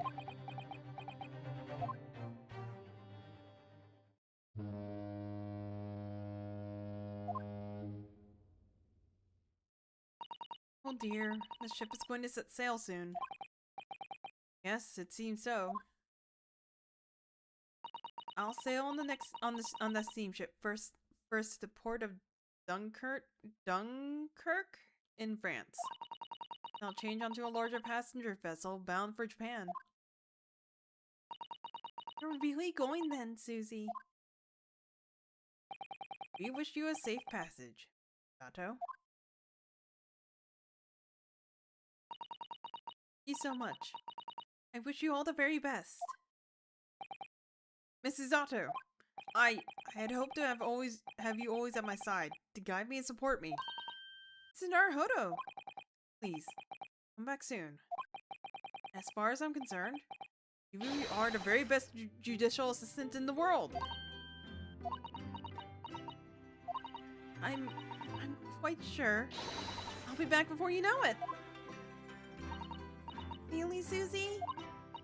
Oh, now don't forget, Iris. I made you a promise I'd be fulfilled. Promise? About your manuscript. Oh yes, the Hounds of the Baskervilles. Well, I'll be waiting for you, Susie. A promise is a promise. Definitely, Iris.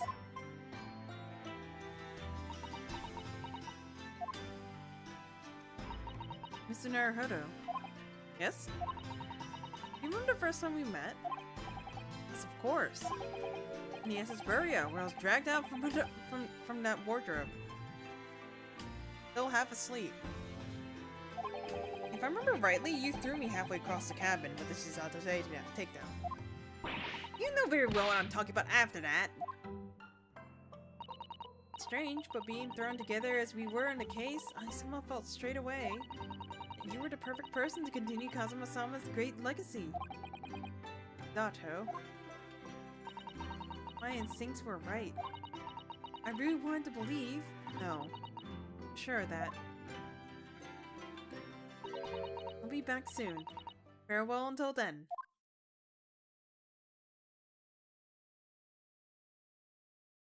I regret doing this. I probably should have waited until tomorrow or something. Oh well. I've gotten the thing called freedom. Somehow we seem to have come to the end of the adventures of Ryunosuke Naruhodo. Or the first volume, at least. Cat! Looking back now, it feels as though fate has led me on this journey.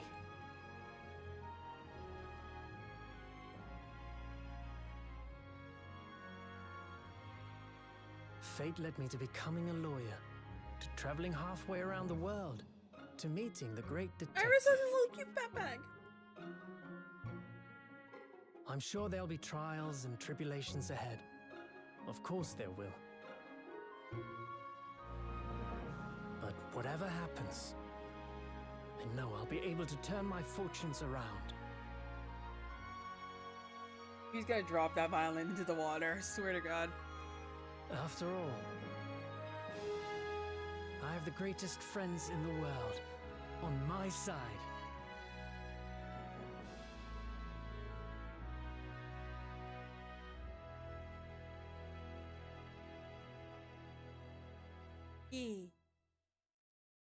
And that is the end of the Great Ace Attorney Avengers. Never mind! Fuck you!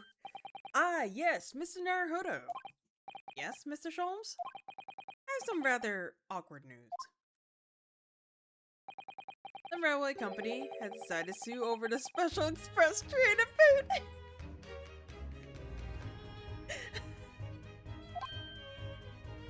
Huh? It's caused such commotion on the line. All the other trains have to wait at stations. But really, we would never have made it to the Dover in time otherwise. Anyways, I explained everything, and how it was all your fault. I'm sorry? Huh? Huh? I believe that a formal complaint should be delivered to your office tomorrow. I'm sorry. I'm in the middle of voicing something. How are you doing? Do you need something? I believe a formal complaint should be delivered to your office tomorrow. But not to worry, my dear fellow. According to Mrs. Zato, you love defending yourself in court. Huh? Huh? Huh? It's alright. I'm perfectly happy to testify. You really didn't look like the sort of man who'd do something so outrageous. See? Mr.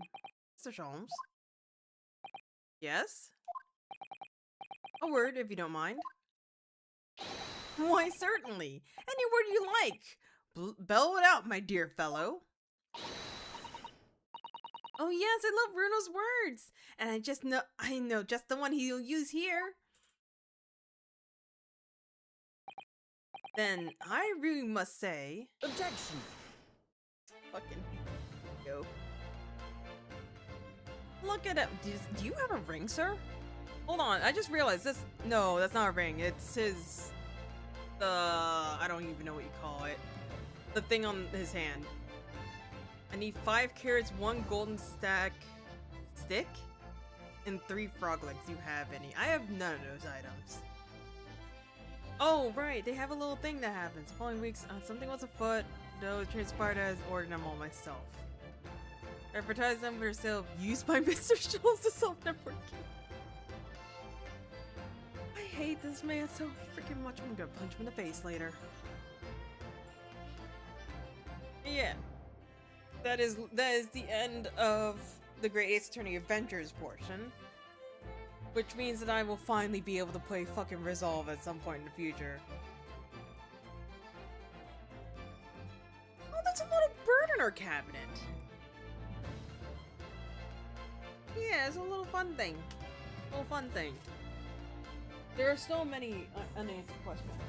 So many that I completely forgotten. Yeah. If and when I play Resolve, I am playing it blind. Hi, Alchie. How are you doing? I forgot about these guys.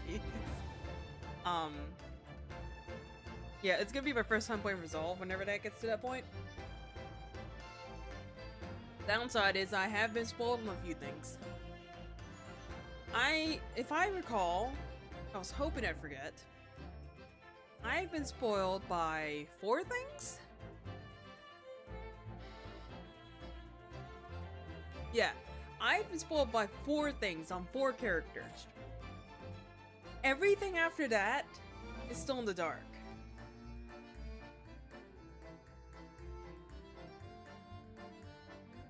Did you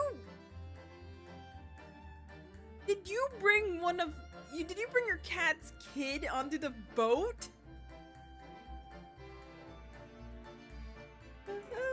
Oh yeah, so I'm gonna take a break from Ace Attorney and we'll switch back over to Zelda.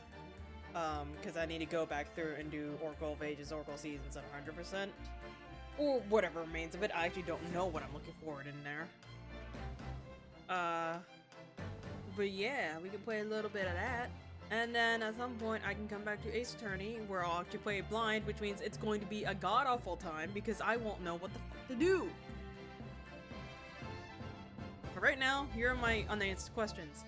Learning about Strongheart, why we have that list, which on the fact that John H. Wilson's name's in there, I'm a little worried it's kind of a hit list, which concerned me a lot. There's the reason why Suzato knows about the title of the manuscript. I thought it was gonna be answered here, but apparently it's not.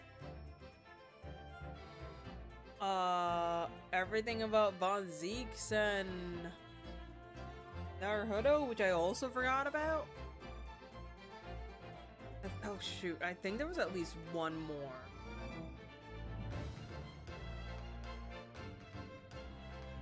There's the fucking characters, what the other tenant of this building and whoever else was that was fighting amongst them. I thought they were witnesses, and I'm like, I've never seen these characters in my life, and I was correct. Are they gonna show up in the next game, or did they just happen to be there? I can't look it up because then I'd spoil myself. I'd spoil myself.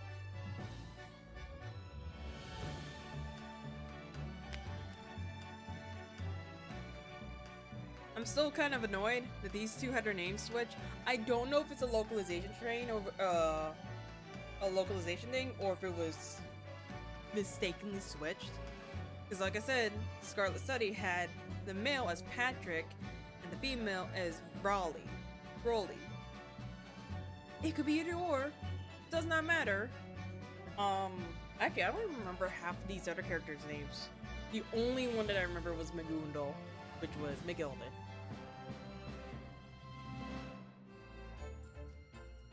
Bina.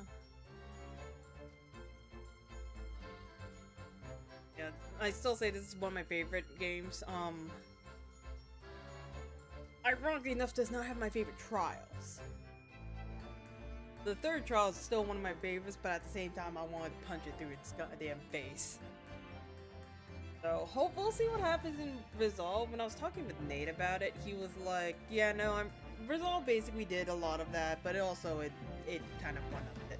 Hi, Eggbird, how you doing?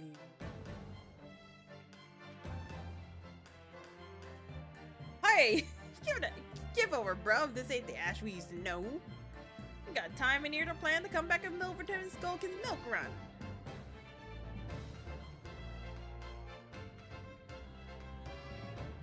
Look at them. Look at them.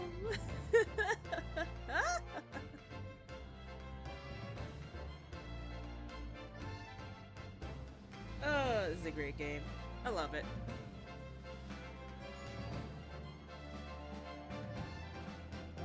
Oh.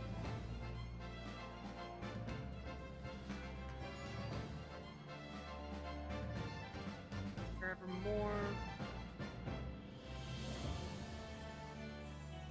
I thought you were only here for 2 months. Am I crazy?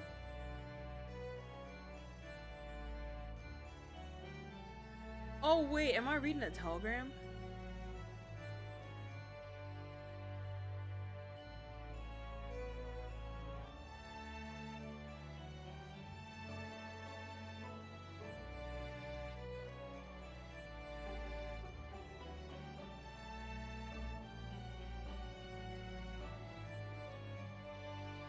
Oh, that's so cute! That's so cute! I can't deal with this, yo! I love it so much. Do I get freedom? Oh god, there's still the credits.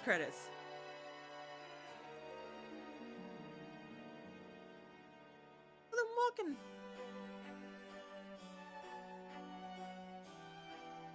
Look at them walking. So we have Kazuma, we have Naruhodo, we have the Japanese bailiffs, we have Aoji. Oh, and that's all of their voice actors too. We have Osanaga, first 2 witnesses, and our first culprit.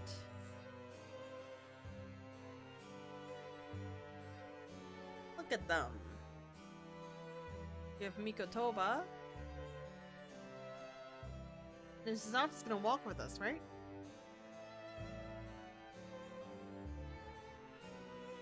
No? No? I guess not.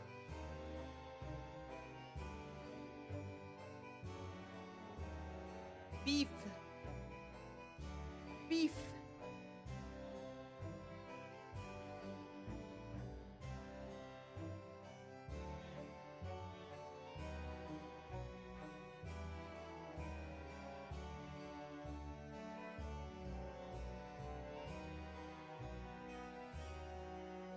No, Kazuma, come back. Come back. Oh my god, Nicolina is so small to compare to me.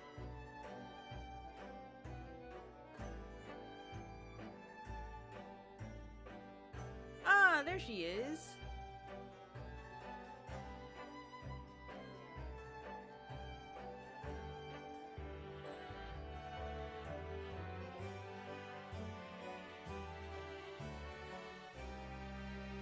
It's still really a neat thing to go through back all the characters.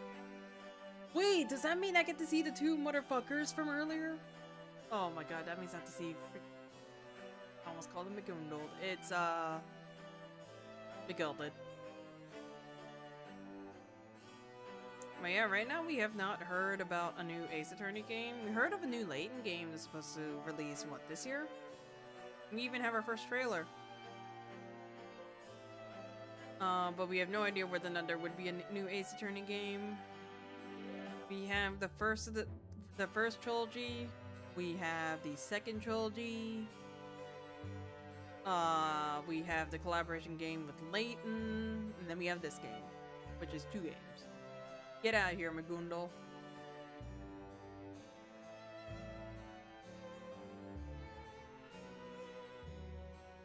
I both love and hate Chom so freaking much.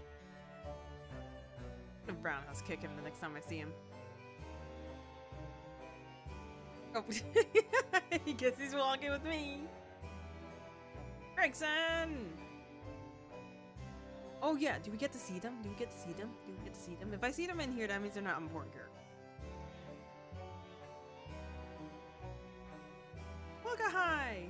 Oh my god, he's wearing the little clocky clocks. That must be very uncomfortable day in and day out.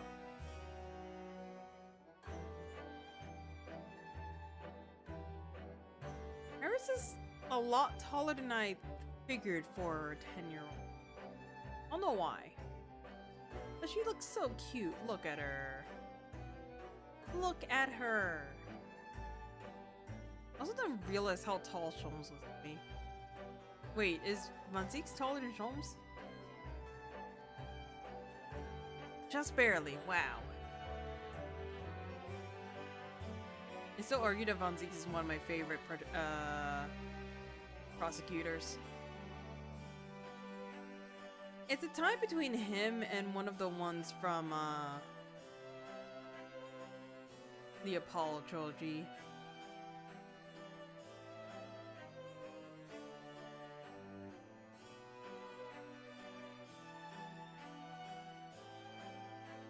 Look at these guys. And I'm modeling their way through.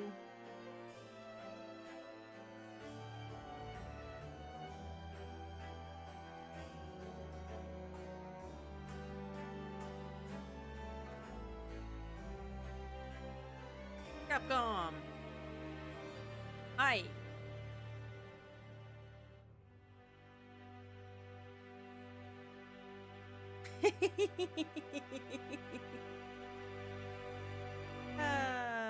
There we go. The Great Ace Attorney Adventures is over. I am free. I am free. I'm gonna probably take a break in this until fucking June or something. I don't know. Oh, look at that. I don't remember this being here before. Look at this picture.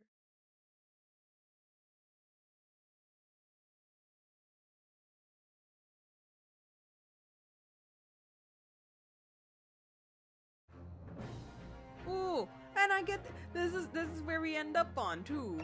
I hit continue. I'm pretty sure it's gonna go to the next game. No, actually it's not. It just auto saves from the last section. So now I would have to go back into here, and I would have to select resolve Ace Attorney, which I will not do today. God no, it is 2:30. And also, again, I'm taking a break. We're gonna go through the rest of the Oracle games for 100%, which I need to kind of figure it out. I'm pretty sure I did everything. I just need to get the rings, and we'll just do a more chill stream for that one. And then once I'm done with that, I can pick this back up.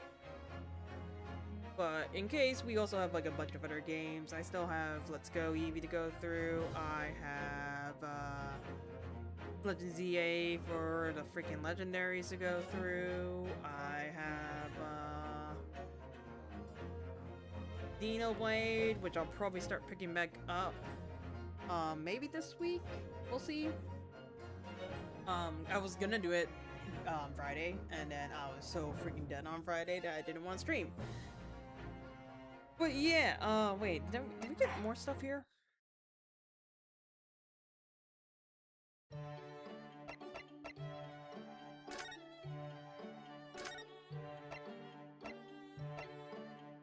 Oh my god, these are different iterations of Naruto. You know, I'm kinda glad we got the one that we stuck with. Just a thought. Just a thought. We only have these 3 outfits, yeah? I guess if you went in here, this would have been a spoiler that Kazuma was going to be here. Or was it going to be a pinnacle one? Wait, outfits are only available for use in the Great Ace Attorney 2. I'm kind of tempted. I should ask Nate if I should turn on these outfits. He's gonna probably tell me no. But yeah, that's it for today. I need to go to bed and get ready for work tomorrow. This is gonna be terrible.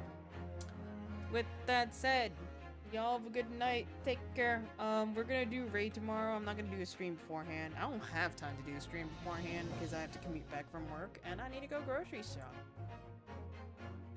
Oh shit, I need to go grocery shopping. I might need to leave work a little early tomorrow. We'll figure it out. We'll probably take a break from streaming.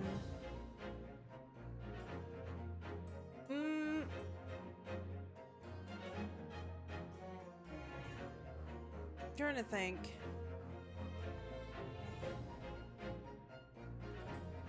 I'll probably have to skip Criterion on Tuesday, assuming Matt's free, which he might not be, because that's also girlfriend night. We'll probably skip stream up until Thursday. So aside from raid tomorrow, Tuesday and Wednesday we'll do no stream, and then Thursday I'll do something. I'll figure it out. It depends on how dead I am on Thursday. Y'all have a good night. Take care. I will see you guys later. Bye!